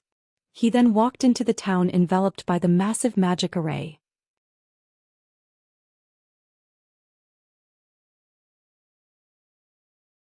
Chapter 1180. Prototype Sacred Land. Hellscythe _ Fluffy Goblin. Chapter 1180. Prototype Sacred Land. White River City, Adventurers Association. When Shifeng, who hid under a black cloak, descended the stairs from the second floor, he was greeted by a sea of players crowding the first floors. The majority of these players shared one similarity: they were all guild players. Moreover, these guild were all high-leveled with good equipment. What are these people trying to do? A newcomer who had just reached level 10 and had come to report to the Adventurers Association asked. Is there even a need to ask? They're all here to withdraw from their guilds, a level 30+ shield warrior explained from his seat near the entrance. Why? The explanation only increased the new player's curiosity. While it wasn't unusual to see players withdraw from their guilds, this was the first time he had seen so many people from different guilds at the same time. You're new, so it's expected that you don't know. They're leaving their original guilds to join Zero Wing, the shield warrior said enviously as he watched the various guild players. Zero Wing is on a roll. Its residence already has 3-star private rooms. If you rest in one of those rooms for 24 hours, you'll accumulate 30% of double EXP buff. Moreover, it has the employment center now. I heard that Zero Wing went all out making sure it'll be stylish. The building has 2 floors. On the first, players can pick up ordinary and advanced guild quests, and the second floor allows players to pick up large-scale guild quests. The large-scale guild quests award far more than the advanced quests. Even elite members have a hard time picking up an advanced guild quest in other guilds. In Zero Wing, however, even ordinary members can pick one up. Once you become one of Zero Wing's elites, you can even pick up large-scale guild quests. As long as guild members have sufficient contribution points, they can also upgrade their guild emblem to bronze rank and get some bonus attributes. You're a newcomer, right? Now is the best time for you to join Zero Wing. I heard that as long as guild members are willing to spend some contribution points, you can receive guidance from NPCs in their new training room and learn basic combat techniques and skill utilization techniques. Those will help you become an expert quickly. The shield warrior's words immediately caught the attention of the various newcomers within the Adventurers Association. They were all new to God's domain and they were completely new to the game's combat styles. As a result, they had a lot of trouble against monsters. Moreover, they had to learn the combat techniques on their own. When they saw players easily solo 2 or 3 common monsters simultaneously, they were jealous. Naturally, a location where they could improve their combat techniques would be tempting. May I know where I can apply to join Zero Wing? A beautiful, charming level 10 female cleric excitedly asked the shield warrior. In response, the shield warrior smiled as he pointed at a group of players that had just withdrawn from their old guilds and said, "That's simple. Just follow the players that just left their old guilds. They're all going to apply as well." When the several newcomers heard this, they immediately followed after the players that had just withdrawn from their guilds and left the Adventurers Association. Shifeng could not help his shock. He had never imagined that a 3-star guild residence would be such a powerful influence. It had only been a short time since he had upgraded Zero Wing's residence, yet so many elite players were leaving their old guilds to join his. What Shifeng didn't know was that a long line had already formed outside of Zero Wing's residence. These players were all there to apply for the recruitment test. Quite a few were even guild players from other cities. The crowd made it difficult for Zero Wing's members to enter and leave the residence. Moreover, this situation wasn't isolated to White River City. The same was happening in Stone Forest Town. Only, unlike the players in White River City, the majority of those applying to join Zero Wing in Stone Forest Town were independent players. These players weren't just applying to Zero Wing because the guild now had a 3-star residence. They were even more inspired by Stone Forest Town's massive transformation. Aside from the town's amazing mana density, Stone Forest Town had recently undergone major reconstruction. Far more merchant NPCs now visited the town. There was also the newly reopened battle arena. The town was simply too tempting. As long as they joined Zero Wing, even as an ordinary member, they could easily travel back to Stone Forest Town. Their leveling spots would no longer be limited to the Stoneclaw Mountains. Moreover, they would have a shorter waiting time when entering the battle arena. To players that loved adventure and improving their combat techniques, becoming a member of Zero Wing was ideal. While Shifeng had been in the Adventurers Association, he had also implemented a new option for Stone Forest Town: the sale of private houses. When Stone Forest Town had been a basic town, it had simply been too small. Zero Wing barely had enough space for its own development, let alone selling precious land. However, things had changed. After its promotion to an intermediate town, Stone Forest Town grew to occupy several times more land than before. As part of his plan for the town's development, Shifeng had used some space to construct private housing. He would sell a small portion of these private houses to the public, while the remainder would be reserved for guild members. It was a kind of guild benefit. As long as one became an elite member, they would qualify to purchase a private house of their own. Only they would have to do so with guild contribution points. Fortunately, they would enjoy lower prices than the houses sold to the public. Many of God's Domain's players dreamed of owning a private house, not to mention living in a mana-dense environment like Stone Forest Town. The private houses had already become a hot topic among Stone Forest Town's players. Zero Wing is so stingy. They're only selling 100 houses to the public. There are so many independent players in this town. How is this supposed to be enough for all of us? I don't know if there's going to be enough to go around, but what I do know is that Zero Wing is too fraudulent. Even the cheapest house costs 400 gold. This price is almost as much as an outer area shop in a minor NPC city. Even independent experts are lucky if they have 100 gold on hand. How could anyone afford such expensive houses? I know, right? However, our adventurer team is prepared to pool our funds to purchase one. This way our guild will have a gathering point. We won't have to waste our time on hotels anymore. Your team is going to have an awesome time then. As long as you become 2-star adventurers, you can purchase a fixed teleportation array and set it up in the house. You'll be able to transfer directly to your house. That's way better than joining Zero Wing. However, I'm betting that the large guilds are going to purchase most of these houses. That shouldn't be possible. Zero Wing has already stated that other guilds are not allowed to purchase houses. Moreover, the buyers to sign a contract with Zero Wing. Even if people from the various large guilds try to buy a house, they can't. As Shifeng relaxed in an advanced carriage heading to the candlelight trading firm to store the bronze tablet in the warehouse, he received a call from Aqua Rose. Guild leader, Twilight Echo contacted me stating that they have something to discuss with you, Aqua Rose joyfully announced. Don't tell me Glorious Echo is looking for me? Shifeng frowned. He did not have a particularly good impression of Glorious Echo. However, he was rather grateful because if not for him, Aqua Rose wouldn't have joined Zero Wing. No. The elders have already sacked Glorious Echo. One of my uncles is managing the guild temporarily, Aqua Rose said, shaking her head. Alright then. I still have some matters to deal with, so have him wait in the residence for a while.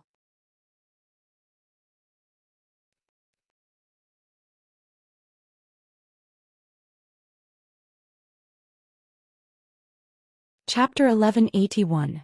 New Overlord. Halscythe Undersher Fluffy Goblin. Chapter 1181. New Overlord. Storm Empire, Imperial Capital Storm City.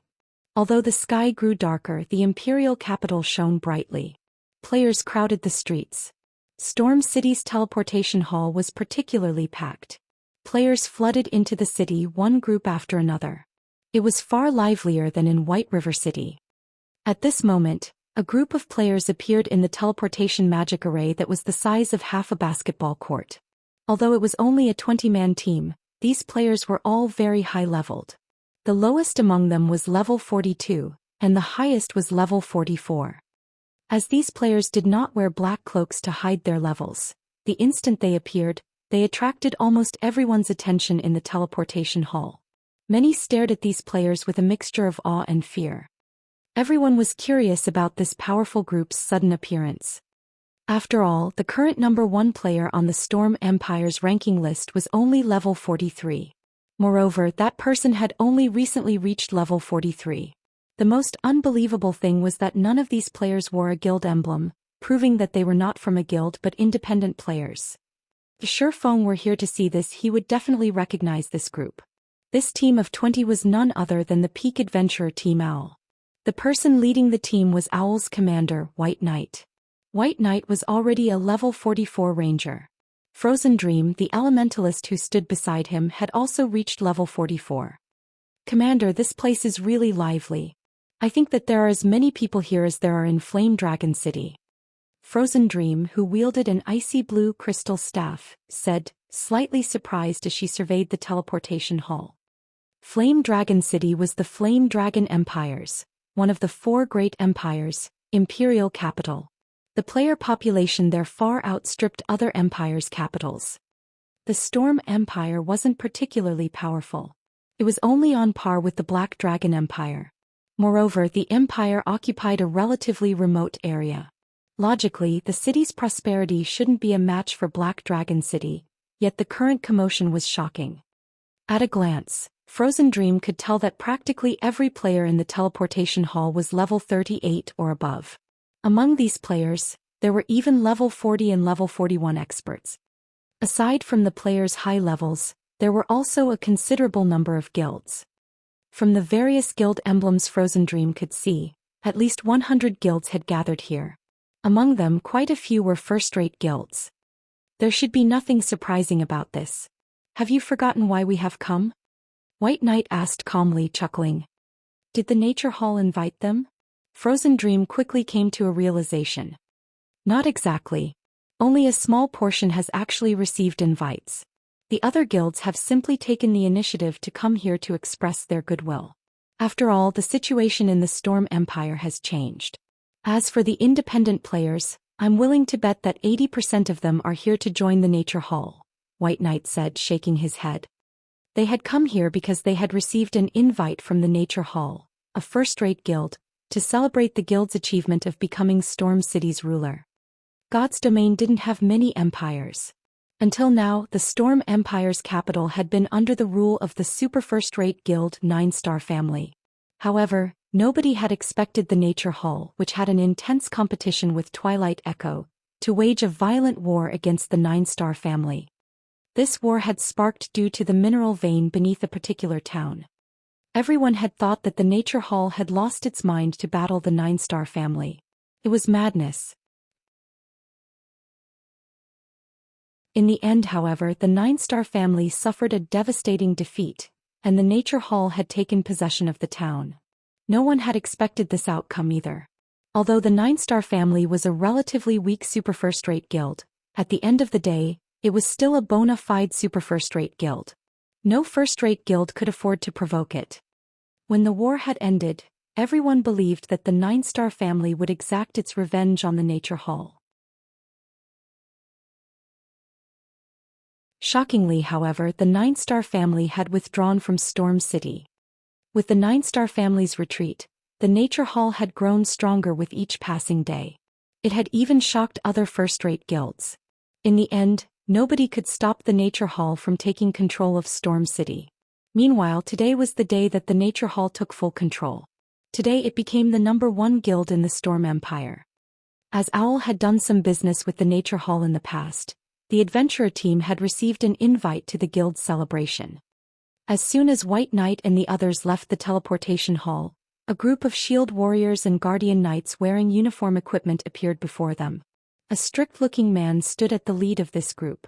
The man looked to be in his 30s and had a cross-shaped knife scar across his face. He was fully geared in silver armor and carried a mountain axe that was as tall as himself on his back. The man's level was also impressive. He was actually level 42. Hello, Mr. White. I am Abyssal Thunder. Guild Leader Universe sent me to receive you. Your carriages have already been prepared, Abyssal Thunder said as he pointed at the advanced carriages parked beside him. The passers-by on the street were stupefied by this scene. Who are these people? Amazing. The Nature Hall's security team is actually welcoming them personally. Even first-rate guilds don't get such treatment. Level 44. Could they be the overlords of some other city? When the passers-by saw White Knight and the others climb into the advanced carriages, they were jealous. As the Nature Hall celebrated its success, several strangers appeared before Zero Wing's residence in White River City. These people were all very high-leveled, with the lowest among them being level 41. They all wore level 40 dark gold equipment, becoming the envy of those lining up to apply to Zero Wing. Brother Spring, Zero Wing is astounding. I can't even see the end of the line of elite players. I'm afraid that it won't be long before Zero Wing's elite member count even surpasses Twilight Echo, a robust tanned level 41 shield warrior exclaimed when he saw the crowd at the main entrance.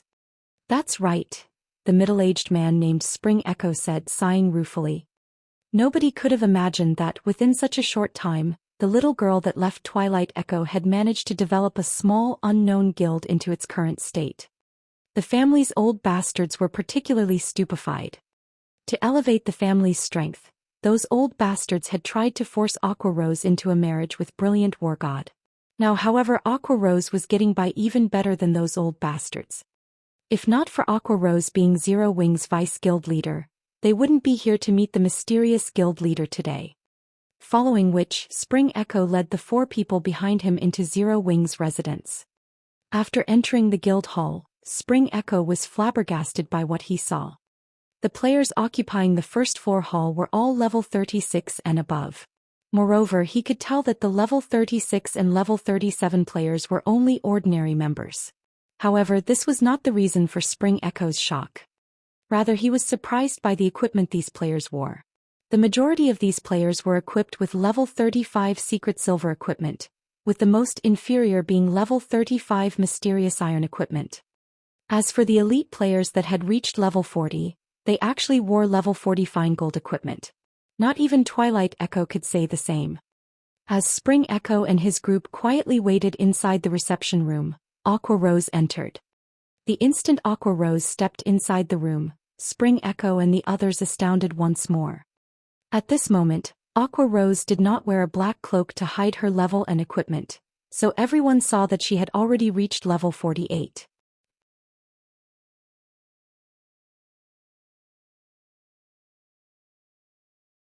Chapter 1182. The Intimidating Zero Wing. Hellscythe Undershirt Fluffy Goblin. Chapter 1182. The Intimidating Zero Wing. How did she reach such a high level? Spring Echo was thoroughly shocked. Level 48. Aqua Rose could definitely rank number 1 on the ranking list in any kingdom or empire in God's domain. The current known highest-leveled player in the Storm Empire was only level 43. In addition, Aqua Rose's equipment was extraordinary. Ordinary experts might not recognize the woman's equipment, but as the acting guild leader of Twilight Echo, Spring Echo knew full well what Aqua Rose was wearing right now. The Tier 1 set equipment for Cursemancer's evil soul. They had recently encountered Tier 1 set equipment as well. It had been recognized as only inferior to epic set equipment below level 50. While a Tier 1 set equipment's basic attributes were only slightly superior to a dark gold set equipment of the same level, the equipment's true power lay in its high compatibility with players, allowing the wearers to exert higher combat power. As a set equipment, its set effects were highly compatible with the class it was meant for, further enhancing the class's strengths. However, such a good set equipment was not that easy to obtain. Even a veteran first-rate guild like Twilight Echo had not managed to collect a complete set after investing a ton of manpower and resources. Yet now Aqua Rose wore one. Uncle Spring, I'm sorry for the long wait. The guild leader has just returned. I'll bring you to meet him now. Aqua Rose simply smiled as she looked at everyone's shocked expressions. She then led Spring Echo to the guild leader's office. While Aqua Rose led the way, the experts behind Spring Echo spoke in hushed tones. Brother Spring, your niece is simply amazing. I'm afraid that even Twilight Echo's #1 expert, Darkwave, can't match her now. A Tier 1 set equipment. If those elders knew about this, they'd die from envy. Despite investing all that effort into collecting Tier 1 set equipment, even now we only have 3 pieces of our most complete set. Spring Echo could only smile bitterly in response to his subordinate's discussion. What else could he say? Before coming to Zero Wing, he had prepared himself mentally. After all, Zero Wing's battle records were incredible. This was especially true for the latest one. Not only had Zero Wing annihilated Blackwater, which had the Blackwater Corporation's support, but it had also suppressed the Super Guild Pantheon. If Zero Wing did not have a certain background, how could it possibly defeat such powerful enemies? Now, not only did Zero Wing control the gold mine that was Stone Forest Town, but it also had a 3-star guild residence. Although the guild might not be a match for Twilight Echo when it came to the number of towns and cities it controlled, in terms of potential, Zero Wing was leaps and bounds above Twilight Echo. Very quickly, under Aqua Rose's lead, Spring Echo reached the guild leader's office on the top floor. Shifeng, Gentle Snow and Fire Dance all waited in the office. What kind of place is this? When Spring Echo saw the room's interior, he froze. Shifeng was currently wearing a black cloak, so he could not see the swordsman's level.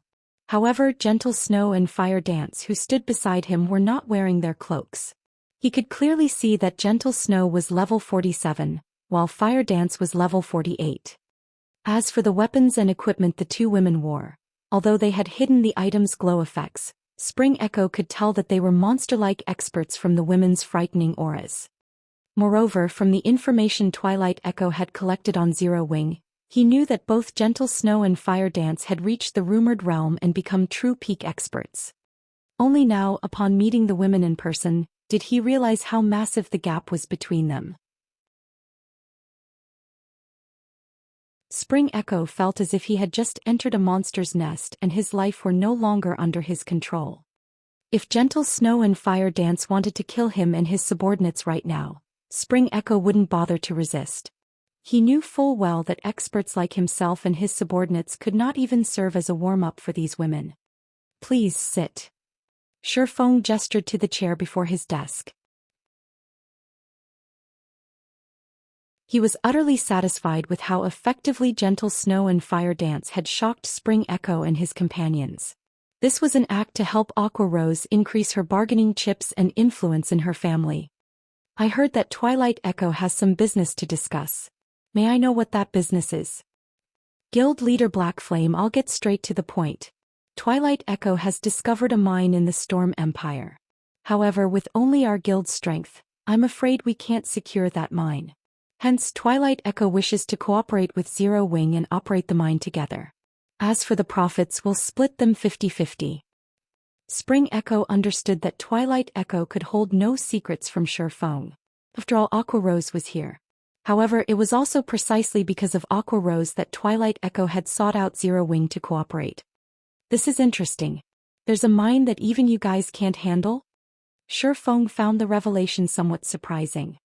No matter what was said or done, Twilight Echo was a veteran first-rate guild. The Storm Empire was already famed for its mineral production. There were plenty of mines throughout the empire, so much so that first-rate guilds had no reason to compete with each other. What if I tell you that it produces energy ore? Spring Echo asked, smiling. Are you sure? The news stunned Shifeng. Energy ore. That was an even higher-ranked material than Raven's Manatite Oregon. While players had a certain chance of obtaining magic crystals when mining Manatite ore, there was an even greater chance to obtain magic crystals when mining Energy Oregon.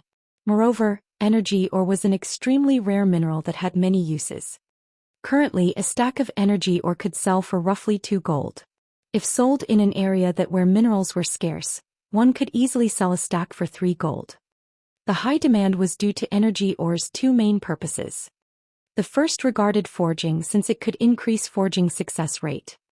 The second was in engineering, where it could be used to produce core components in engineering tools. Hence, energy ore was expensive. Normally, players could only harvest some scattered ore. No one had found a mineral vein that produced it. I can assure of this, Spring Echo responded seriously. I can agree to work with you. However, I want a 30-70 split, 70 to Zero Wing and 30 to you. Moreover, the nearby town must be placed under Zero Wing's control. Shi Feng proposed his conditions after giving the matter some thought. When everyone inside the room heard Shi Feng's conditions, they could not help but gasp. Even Aqua Rose hadn't expected Shi Feng to be so demanding. Guild leader Black Flame, aren't you going a little overboard? Despite Spring Echo being a well-mannered person, even he could not help his growing anger. He felt like Shi Feng were trying to toy with him rather than negotiate.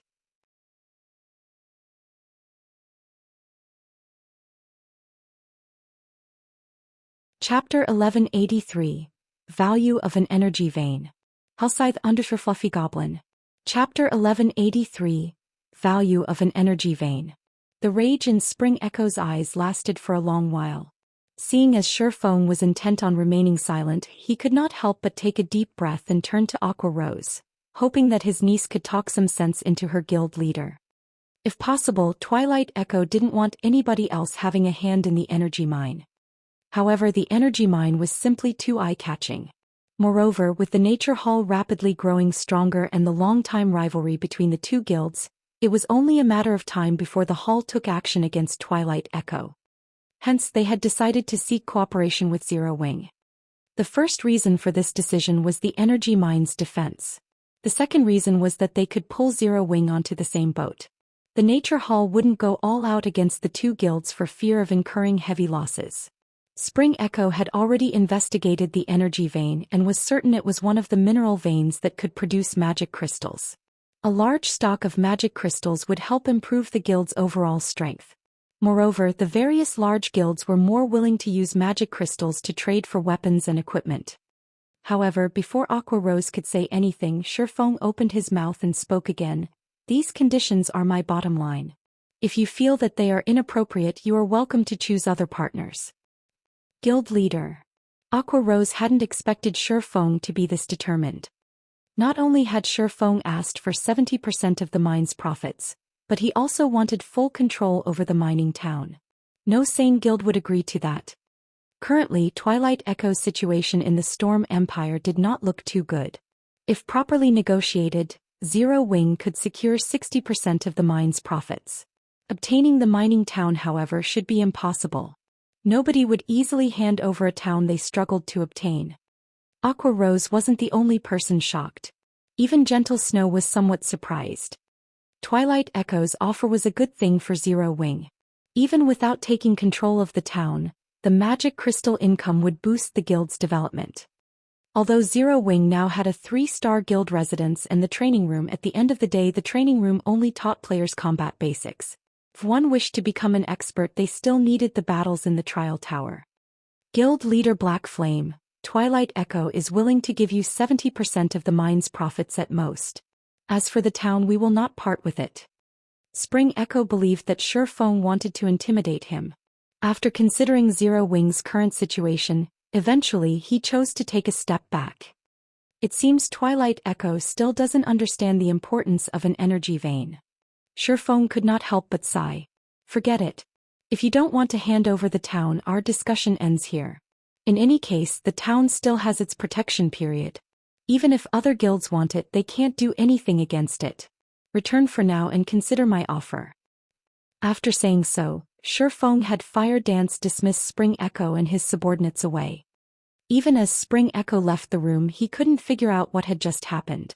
Despite his generosity, Shi Feng had no intentions of negotiating with him. He even doubted that Shi Feng truly understood the energy vein's value. After seeing Spring Echo depart, Gentle Snow asked, Guild leader, is the town really that valuable? Zero Wing was already stretched thin with managing Stone Forest Town and the several NPC cities they were based in. Even if Zero Wing obtained another highly valuable town, they couldn't do anything with it. After all, a town's construction and development demanded a lot of manpower and resources. The town itself isn't particularly valuable. The true value lies in the energy vein. Only the vein is far more valuable than Twilight Echo can imagine. If they want to defend the energy vein successfully, Zero Wing needs to control the town. Otherwise, even if we work with Twilight Echo, defending the energy vein will be impossible.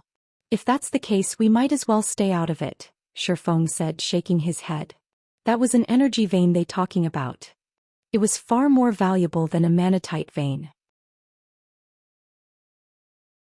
A single manatite vein had already forced Raven, one of the 6 great dark guilds, to go all out to defend it. Even Raven wouldn't be able to secure an energy vein. In the past, every energy vein had sparked an intense war. In these wars, first-rate guilds were little more than cannon fodder. Yet Twilight Echo thought that they could defend an energy vein with the strength of 2 guilds. It was wishful thinking. If it were possible to obtain 50% of an energy vein's profits by contributing manpower and resources, Shifeng would raise both his hands and legs to volunteer. However, God's domain was a far crueler place than Spring Echo assumed. He had only dared to agree with Spring Echo because he had 3 trump cards. The first was the 4 Towers of Elements. He had the designs for the towers in his hand. As long as they had the materials, they could construct the towers to defend the town. The second was Phoenix Rain. Phoenix Rain was a pavilion master in the Dragon Phoenix Pavilion.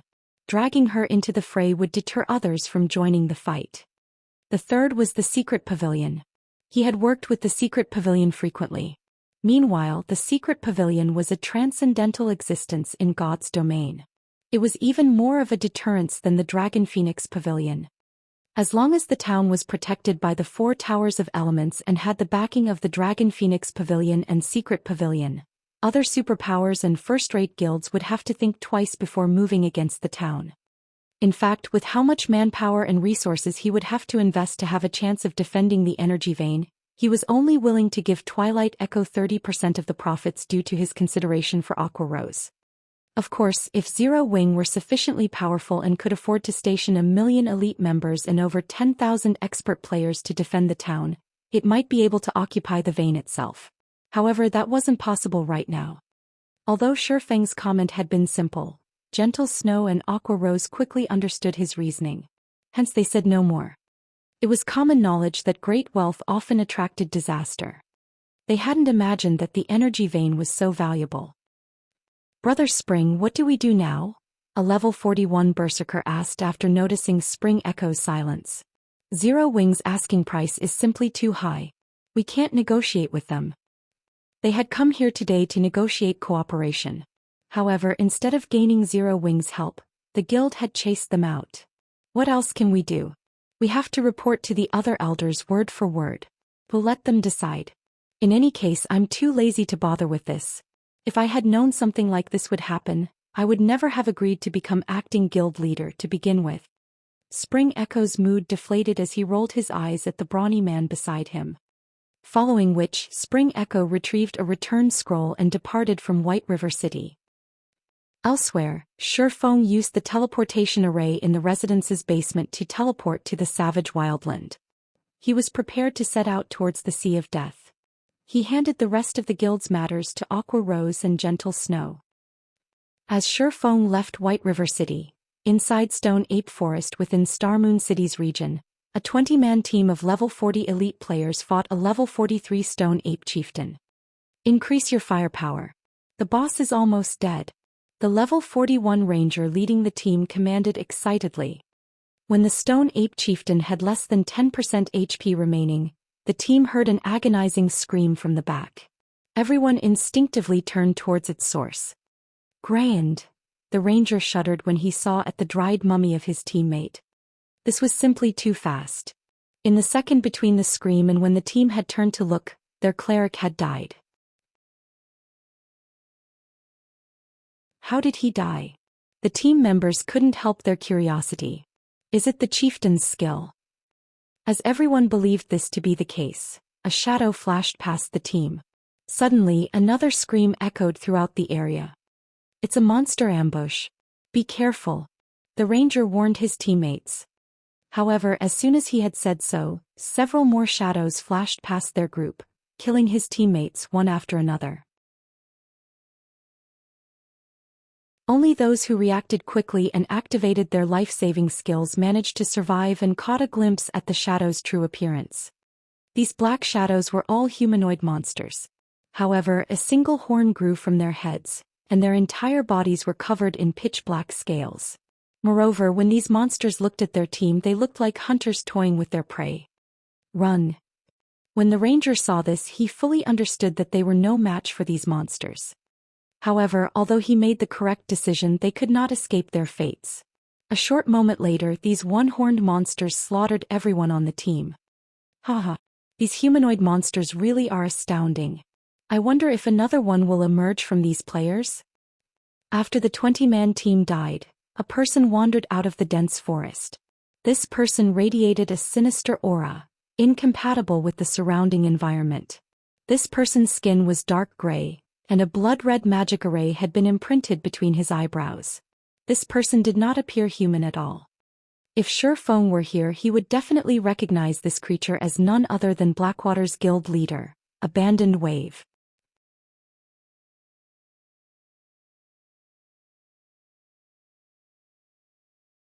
Chapter 1184. Naval Empire. Halscythe _ Fluffy Goblin. Chapter 1184. Naval Empire. Please don't disappoint me. Abandoned Wave slowly walked up to one of the corpses. He then took a dark gray crystal ball from his bag. A sinister glow flashed in the crystal's center, making it look like an eyeball. Just looking at it would give someone the creeps. Abandoned Wave then began to chant an incantation. In the next moment, blood-red mist emerged from the crystal ball, gradually seeping into the corpse. After a short moment, the player's corpse began to move. However, as Abandoned Wave finished the final verse, the dried mummy exploded into a blood-red mist. In the blink of an eye, the crystal reabsorbed the mist. Damn it! These people are too weak. Abandoned Wave stomped his feet in frustration. He then opened his system map and looked through it carefully. It seems that I'll have to go elsewhere to find experts. I recall that place being one of the high-resource maps the Star Alliance occupies. There should be quite a number of experts there. I'll use you guys to test my new powers. Saying so, Abandoned Wave summoned a giant two-headed wolf. He rode it towards the Sunset Hills, which was only a short distance away from Stone Ape Forest. Storm Empire Twilight Echoes Guild Residence. Spring, so you're saying that if we don't hand over the town's management rights to Zero Wing won't agree to work with us. Zero Wing is playing us for fools. Do they really think that Twilight Echo needs their help to defend a town? I've always said that Zero Wing is unreliable. Rather than working with Zero Wing, we should invest more in the town's defense. In any case, we have some time before the town's protection period ends. Moreover, we have the area around the energy vein under our control. Even if the Nature Hall wants to take it from us, it won't be that easy for them to steal in our territory. However, we cannot underestimate the Nature Hall either. I've just received a report stating that they have recruited a large number of elite players during their celebration. They have also found many powerful independent players. I'm not sure what methods the Nature Hall has used, but they've convinced many powerful adventurer teams to join them as well. Even if Twilight Echo and 7th Street work together, we are still no match for the Nature Hall. Some major corporation must be supporting the Nature Hall from the shadows. We need to be more careful from now on. Since the situation has reached this point, let's give up on negotiating with Zero Wing and focus on the energy vein. As long as we enhance the town's defenses with our geographical advantage, even the Nature Hall will have to think twice before they try anything. Twilight Echo's various elders unanimously agreed that they would not satisfy Zero Wing's greed. Meanwhile, Shifeng reached the edge of the Sea of Death aboard his Swift Dragon speedboat. Players recognized the Sea of Death as a forbidden land. However, they also called it the Garden of Eden. This was due to the various opportunities that existed alongside the dangers. In the past, countless players that craved adventure had come to this sea zone. Among them, a few had become famous experts due to fortuitous encounters. Before Shifeng entered the Sea of Death, however, he could see massive crashing waves and hear fierce roaring. He immediately knew that sea monsters were the cause of the phenomena. The undeveloped Sea of Death really is dangerous. Shifeng was slightly astonished as he watched the rising waves in the distance. Although he did not know the sea monsters' appearances or numbers, judging by the water's movement, he could tell that there were quite a few ahead. If he took the risk and continued forward, there was an 80% to 90% chance that he would die. The swift dragon speedboat did not improve his chances. Unlike the monsters on land, sea monsters all had extremely high HP. They normally had 3 to 5 times more than land monsters of the same rank and level. Including the geographical advantage, even a Lord-ranked sea monster could easily annihilate a team of 100 elite players. If 5 or more sea monsters occupied this route, it would be inaccessible for players. With so many sea monsters in one location, a boss-rank existence must be present. A boss in this area would be at least a great lord. On land, monsters of such rank shouldn't be provoked, much less at sea. Without a fleet of ships, players would have no choice but to take the long way around. By Shifeng's estimation, there should be over 10 sea monsters ahead. With so many, it was possible that a Grand Lord-ranked sea monster was present. Although the swift dragon speedboat was powerful, it would be nothing more than an appetizer for a Grand Lord. While Shifeng plotted a different path into the Sea of Death, he discovered a fleet of ships heading towards the sea monsters. It was clear that these players were looking for a raid. A fleet consisted of at least 30 ships. Of course, fishing boats did not count. The fleet Shifeng watched consisted of over 100 ordinary speedboats and numerous advanced speedboats. There were even a few bronze speedboats in the lead.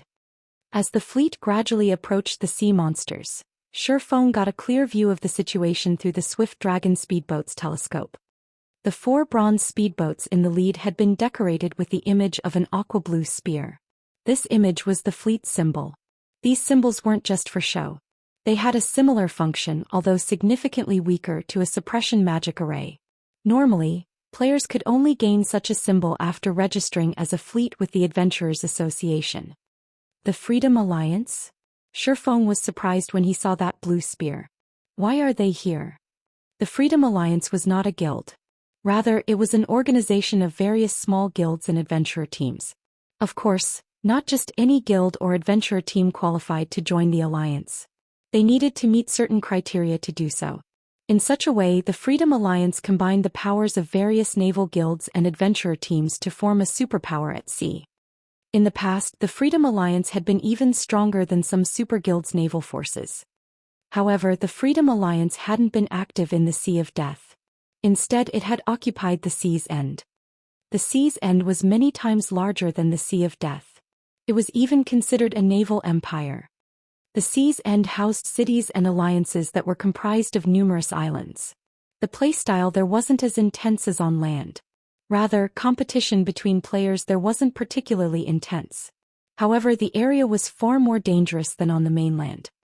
Moreover, players that lived in the Sea's End had been inseparable from naval combat since the moment they joined God's domain. Hence, when it came to combat at sea, players from the Sea's End were far more powerful than even the experts of the various large guilds. They're just barging in? Shifeng was momentarily stunned as he watched the fleet charge towards the sea monsters.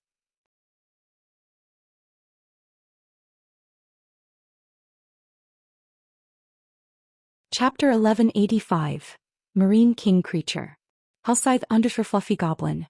Chapter 1185. A Marine King Creature. What are they trying to do?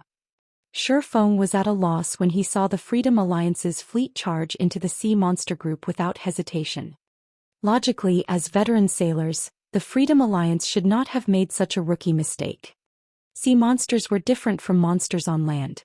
Not only were they massive, but they were also capable of influencing the battlefield's terrain. They also had wide-range attacks, making it very difficult for players to dodge or block. As a result, fighting sea monsters was many times more challenging than monsters on land. Normally, a fleet had to distribute tasks and prepare before battle. In battles against multiple sea monsters, the ship's positions were very important. Players would pay for mistakes in blood. Players would be asking for a beating if they simply charged into battle. In the majority of land battles, at most players would pay for mistakes with their lives. However, a mistake out at sea would destroy their ships. Even if the ship survived after being struck by sea monsters, the ship would lose durability. When a ship's durability fell to a certain point, like weapons and equipment, it could no longer be repaired. Not to mention, the price of repairing a ship was much higher than weapons and equipment. In addition, repairing a ship was more time-consuming. However, as Shifeng's curiosity about the Freedom Alliance's actions grew, the Alliance's players discovered Shifeng's swift dragon speedboat. "Commander, there's a speedboat starboard side. By the looks of it, the speedboat should be considerably high quality. Should we chase it away first before the battle?" A level 41 male elementalist in dark blue mage robes asked a robust man in a respectful tone. This robust, leopard of a man was none other than the Freedom Alliance's 3rd Fleet Commander, Passing Monarch. Practically everyone in the sea's end had heard of this man. "Ignore it. It's just a speedboat. It won't affect our operation. If it tries to pull something, we'll deal with it then," Passing Monarch casually commanded as he glanced at the swift dragon speedboat. "Alright, enough. We'll proceed according to plan." They had a total of 120 ships. Among them, 24 were advanced speedboats. In addition, they had 4 bronze speedboats. A single speedboat could not disturb their operation. If they wanted to, they could sink it with little more than a thought. Understood. Immediately, the fleet spread out and gradually circled the group of sea monsters. Roar. The sea monsters soon noticed the Freedom Alliance's fleet. They began to surface, revealing their true appearances. Among the sea monsters, one was a massive sea serpent king. The serpent's head alone was the size of a 3-story building. When the serpent roared, waves rose and smashed against the Freedom Alliance's ships. Aside from this sea serpent king, which was hundreds of meters long, there were also many one-horned sea serpents, which were roughly 60 to 70 meters in length. If ordinary players saw this, they would most likely pale from fright. Sea Serpent King, Marine King Creature, King Class Sea Monster, Great Lord. Level 52. HP 160, 000, 000/160, 000, One-Horned Sea Serpent, Sea Monster, Chieftain. Level 50. HP 18, 000, 000/18, 000, A King Class Sea Monster. When Shifeng finally saw the sea monster's true appearances, he was shocked. Sea monsters fell into different categories than monsters on land, as they had additional classifications based on their life ratings. The higher a sea monster's life rating was, the stronger they were than other sea monsters of the same rank and level. A king sea monster, for example, was a boss among bosses. Normally, sea monsters could be categorized as ordinary, leader, and king class. There were also sea monsters of the legendary Titan class. The king class's life rating could already rival that of the archaic species on land. Not only were such sea monsters extremely rare, but they were also insanely strong. As for Titan class sea monsters, they were the equivalent of ferocious beasts like the 9-headed magic snake, whose life rating was even higher than ordinary dragons. Even Tier 6 gods would have difficulty killing ferocious beasts. The Sea Serpent King before him was a king-class existence. Despite it being only a great lord, it was more than capable of annihilating an entire fleet by itself. That's right, annihilation. Normally, king-class sea monsters only lived in extremely dangerous sea zones. They didn't usually show up in places like this. As Shifeng considered steering his ship away from this area, the Sea Serpent King pointed its head at the sky and roared. Dark clouds then began to gather, covering the sky. As expected of a king-class sea monster, it is already capable of using a domain despite being a great lord? Shifeng's expression twisted as he watched the sky. He was familiar with the move the Sea Serpent King had just used. The skill was called Weather Control, and as its name suggested, it allowed the Great Lord to control an area's weather. In the blink of an eye, waterspouts formed, one after another, enclosing the area and cutting off players' escape routes. Unless players wanted to risk their lives and sacrifice their ships, there would be no retreat. This was also one of the reasons that fleets would suffer annihilation after encountering king-class sea monsters. However, as if they had predicted this development, the Freedom Alliance's scattered ships began to activate magic arrays. Together, 100 speedboats formed a massive blue magic array that enveloped the zone, following which 2 more similar magic arrays appeared, overlapping. In the next moment, arcs of blue lightning descended, limiting the sea monster's movements. What a powerful threefold magic barrier! Shi Feng was stunned when he saw the fleet suppress the Sea Serpent King's movements. Normally, magic arrays capable of suppressing king-class sea monsters were intermediate rank at the very minimum. With every additional layer a magic array possessed, its strength would be increased by 1-fold. As this was a 3-fold magic array, its strength tripled. As Shi Feng watched, the Freedom Alliance's players began to move. Among them, 100 ships maintained the magic array, while the remaining 20 ships circled and attacking the sea monsters. Naval battles were different from land battles. Due to sea monsters' wide-range attacks, players couldn't dodge with their own movement speed. Hence, they needed to rely on their ships to avoid the sea monsters' attacks. If an attack were truly unavoidable, the ship's MTs would meet the attack head-on. Meanwhile, players had to rely on ranged classes and their ship's attack power. This was also why ships were more important than experts at sea. The 20 ships madly bombarded the Sea Serpent King and one-horned sea serpents. Due to the magic array's suppression, both the Great Lord and the chieftain's mobility was limited. With the Freedom Alliance's high-quality ships, avoiding the sea monsters' attacks was relatively easy. Even if an occasional attack struck their ships, the MTs on board received most of the damage, significantly reducing the ship's durability loss. The only troublesome foe was the Sea Serpent King. Fortunately, the Freedom Alliance's fleet was very strong. The 4 bronze speedboats were responsible for tanking the Great Lord. Bronze speedboats possessed a certain damage reduction capability. Only after the ship reduced the initial damage would players receive the attack. If advanced speedboats received one of the Sea Serpent King's attacks, the MTs on board would die instantly. Under the constant stream of cannon fire and ranged attacks, the chieftain-ranked one-horned sea serpents quickly died off. Eventually, only the Sea Serpent King remained. However, the Great Lord still possessed over 100 million HP. The more damage the Sea Serpent King received, the more powerful its attacks became. It also grew faster as the battle progressed. It was obvious that the Great Lord had adapted slightly to the magic array's suppression. Originally, after 5 MTs split the damage from an attack, each MT would only lose around 1/3 of their HP. Now, however, the MTs would lose half of their HPs instantly. If the Sea Serpent King dealt 2 consecutive attacks, the MTs would be annihilated. Increase the healing. If your mana falls below 25%, use a mana recovery potion immediately. Old Wizard, hold on for a little longer. I'm going to give this little snake a big one. Passing Monarch commanded when he realized the Sea Serpent King's attacks were growing more aggressive. Leave it to me, Old Wizard, the captain of the ship currently tanking the Sea Serpent King confirmed and nodded. However, as soon as he said so, the Sea Serpent King spread its jaws, a large amount of elemental mana gathering in its mouth. In the next moment, it spat a beam sweeping across over half of the battlefield. As the beam struck, 3 advanced speedboats were crippled. As for the other 5 advanced speedboats that were struck, their durability dropped to below 50%. As for the 2 bronze speedboats that had received the attack, they fared slightly better as they hadn't lost a single player. Unfortunately, the ship's durability had fallen by 1/5.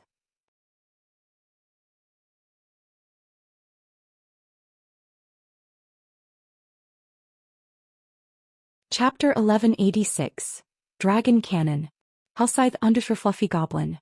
Chapter 1186. Dragon Cannon. With a single move, the Sea Serpent King had crippled 3 of the 20 attacking ships, killing all 20 players aboard each ship.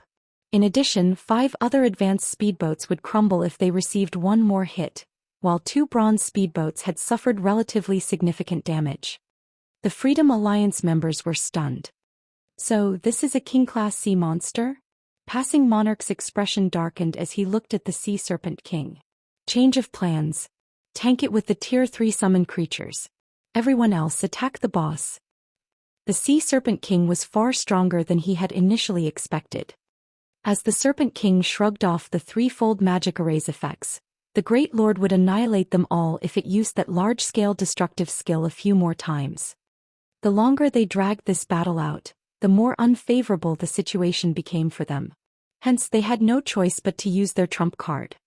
As soon as Passing Monarch gave the command, The level 42 summoner beside him took out a tier 3 summoning scroll and activated it. The astute Sea Serpent King abruptly turned its head towards passing monarch's bronze speedboat, a glimmer of ridicule and disdain flashing in its golden eyes. It swiped its massive tail at the speedboat. The Great Lord's attack had a wide range and was extremely fast, making it impossible for the speedboat to evade in time. Seeing this, passing monarch shouted in panic, "Activate the strongest defense." Suddenly, a light blue magic barrier formed around the bronze speedboat. At the same time, the ship's 5 MTs activated their life-saving skills and moved forward to receive the descending tail. Boom! The collision created a tidal wave, climbing over a dozen meters into the sky, and sent the bronze speedboat flying over 30 yards away. As for the 5 level 41 and level 42 MTs, they had been smashed into the deck, their HPs decreasing by 50%. As for the bronze speedboat's condition, it fared slightly better as it only lost 34 out of its 400 durability. It's too strong. The players maintaining the magic array could not help but shudder when they saw this. This was definitely the strongest sea monster they had ever faced. That was a bronze speedboat they were talking about. Despite passing monarch's speedboat having activated its defensive magic array and 5 MTs sharing some of the damage, the bronze speedboat had lost so much durability from one of the Sea Serpent King's normal attacks. If an advanced speedboat had received the attack, the speedboat would have lost at least half its durability. However, these players weren't ready to give up.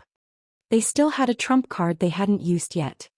As the Sea Serpent King's attack came to an end, an over 20-meter-tall leopard appeared on the water's surface. The leopard was entirely blue and arcs of electricity wrapped around its body. This was none other than the Tier 3 summoned creature Thundercloud Leopard. Although they were currently out at sea, the Thundercloud Leopard was one of the few summoned creatures that could fly. It might not be as strong as other Tier 3 summoned creatures, but its flight granted it a considerable advantage over sea monsters. This was also why passing monarch was confident enough to challenge the Sea Serpent King. All speedboats, distance yourselves from the boss. Attack with your cannons only. Passing monarch commanded. At the end of the day, players' attack range was limited to 40 yards. Even with the aid of certain special tools, they could, at most, extend their attack range to 50 yards. To colossal sea monsters like the Sea Serpent King, 50 yards was nothing. However, speedboats were different. Even normal cannons had a range of over 500 yards. Even a king-class sea monster would have difficulty reaching targets at such a distance.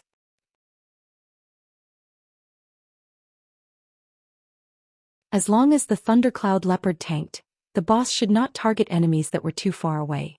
Even if it did, with such a long distance they would have more than enough time to defend themselves. As time passed, the battle proceeded according to passing monarch's plans. Although the Thundercloud Leopard's attacks were not particularly powerful, the summoned creature dealt around minus 20,000 damage with each attack. That was more than enough to hold the Sea Serpent King's aggro. Meanwhile, when the Serpent King attacked, the Thundercloud Leopard easily dodged thanks to its flight ability. As both sides were Tier 3 Great Lords, the Thundercloud Leopard was faster than its opponent, which allowed it to kite the Serpent King while the speedboats attacked the boss. The cannons dealt far more damage than the Thundercloud Leopard, each attack dealing over minus 70,000 damage. The bronze speedboats were even more impressive, dealing over minus 110,000 damage with each hit. If special ammunition were used, each attack could deal over minus 150,000 damage. Unfortunately, special ammunition was very expensive. Even the most common flame shell cost 70 silver coins per round. There was also the more expensive Thunderbolt shell, which cost 1 gold, 50 silver, and was considerably more effective against sea monsters. With how high these shells' prices were, if the monster didn't yield anything valuable upon death, they would suffer a major loss. Moreover, sea monsters could block cannon fire, which would drastically reduce the damage they received. It would be fortunate if the attack even dealt 10% of its original damage. Meanwhile, because the Freedom Alliance was occupied with the Sea Serpent King, they disregarded cost as they barraged the Great Lord with Thunderbolt shells. Quick! Attack faster! Passing Monarch's heart began to beat wildly when he noticed that the Sea Serpent King only had 15% of its HP remaining. They were now in a contest of speed against the Sea Serpent King. Their operation might fail if they failed to kill the Great Lord before the Thundercloud Leopard died. As the Sea Serpent King's HP neared 10%, its pitch-black scales turned crimson. Tornadoes then began to twist down from the sky, one after another, plunging the sea zone into chaos. This sudden development hindered the Thundercloud Leopard's movements. As a result, one of the Serpent King's attacks struck, its HP falling by over 500,000 on the spot. More tornadoes descended, moving towards the surrounding speedboats. To make matters worse, the Sea Serpent King had stopped paying attention to the Thundercloud Leopard. Rather, it turned and sped towards the nearby speedboats. Although the targeted speedboats saw the Sea Serpent King approach, the Great Lord moved as if it were unaffected by the magic array's suppression. It was frighteningly fast, and in the blink of an eye, it arrived before an advanced speedboat. Lashing out with its tail, the Great Lord struck the speedboat twice. Instantly, a considerably valuable advanced speedboat shattered and sunk to the bottom of the ocean. None of the crew survived. As for the Thundercloud Leopard, although it tried to pin the Sea Serpent King down again, it stood no chance against the sea monster at all now that the King-class boss had regained its full strength. As soon as the Thundercloud Leopard closed in on the Serpent King, the boss sent it flying with an attack. The summoned creature couldn't stop the Serpent King for even a second. All ships, stop maintaining the magic array and attack the boss.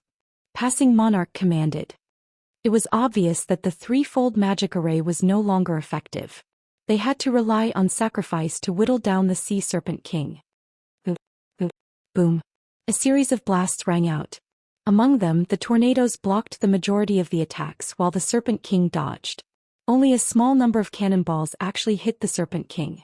However, the balls only dealt around -100,000 or so damage. Roar. The Sea Serpent King widened its jaws once more, gathering even more mana in its mouth than before. Dodge. Everyone dodge. Passing Monarch's expression darkened significantly when he saw the frightening amount of mana gathering in the Sea Serpent King's mouth. He then turned to look at a level 42 female elementalist beside him and said, "Joy, use the strongest defensive spell you have." Even without passing Monarch's command, the female elementalist named Blue Joy had retrieved a blue magic scroll from her bag. This magic scroll contained the Tier 2 defensive spell Purple Flame Shield.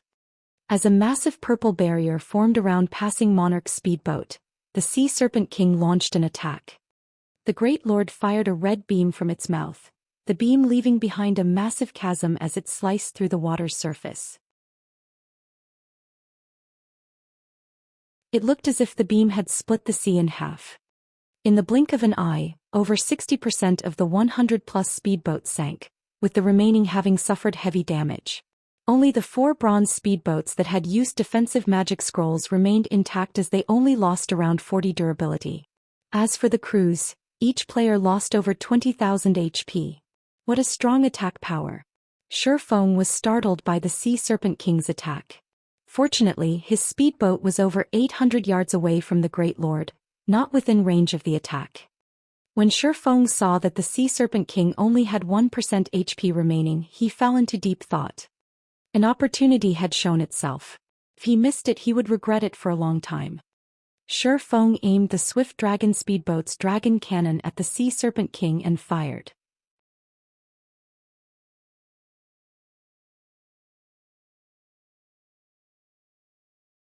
Chapter 1187. Deterring Might. Hellscythe _ Fluffy Goblin. Chapter 1187. Deterring Might. Commander, that person's trying to steal our kill. Damn it. I knew we should have killed him earlier. Commander, let's send a group of speedboats to take care of him. When the Freedom Alliance noticed Feng launch an attack at the Sea Serpent King, they burst with rage. Since joining the game, their Freedom Alliance had been responsible for taking advantage of others, and never once had others taken advantage of them. Alright, enough. What are you all so worried about? That's a king-class sea monster. Do you think a single speedboat can do anything to it? We can deal with him once we've killed the Sea Serpent King. Although passing Monarch was furious, he knew full well that they could not afford to split their forces at this critical moment. If they did, they really would let Feng take advantage of them. As soon as Passing Monarch finished speaking, Shifeng fired the dragon cannon after aiming at the Sea Serpent King. In the next moment, a black beam flew from the swift dragon speedboat's deck, piercing through the rising waves and slamming into the Serpent King's belly. Roar! The Sea Serpent King cried out in pain as its HP plummeted by 322,849. The attack dealt even more damage than the Freedom Alliance's Thunderbolt shells. Moreover, based on the sea monster's pained cry, one could tell that the attack had injured the Great Lord. Even after so many attacks, this was the first time the Great Lord had cried out. What a powerful cannon! Is this for real? What kind of speedboat is that? Even when we fire the Thunderbolt shells from the bronze speedboats, we only dealt around minus 120,000.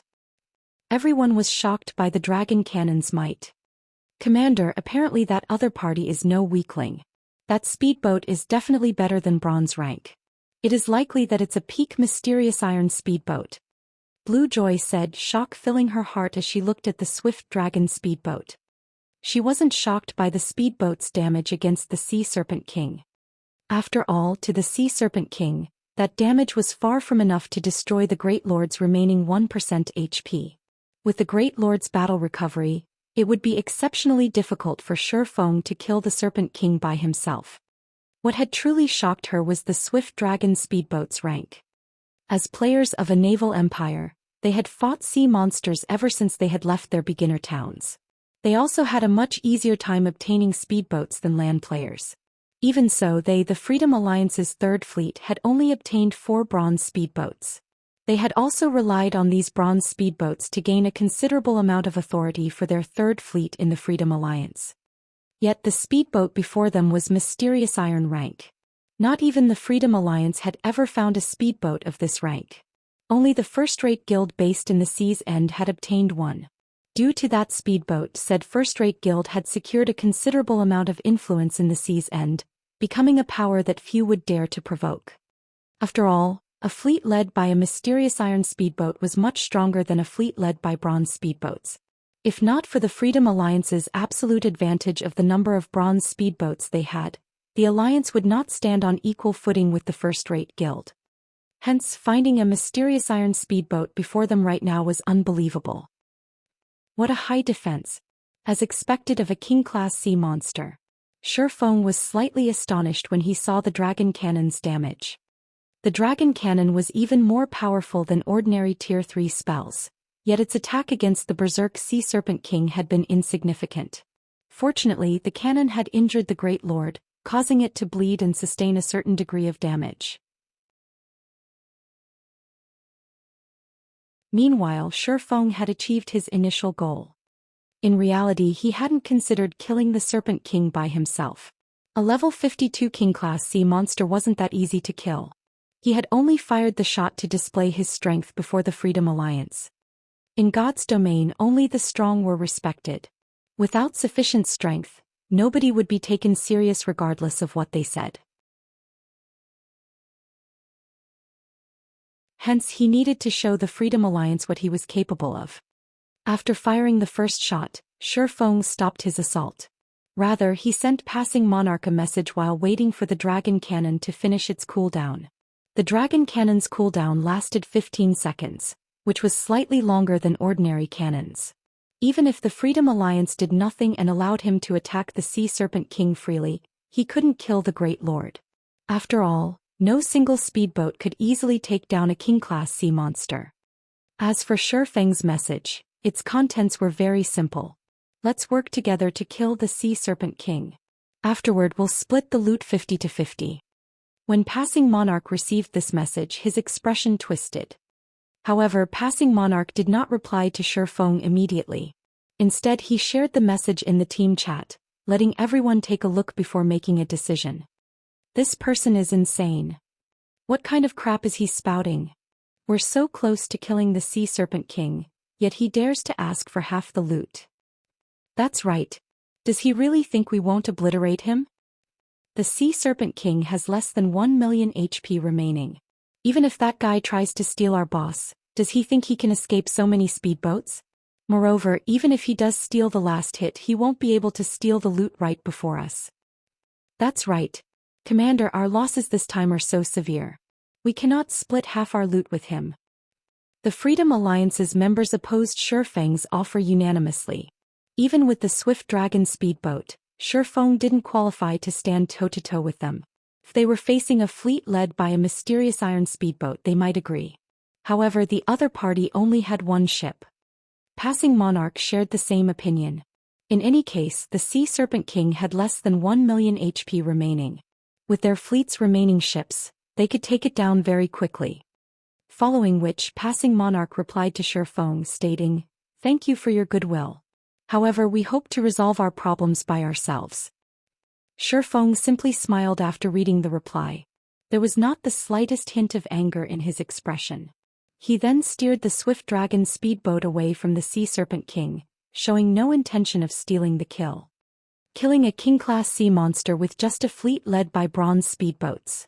If the Freedom Alliance succeeded, he would bow down to them in respect. "Commander, he's leaving," Blue Joy said, slightly confused when she noticed the Swift Dragon speedboat sail away from the Sea Serpent King. "At least he still has a brain." The other members laughed. "He's gone." Passing Monarch also could not help but glance at the departing speedboat. Is he really not interested in the Sea Serpent King? However, Passing Monarch did not think too much about the matter. After all, they were still on a precipice. Following which, the remaining speedboats attacked the Sea Serpent King desperately. Although the boss dodged or blocked the majority of their attacks, when their attacks landed, they dealt around -100,000 damage, shaving away the Great Lord's HP. When a thunderbolt shell demolished the Sea Serpent King's remaining 70,000 HP, the Freedom Alliance sighed in relief.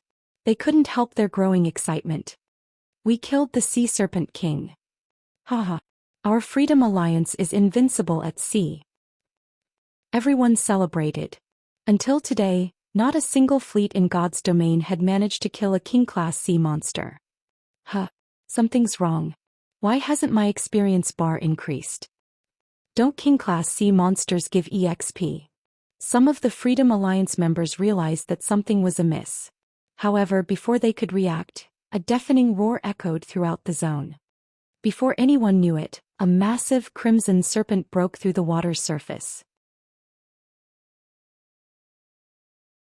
The serpent before them was not the same as the Sea Serpent King. Not only was it significantly larger, but the serpent also had 2 heads instead of 1. A long pitch-black horn grew from both heads, and one could faintly see arcs of purple electricity circling the horns. As this serpent appeared, the sky turned dark. Sea Serpent King, complete state. Marine King creature, King-class sea monster, Great Lord. Level 52. HP 200, 000/200, 000/000.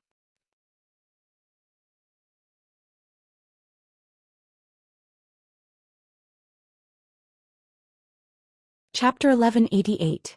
Breaking Through the Threshold. Halscythe Undershirt Fluffy Goblin. Chapter 1188. Breaking Through the Threshold. The Sea Serpent King's sudden appearance dumbfounded the Freedom Alliance members.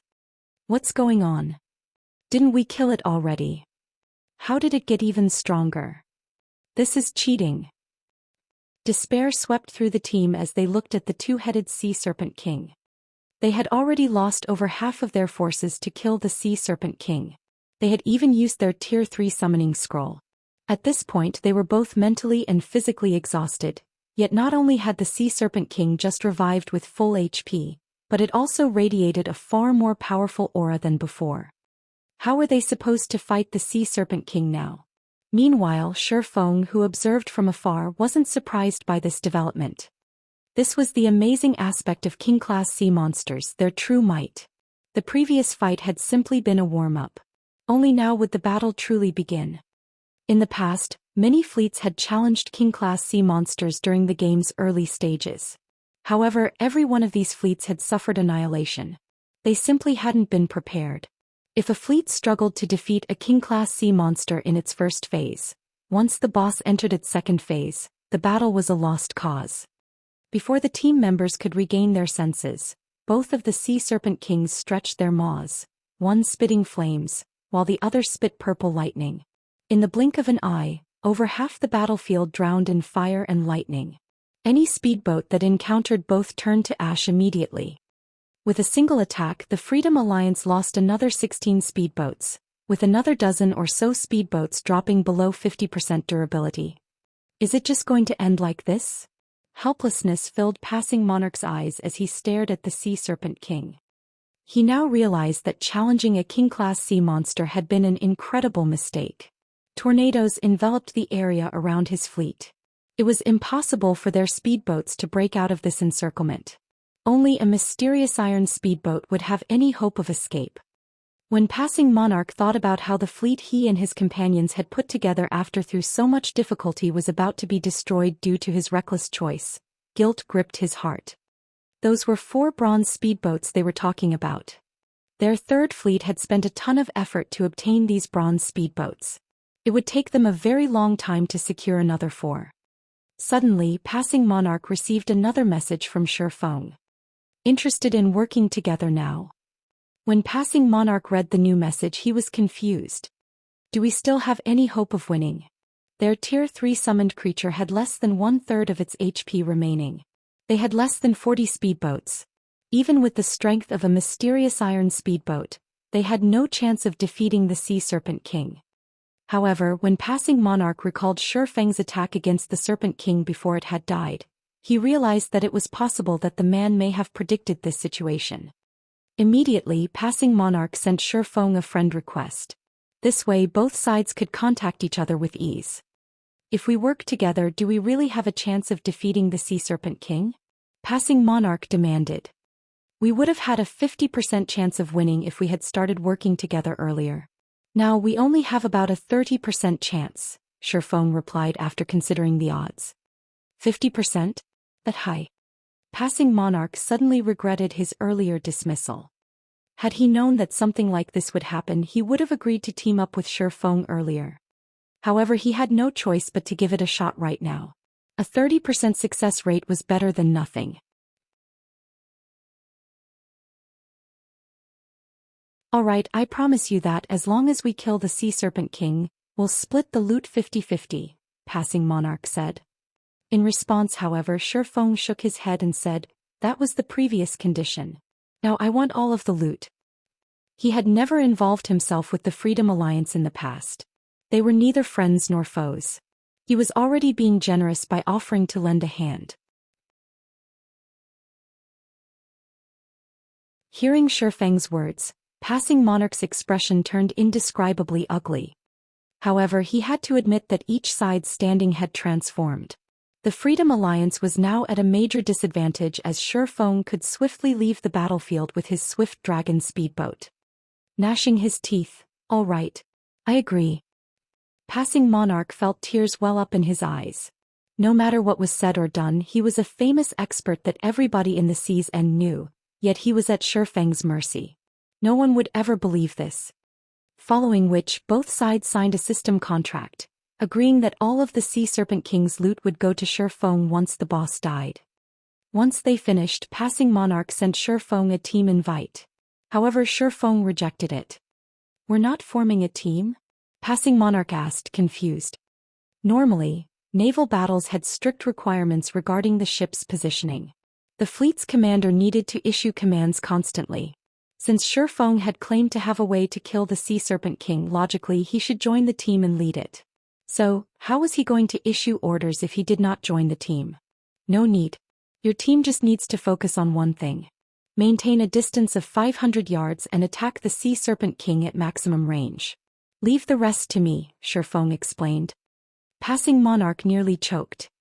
What kind of command was this? Did Shi Feng think he could hold the Sea Serpent King off with just a mysterious iron speedboat? Even the Freedom Alliance had to rely on their 4 bronze speedboats and rotate blocking attacks to pin the boss down. However, after Shi Feng said this, he disconnected the call. With no other choice, Passing Monarch followed Shi Feng's command and reorganized his fleet, directing their speedboats keep a distance. Shi Feng steered the Swift Dragon speedboat to charge at the Sea Serpent King. As the Great Lord was about to target one of the bronze speedboats, Shi Feng fired the dragon cannon once more. Only this time he used a special kind of ammunition. Basic mana pulse bomb. Although Zero Wing had used most of the basic mana pulse bombs they had obtained in the Fallen Arc on the petrified Tyrannosauruses, Shi Feng had around 20 remaining. Boom! When he fired the dragon cannon, a black beam struck the Sea Serpent King once more. -1,574,917. Tidal waves rose as the basic mana pulse bomb, combined with the dragon cannon's might, collided with the Sea Serpent King and exploded. What kind of attack is that? Passing Monarch was stunned. What is that speedboat's rank? A single shot had dealt over 1 million damage to a King-class sea monster. This was inconceivable. The other Freedom Alliance members were similarly stupefied.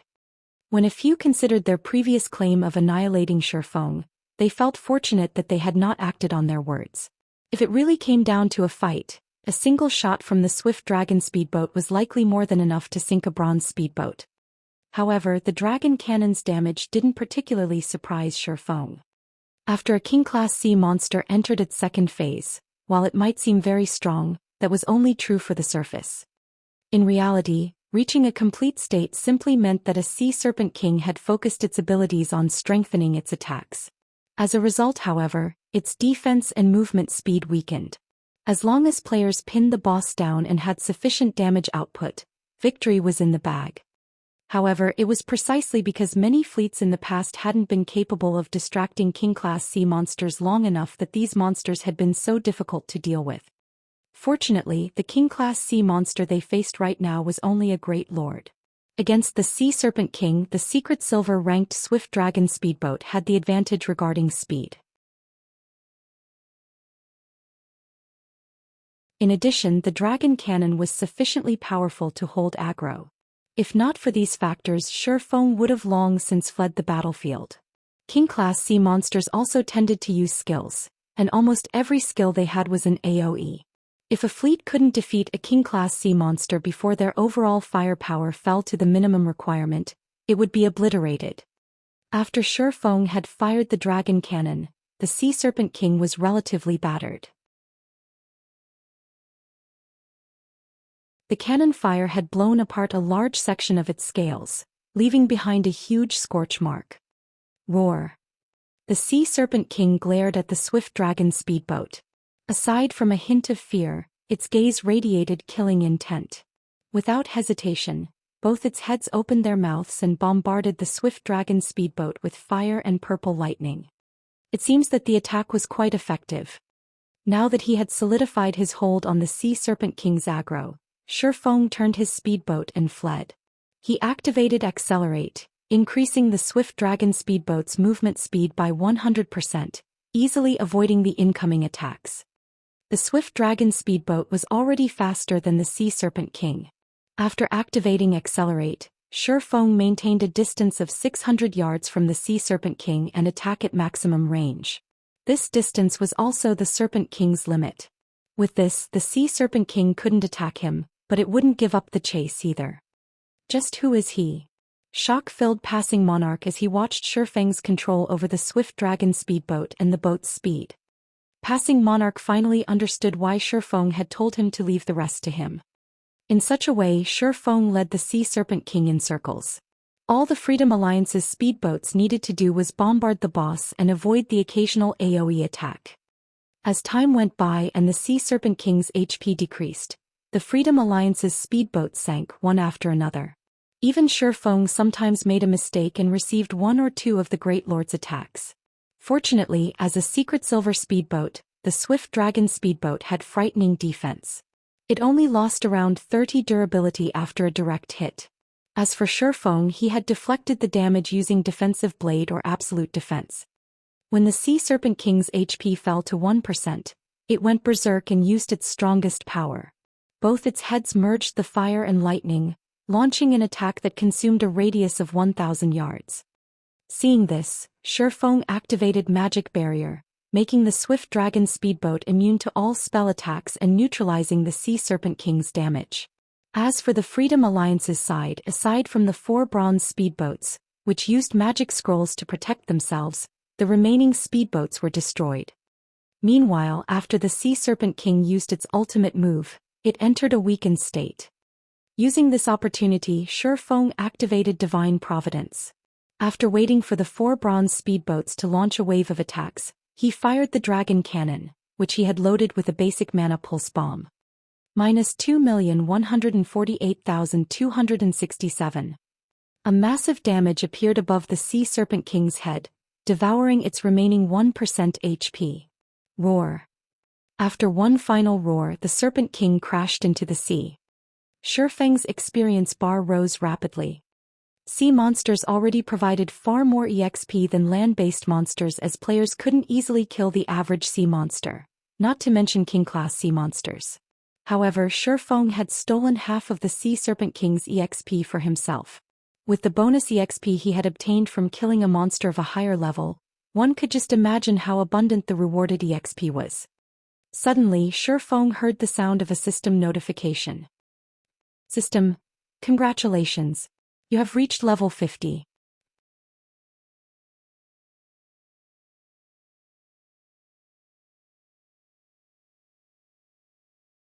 Chapter 1189. Equipment Transformation. Halscythe _ Fluffy Goblin. Chapter 1189. Equipment Transformation. As a golden glow enveloped Shi Feng's body, his weapons and equipment also underwent a slight transformation. Level 50 was a major turning point in God's domain. This fact held true for players, monsters, weapons, and equipment. Among Shi Feng's items, the fragmented legendary ranked Heavenly Dragon's Breath's transformation was the most drastic. As if the power that had slumbered within the ring all this time had awakened, the ring's basic attributes increased significantly. At level 49, the ring only added 100 points to all basic attributes. However, upon reaching level 50, that number had doubled. His epic items, the 7 Luminaries Ring, Killing Ray, Angry Tyrant, Annihilation Shoulder Pads, and Icarus's Heart, had similarly received around a 30% to 35% increase to their basic attributes. The substantial attribute boost made Shi Feng feel as if he had been reborn. Basic attributes affected a player's physique. The higher a player's attributes were, the better their in-game body's physique became, allowing players to perform feats that were impossible in the real world. This was also why both ordinary players and experts were so desperate for excellent weapons and equipment. This improvement is simply amazing. Shi Feng felt quite pleased as he looked at his attribute panel. In terms of basic attributes, he was already significantly stronger than a level 50 Tier 2 player. The only differences were his physique and skills. These differences were why Tier 2 players could easily defeat Tier 1 players. In God's domain, it wasn't unheard of for players to possess attributes that rivaled those of a higher tier. However, due to inferior physiques, they couldn't challenge those of a higher tier. Normally, players could only make up for the difference in physiques if their basic attributes far outstripped their opponents. As players rose to new tiers, their life ratings increased slightly, which would in turn improve their physique.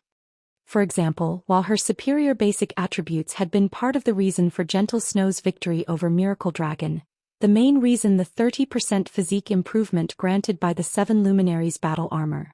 This effect alone bolstered Gentle Snow's physique nearly to that of a Tier 2 player. After taking into account her attributes, she had the physique of a Tier 2 player. At the end of the day, challenging experts of a higher tier was very difficult in God's domain. Few people were actually capable of doing so. Miracle Dragon was not one of them. Hence, Gentle Snow's victory hadn't been unexpected. This was the terror of tier suppression. In the past, Shi Feng had suffered due to this truth. Meanwhile, the Freedom Alliance members had also noticed Shi Feng's transformation. Commander, that person feels particularly dangerous. Just who is he? Not only does he have such a powerful speedboat, but his personal strength is also monstrous. As everyone looked at Shi Feng, they felt as if they faced an awakened beast. Originally, they had planned to steal the Sea Serpent King's loot. After all, only their commander had signed a contract with Shi Feng. Now, however, they gave up such thoughts. Although the tornadoes circling the area had disappeared with the Sea Serpent King's death, with the bronze speedboat's speed, how could they possibly outrun the Swift Dragon speedboat? They had witnessed the Swift Dragon speedboat's agility personally. Not even the Sea Serpent King had been able to keep up with it. The ship also had that frightening dragon cannon. Even if they used magic scrolls to bolster their bronze speedboats' defenses, it would take only a few shots to drain their boats' remaining durability. Moreover, they estimated that the dragon cannon's range spanned more than 800 yards. On the other hand, their bronze speedboats only had a range of 500 yards. Shifeng could easily toy with them until they died. Using return scrolls wasn't possible either. If one picked up a sea monster's loot, they would have to wait until the 2-hour holding period was over before they could use their return scrolls. When passing monarchs saw the Sea Serpent King's loots floating on the ocean's surface, envy flashed in his eyes. He hadn't imagined that so many items would drop. Sea monsters already dropped roughly 2 or 3 times more loot than land monsters, yet the Sea Serpent King had dropped over 100 items. But forget it. At least we survived and gained a level. It's better than losing our ships and lives. Passing monarch could not help but sigh. Shifeng wasn't the only one who had leveled up after the Sea Serpent King's death. The Freedom Alliance survivors had also leveled. Most importantly, all 4 bronze speedboats were still afloat. The Freedom Alliance only needed to spend a little bit of money to obtain more ordinary speedboats. As for advanced speedboats, they might need to put in some effort, but it was possible to obtain a dozen or so within a short time span. However, bronze speedboats were not easy to replace. As expected of a godly tool, Shifeng sailed about, frantically collecting the king-class sea monster's loot. Although he hadn't triggered a jackpot, the Sea Serpent King was the first king-class sea monster to die in this sea zone. As a result, its loot was far more abundant than usual. Normally, a player would be lucky if a king-class sea monster dropped around 50 items. Moreover, over 80% usually consisted of materials. This time wasn't much different. However, perhaps due to Divine Providence's effect, among the 100-plus items, over 90 were rare materials used in producing advanced speedboats, bronze speedboats and small sailboats. Among them, the most valuable was moonlight wood. Moonlight wood was a rare material necessary to produce bronze speedboats and small sailboats. Fortunately, Shifeng had obtained a total of 12 logs. Constructing a bronze speedboat required 10 logs. After Shifeng finished picking up the loot, he began to organize the items in his bag. Wonderful! A design dropped. Shifeng grew excited as he looked at the leather book in his hands. The pages had already yellowed, and it looked as if it had been many years since anybody had read it. However, after appraising the book and discovering its name, he realized that any guild would go crazy over this design. Flying Eagle Speedboat Design. Although the Flying Eagle Speedboat was not a bronze speedboat, it was an advanced speedboat. With enough reputation, one could buy ordinary speedboats from certain NPC merchants. However, it was a different story for advanced speedboats. One could only obtain them by completing rare quests or trading special materials that sea monsters dropped. Now that he had the design for an advanced speedboat, he could build an unlimited number of advanced speedboats as long as he had sufficient materials and a small shipyard. Although the Third Fleet Passing Monarch commanded had become such a powerful force in the sea's end due to the 4 bronze speedboats, the 20-plus advanced speedboats also played an important role. If Zero Wing could form a fleet of advanced speedboats with the Swift Dragon speedboat in the lead, the guild could rank at the top of God's domain's naval powers. Just thinking about this excited Shifeng. There were only a handful of super guilds that could rival such a naval force right now. Zero Wing could develop in a coastal NPC city without worry. Even if super guilds wanted to pick a fight, they would have to think twice before doing so. After all, it was far more costly to fight a war at sea than on land. Not only would their guild members lose levels from dying, but they would also lose their ships. There was no repairing a destroyed ship. Following which, Shifeng stored the Flying Eagle speedboat design and examined the other dropped items. Among the 11 remaining items in his bag, Shifeng discovered a very familiar item. Thunder Emblem.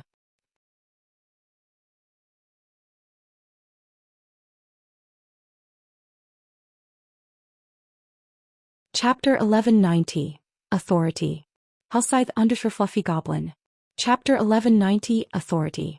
Is this the benefit of killing a king-class sea monster? Shifeng was surprised and overjoyed as he looked at the purple-gold lightning emblem in his hand. The Thunder Emblem. As its name suggested, it was a Thunder Island emblem. One could also say that it was an authority symbol for Thunder Island.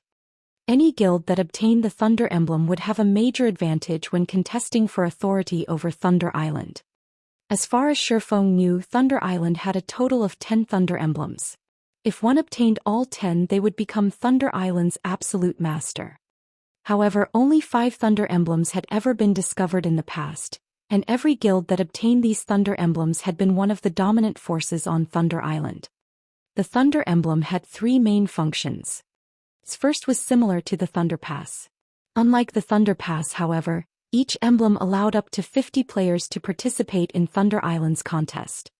Every time a contest was about to begin, a fixed number of Thunder Passes would drop from sea monsters in the Sea of Death. However, that didn't count the Thunder emblem's 50 slots. If one could gather all 10 Thunder emblems, they could bring in additional 500 players to the island. The Thunder emblem's second function was the Thunder Domain. While on Thunder Island, players wielding the emblem could suppress all enemies within a 500-yard radius. However, this suppression effect was not particularly strong, only reducing players' basic attributes by 5%. However, the suppression worked wonders against the island's monsters as it could reduce their basic attributes by up to 30%. As for the third function, it granted advanced authority on Thunder Island. This advanced authority was the Thunder emblem's most important function. If a guild wanted to develop on Thunder Island, having sufficient authority was extremely important. Without enough authority, one couldn't do anything. As players gained more authority, they could enjoy more benefits on the island. Currently, the various superpowers were vying for Thunder Island. However, even if they occupied the area, they could only gain basic authority. Ordinary players had no hope of gaining any authority whatsoever. However, one's authority wouldn't remain constant either. If one wanted more, they could contribute to Thunder Island. On Thunder Island, authority was categorized into ordinary, basic, intermediate, advanced, and master controller. If an ordinary player wanted to become an ordinary controller, they needed 300 Thunder contribution points. Reaching the basic rank required 3,000 Thunder contribution points, 10,000 points to reach the intermediate rank, and 100,000 points to reach the advanced rank. After reaching the advanced rank, one could only increase their authority if they obtained all 10 Thunder emblems. As Shifeng examined the Thunder emblem in his hand, he began playing with the idea of occupying a part of Thunder Island himself. In the past, Thunder Island had been known as a sacred land at sea. Countless players had wanted to live on the island. After all, traveling to dangerous sea zones would be more convenient from Thunder Island than it would be from a coastal town or city. Occupying a corner of the island would do wonders for Zero Wing's development. Zero Wing also qualified to do so right now due to the Flying Eagle speedboat design he had just obtained. He admitted that Zero Wing was no match for the various superpowers on land. However, the competition at sea relied on more than a guild's number and quality of experts. A guild's ships played a far greater role. Shifeng decided that he needed to begin mass-producing the Flying Eagle speedboats, forming a formidable Zero-Wing fleet. With his fleet's strength and the Thunder emblem, occupying a corner of Thunder Island could be more than just a dream. Following which, Shifeng contacted Melancholic Smile and had her begin collecting diamond wood, the Flying Eagle speedboat's core material. Diamond wood was relatively rare, specifically used to construct advanced ships. Few kingdoms and empires produced the wood. Fortunately, he had previously negotiated with the Secret Pavilion and traded a magic tower for 20 locations that provided diamond wood. Although the Secret Pavilion had yet to complete their side of the deal, he could have Melancholic Smile send people to these minor cities to negotiate prices with potential vendors. Once their bargain with the Secret Pavilion was fulfilled, they could stockpile diamond wood. The Sea Serpent King had also dropped 5 Thunder Passes, each allowing up to 10 players to join the contest on Thunder Island. To the various superpowers vying for Thunder Island, these passes were incredibly tempting. To Shifeng, however, they were not particularly useful as Zero Wing currently did not have that many experts. The Thunder Emblem's 50 slots were more than enough. I have wondered which items I should sell at the candlelight auction. These passes should work well as an attraction, Shifeng muttered, smiling at the 5 passes in his hand. In reality, he could sell the passes to Phoenix Rain. However, doing so would cause her to question their origin. One needed to kill boss-rank sea monsters in the Sea of Death to obtain the Thunder passes. However, Zero Wing was a land-based guild that did not possess any naval power. So, how could Zero Wing kill boss-rank sea monsters? Zero Wing didn't have a foundation at sea. It was still too early to contest for Thunder Island, so exposing their trump cards was not wise. Even if they wanted to reveal their strength, they needed to do so after forming their fleet of advanced speedboats. Zero Wing simply needed to sit back and watch the various superpowers fight each other while slowly building their own naval power. Moreover, the Sea of Death was still too dangerous for current players. Even if they secured a share of Thunder Island, it would be of little use. The various superpowers only contested for the island because they wanted a head start in accumulating contribution points. Since he had the Thunder Emblem, he had no need to do that. There were 3 Tier 3 magic scrolls among the remaining 5 items the Sea Serpent King had dropped. A Tier 3 summoning scroll, a Tier 3 large-scale destruction spell, and a Tier 3 defensive scroll. Of the last 2 items, one was an epic staff Fallen Language while the other was a bronze-rank small sailboat, the One-Horned Sailboat. What? A complete small sailboat actually dropped. Shifeng was momentarily stunned when he saw the transparent crystal bottle. Previously, he had obtained a small sailboat from the fallen Arkansas. However, even now the hurricane sailboat was unusable. Although he had asked Burning Abyss to repair it, even Burning Abyss, who was a master engineer, was powerless. The divine ruins inside the sailboat were simply too damaged. At the very least, one needed a grandmaster engineer to repair the hurricane sailboat.